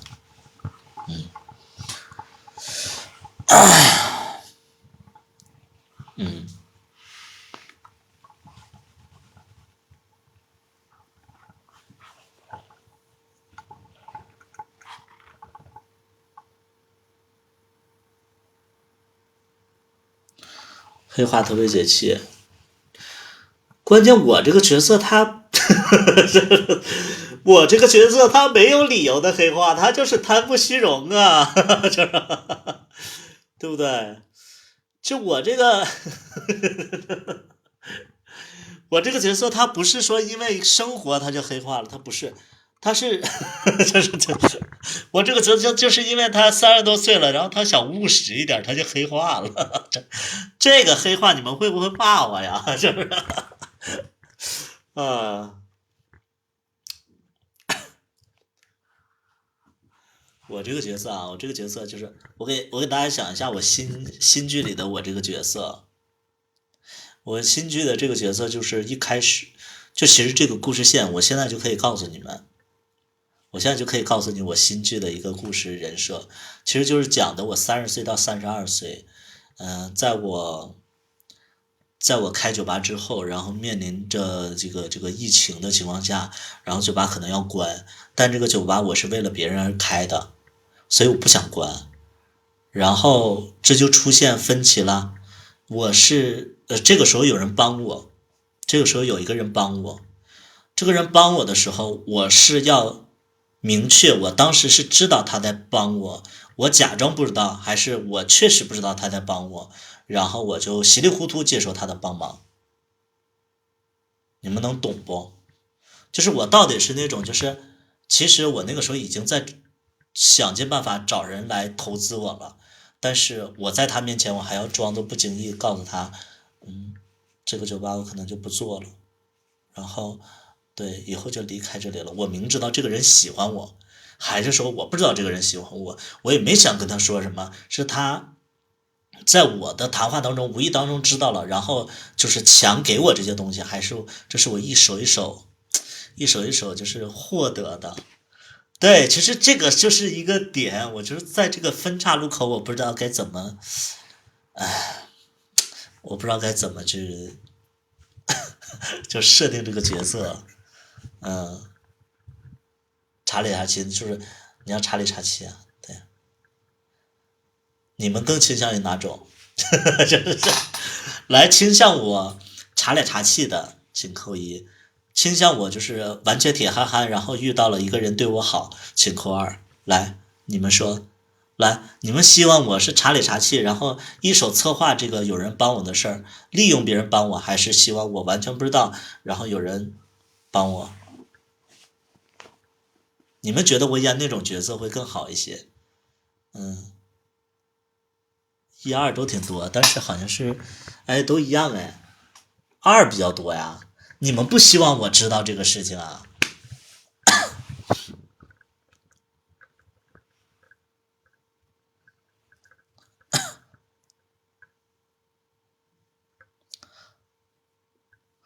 但我会觉得不知道有点太假了吧？我是个酒吧老板的，就是我是一个多么生活接触很多同性恋。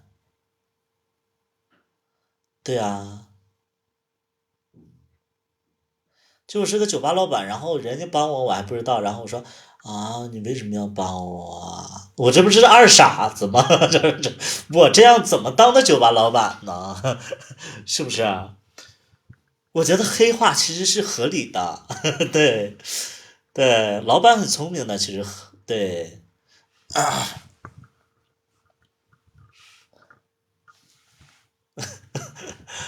所以我要黑化的话，对，二傻子男人最好命啊！我我更尊重真实，对，其实很想过戏，因为这个剧它很怕就是角色被骂，因为这个其实这个戏吧，我跟大家讲一下，这个戏其实也是根据真实改编的嘛。因为现实当中我有一个酒吧，现实当中我确实是因为疫情的情况下，确实有个人在帮我，但这个帮我的这个人吧，其实一开始我就不知道他是谁，而且我们一直都没见过面，然后就给我拿了钱。现实当中是这样的，是到今年的6月份我们才见过面。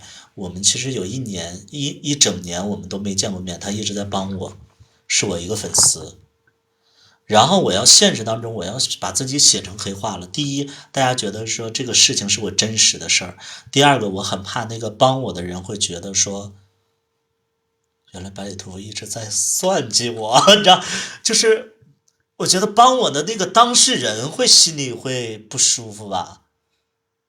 你们能懂这个点？我其实更在意的不是说怕大家骂我，我也想过这个戏瘾，我其实会怕那个就是帮我的那个当事人看到说，原来百里屠夫一直在利用我。对，我很怕的是这一点，我很怕是真，提前要跟他说，但我觉得我说不清啊，就是我觉得他知道啊，对，就是我觉得说不明白了。那你这个时候，因为大家知道我演技还好，演的万一要跟真事儿似的，就是，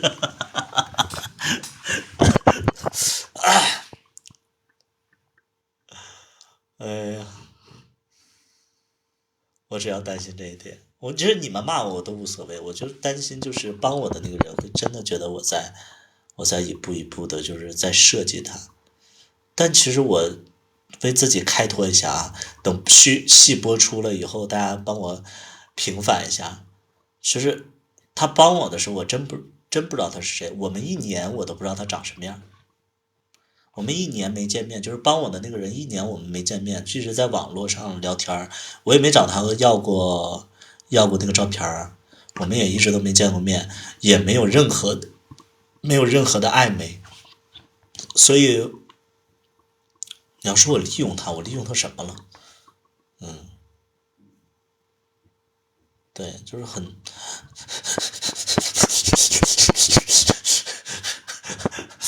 对，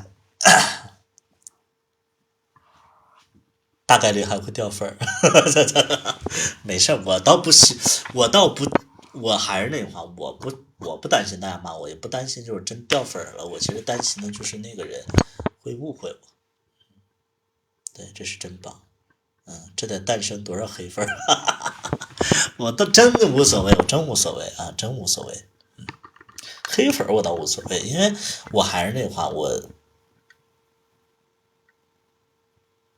跟大家说一下，我真实的想法啊。这么长时间啊，这么长时间，就是我做直播到现在，我有很多的过客的粉丝，我没有留任何一个粉丝。我还是那话，人生太长了，人生太长了，没有人会陪你走到最后的，只有你自己能陪你走到最后，从一开始走到最后，就从一开始走到最后的只有你自己。就人生一直都是这样，所以就是有过客，包括有人误会你、讨厌你，从一开始喜欢你到后边讨厌你，我觉得这太正常不过了。我要太去计较这些东西的话，可能我就不能太随意的生活。就比如这个最简单的例子，我跟龙二就是完全两个不相同的人嘛。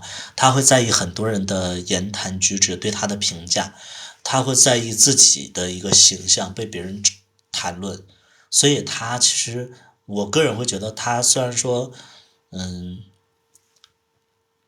营造的是一个好的形象，但是我觉得他内心其实是一个非常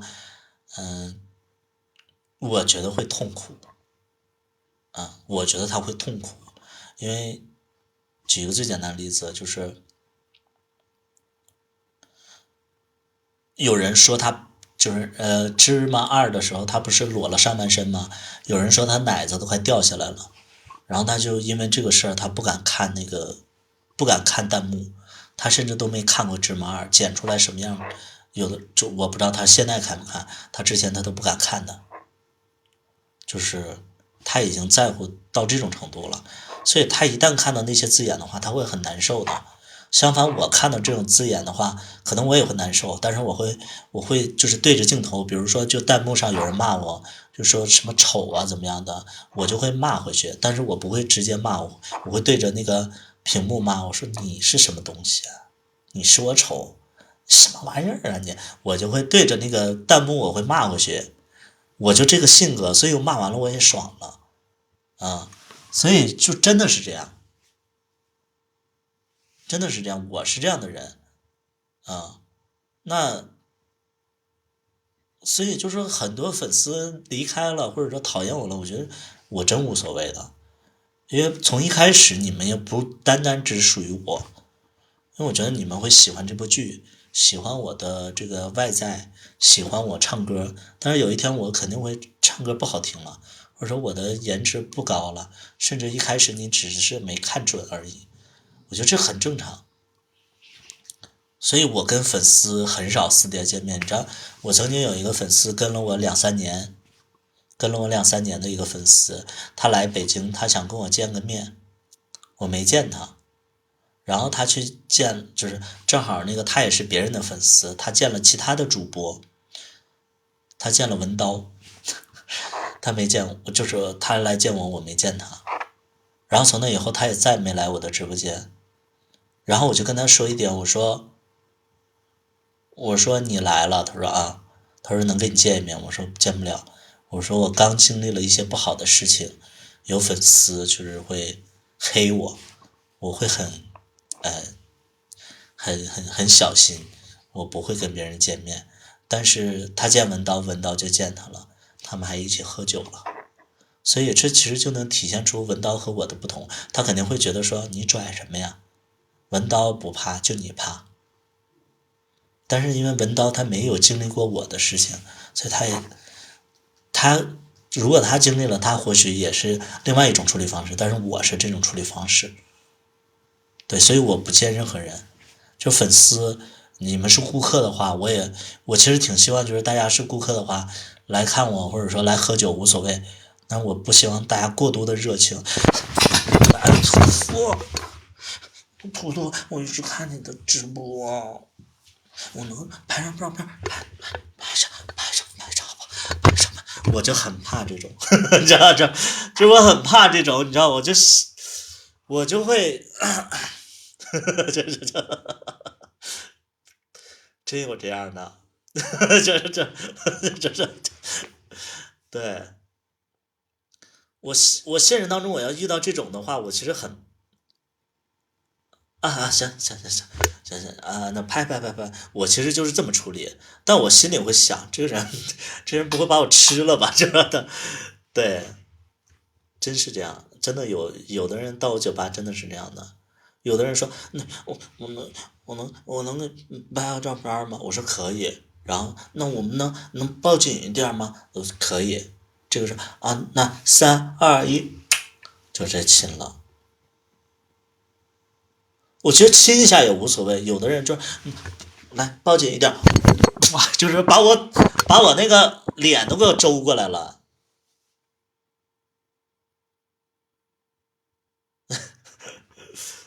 对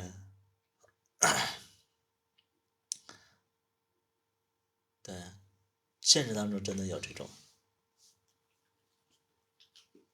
嗯，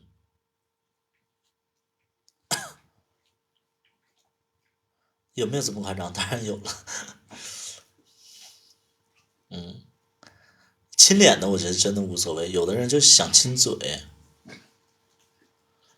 我有一个就是顾客，然后他也是呃龙二的粉丝，他应该不算是我的粉丝，他应该算是龙二的粉丝。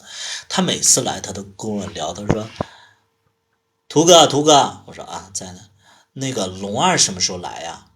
我说龙二他最近忙啊，然后就是他每次来他都说龙哥最近要来吗？我说不来，他说哦，然后他就，而且他有一个不好的习惯，就是他说话的时候爱喷唾沫，他就像那个就是那个动图霍建华一样，他说话唾沫呀，那个唾沫呀，你知道，一是疫情，二是呢，就是你知道这酒吧的这种环境啊，其实大家听不清你说什么，都得咬耳朵。那个图哥就是都是这么说的。这个时候他有唾沫，他这个唾沫就从那个耳朵进耳道里了，紧接着我这耳朵就发炎了。我这中耳炎就一直都没好过，多吓人！你说咱们多少吓人？你就说你这控制一下，你就是唾沫，这个唾沫真的是挺吓人的，就是控制一下，对，真的挺吓人的。口水有毒，倒没有毒，但是就是我有中耳炎嘛，对，不应该不应该看到喜欢的人不敢靠近。有，我见到喜欢的人我是这样，我见到喜欢的人我会这样。你比如说就是，舒克来的时候，我们不是找舒克和熊美眉做过我们的那个酒吧宣传，过来，等一会儿啊，最后3分钟，啊，乖啊，不好意思啊，让你久等。那个，你比如说那个舒克和熊美眉过来的时候，我知道他们过来的时候，我就说，那谁，你赶紧去门口接一下，那个舒克他们马上到了，然后他们就去接了，接了以后，然后那个我就远远的看过去，然后我就在那块幸福的微笑，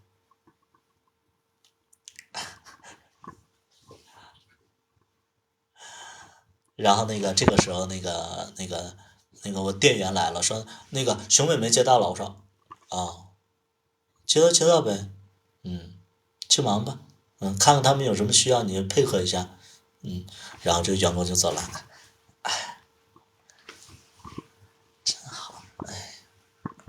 就我是这种，你知道吗？我喜欢舒克，对，我喜欢舒克，就是我喜欢他们那种，就是我喜欢上进的人，就是你只要身上有闪光点的，我都会喜欢。Monkey 过来，对，我喜欢我特别喜欢那种就做自媒体的那帮人，我会觉得很上进，所以就是我看到就真正喜，你比如说就是我看到吉克隽逸，我看到吉克隽逸的时候。因为宽粉是吉克隽逸的化妆师，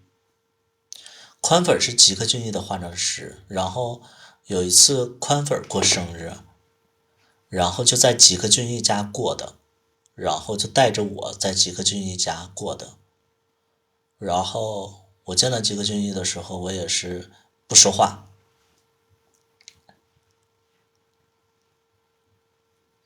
然后他们就是你知道明星旁边都会有那个拍马屁的嘛，就说我特别喜欢你那个彩色的黑怎么样，就是怎么样就开始就说，然后那个就他们就在那块彩虹屁，然后我就在那看，然后紧接着我们切蛋糕的时候，然后就在那聊天，然后就介绍到我的时候，我说我特别喜欢你那首就是蒸汽。他说啊，这首歌很少人有人喜欢，你知道？然后我的效果就达到了。我说啊，对啊，我特别喜欢这首歌。他说真的好多好，我说这首歌一看就制作就很高级，而且很考验这个，就是能看出那个编曲做的很高级的。对啊，对啊，这个是国外的老师做的似的，就是哎呀，这个彩虹屁打的对了，而且就是他们都在那块合照，我不合。然后吉克隽逸合完了一圈，然后就看我在那没合，他说你要不要合一张照片？可以吗？可以啊，来来来来，然后我就跟吉克隽逸拍了张照片。就是我永远是不敢，因为我怕别人反感。第二次我们在酒吧碰到吉克隽逸，然后那个酒吧老板就拽着我说这是我老公，因为他跟那个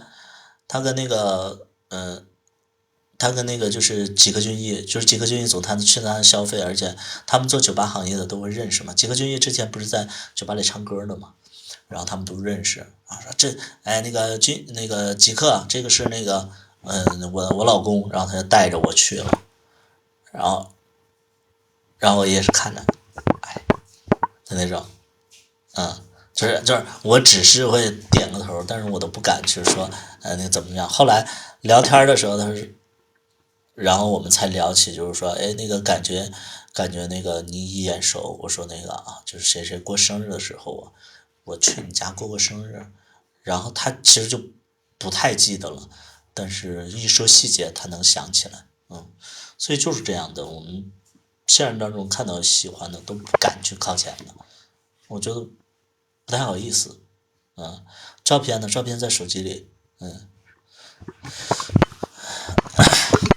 去见吉克隽逸那天，我还穿了一件特别贵的衣服，LV 的，这特意穿的那个当时最好的衣服去的。那是一几年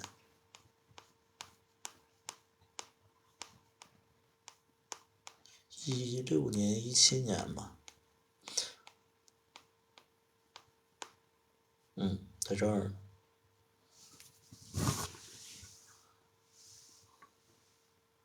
这个就是在吉克隽逸家里拍的，你们能看到不？对，吉克隽逸不混盖圈，他娱乐圈就是在 gay 圈的边缘嘛。娱乐圈的，就是化妆师啊，就是什么样的，就是都是 gay 啊。对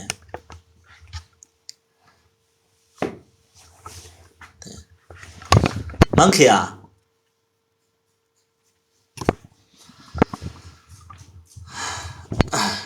，19年忘了一几年，忘了，真忘了。你是啥人都见过，我北京啊，我在北京生活过，其实见过明星，真的不是说特别的那个，特别就是高级啊怎么样？因为就是大家知道北京是一座什么城市，就是传媒城啊，它是传媒城，就在北京，大家都是做导演、编剧、制片人什么，制作人什么就是唱歌的、写歌的，什么音乐公司、影视公司，这个广告公司，其实见个明星太容易了，在北京是这样的，所以就是我们其实这种机会也比较多嘛。你像我身边的朋友做直播的，跟什么老罗呀，是跟那个宋丹丹儿子呀，包括什么李佳琦呀，那个什么那个薇娅呀，就这些都会有合作，包括那个什么那个就是那个什么那个叫啥来着？反正就是好多好多明星，做直播行业也是要接触明星的，所以就是对他其实对就是没什么了不起的，在北京是没什么了不起的，但我觉得你能见到一些老总，我觉得真的是了不起的。在这方面我其实经验比较多，就是这样，就见老总的机会，我觉得我更珍惜一些。我能看到那些就是知名的人士啊，然后知名的企业的实际的管理者呀，我其实我觉得很牛逼。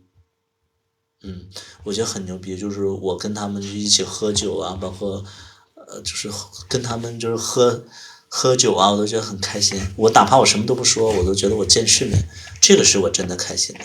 其实跟明星在一起见面没有觉得怎么样，因为明星其实他不是特别，我的我的未来的方向也不是什么做明星，我也过了那个梦想做明星的那个状态了。对，就是我更希望的是想在商务这一块包括那个，就是现实当中能接触一些大佬，然后能多带我去见这方面的世面。对，因为自己也不年轻了，对对，就比如说认识一些这些，我觉得这个是实际的。对，明星有什么技能？其实明明星身边都好多捧臭脚的人，这是我第一就是直观的一个感受，就是明星真的有好多捧臭脚的人啊，真的是这样，真的是这样。包括你知道，就是我接下来说两个人，他其实不是捧臭脚的。我见过马迪和臧鸿飞嘛，马迪和臧鸿飞，马迪就是南山南那个，臧鸿飞就是奇葩说的那个。他们现实当中见到吉克隽逸也是非常的客气，非常的卑微的一个状态。见到就是明星大明星的感觉，其实他们也是非常谨小慎微的一个状态的。所以就是明星圈我不觉得有什么，但是你知道，就那种商务圈我觉得是非常有趣的，非常非常有趣的一个社交。包括其实我也不是说专门的商业圈，你比如说我在北京也会接触一些什么官员呐、比如说一些高管呐、我都觉得跟他们聊天就特别好，特别好，对，特别特别好。然后包括那个时候我在北京，我认识了就是一个小 gay，跟我一样大的年纪，但是他在北京，他有一辆奥迪 A5吧，奥迪 A5。那当年对于我来讲的话，这个人就很努力，很优秀。当时我就是其实挺喜欢他的，但是我心里直观的感受就是我配不上他，因为他在北京有车有车，我觉得在北京有车其实挺了不起的。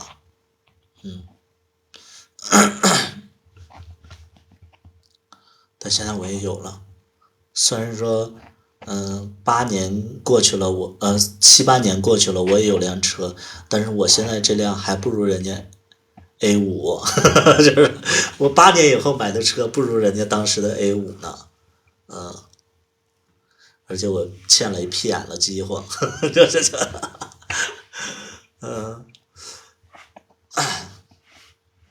所以就是我更直播间里有的人就看我直播就觉得我很现实啊，很物质啊，我觉得是因为我该经历的梦幻的事儿已经经历过了，不再去飘，知道自己想要什么了，所以我觉得是这个原因。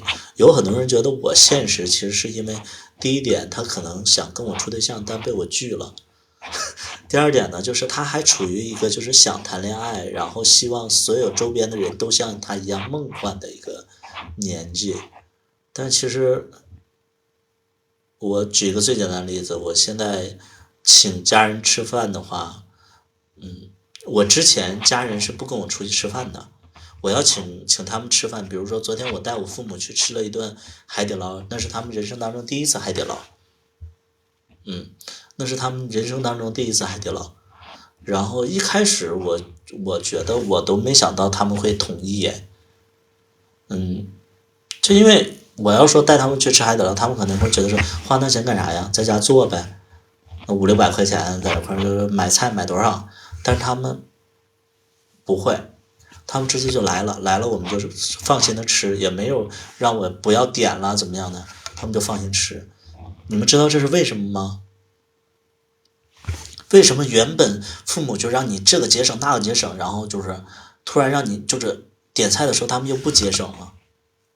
其实是因为他们认可了我的能力，他们觉得说，哎，平时我吃个饭可能比他们这要贵得多了，他们觉得这是对我来讲的话，这是我的能力范围之内了。对，就是这样的。之前就我觉得他们不会。你们知道，就是我父母现在在惠州，他们的生活依然是一顿饭就是一个菜俩菜。但你们知道，就是他在我这住的时候，他几乎就是我父母几乎早上都要做3-4个菜，而且他们知道我爱吃猪肉，每个菜都有猪肉。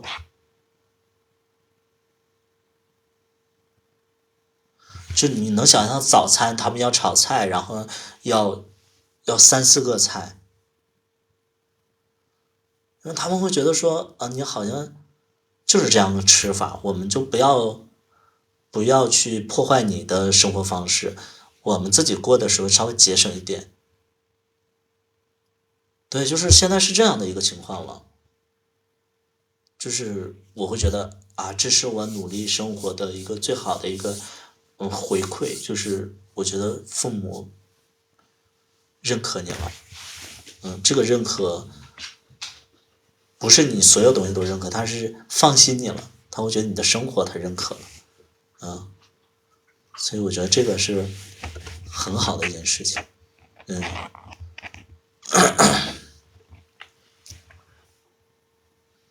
对，把父母接过来了，对，已经接过来了，所以就我觉得这是生活给我们最好的一个，就是虽然说我现在没爱情了，就没有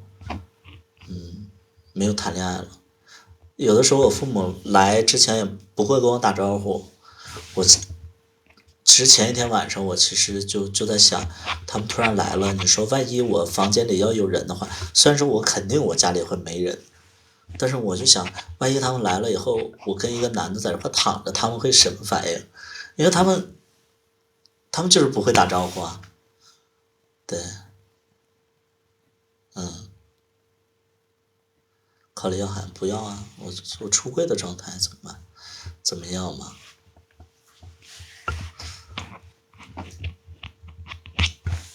这其实就是现在最好的一个状态，就是现在的一个状态。好了，这儿又超时间了，11点42了。哎，没有点关注的，咱们点点关注。老了以后老了，他怎么办？老了他怎么办？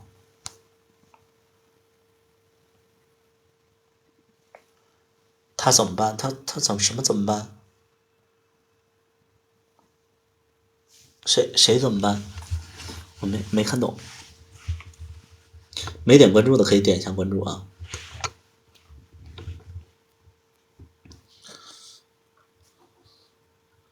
他说你怎么办？等老了以后怎么办？你说我怎么办啊，小岗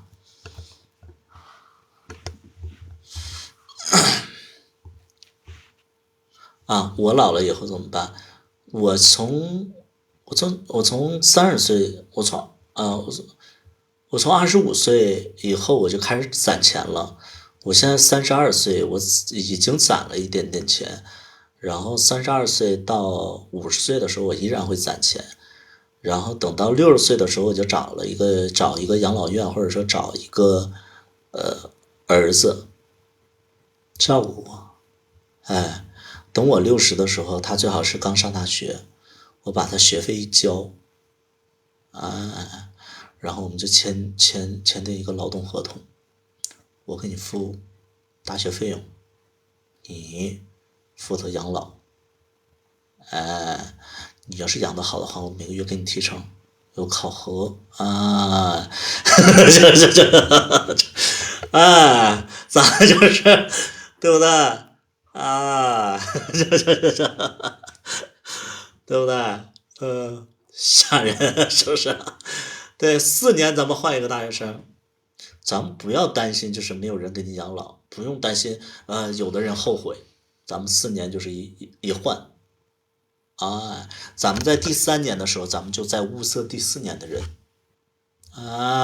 咱们就是开始就是发一个招聘启事，限定，咱们就是说什么呀？想去体验生活，这，对不对？老谋深算，就是你前期那储备够了啊，对，那储备够了啊，对不对？成年的啊，咱们要成年的，不成年的话，这家人一般都不同意，是不是？还得跟父母沟通，的麻烦。成年了，这有什么怎么办的呀？有钱其实就是很好解决啊，因为只是你们没在大城市生活过，大城市很多人50、60岁还是在工作呀，那你能怎么办呢？50、60岁的难道就不活了吗？对不对？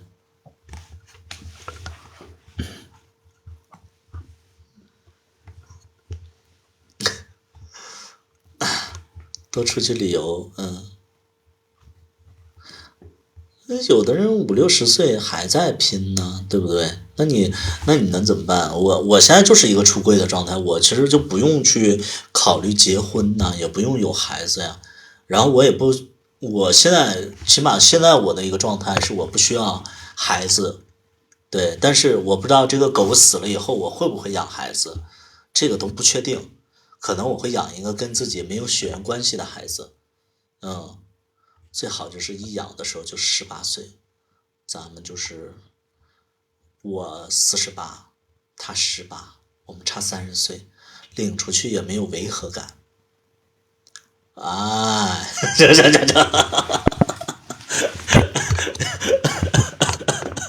对，可以考虑试管婴儿。我干嘛要考虑试管婴儿？我那种孩子我还得养，对不对？正合适。人家就是骗你，那人家就是骗你钱。我48岁了，我还接受不了别人骗钱。我48岁的时候，我都是以猎物的方式出现的。嗨，你好，什么？要往银行卡里汇钱？哪个银行？这，对不对？咱们都是主动去问，有没有手续费啊？对不对？就是你其实人到一定年纪，其实你就是能去接受很多的世界的一些一开始你接受不了的事情。对，你比如说，就是我现在已经接受，就是在谈恋爱里边，可能别人目的不纯了，他可能因为我毕竟不是一个就是形象特别好、身材特别棒，一个情况，那我可能唯独有的可能就是稍微有一点点小钱。那别人可能就是通过钱来喜欢我，然后我又对人家好，这不也正常吗？对不对？谁不是颜值控啊？对不对？我也曾经找过，就是长得不是特别好看，但身材特别棒，性格不是特别好，但是特别听话的、骚的，那我难道就是只是因为性喜欢他吗？那我跟他在一起不是真的在一起吗？对不对？那其实就是分很多种情况的，就是越年长你会越分得开，你会越理性的去分析这个事情，而不是说你就想要一个特别完美的一个情况。现实就是这么回事啊，对不对？太可怕了，这有什么可怕的呀？我现在就要为老了去做准备了，所以我活得比较累，比较现实了。但是我觉得我老了以后，肯定我也不会带着我的那个儿子去酒吧吧，就是这。服务员，给我开一瓶叉 O。什么？没有叉 O，黑糖也有吧？给我来3瓶，我要洗洗手，这对不对？咱们就是享受这种状态。儿子，叫你呢，来洗手，这种生活多好啊，对不对？哎，你不要把人生想得太平凡。遇到对的人不容易。我这么多年，我其实也没有遇到对的人。我说实在的啊，我也没有遇到完全对的人。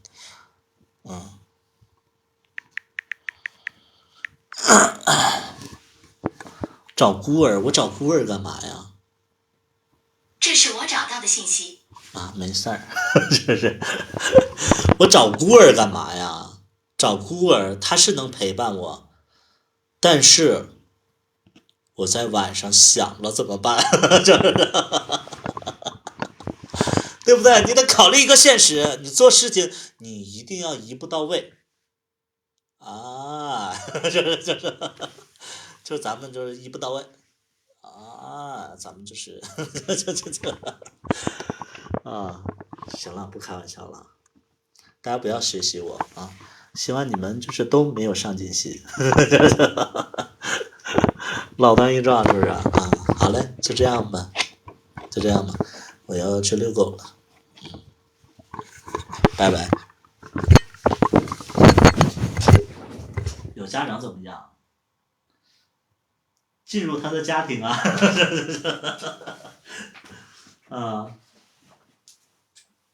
你好，伯父，我比你大3岁，就是挺好，挺好，挺好啊。要出去了，要拉屎了。我家狗能听懂那个，就是我只要说那个好了，今天就到这里，拜拜，它就开心，它就知道我在说拜拜就是要带它出去了，是不是？我跟它拜拜喽，出去了，拉屎，好了，拜拜。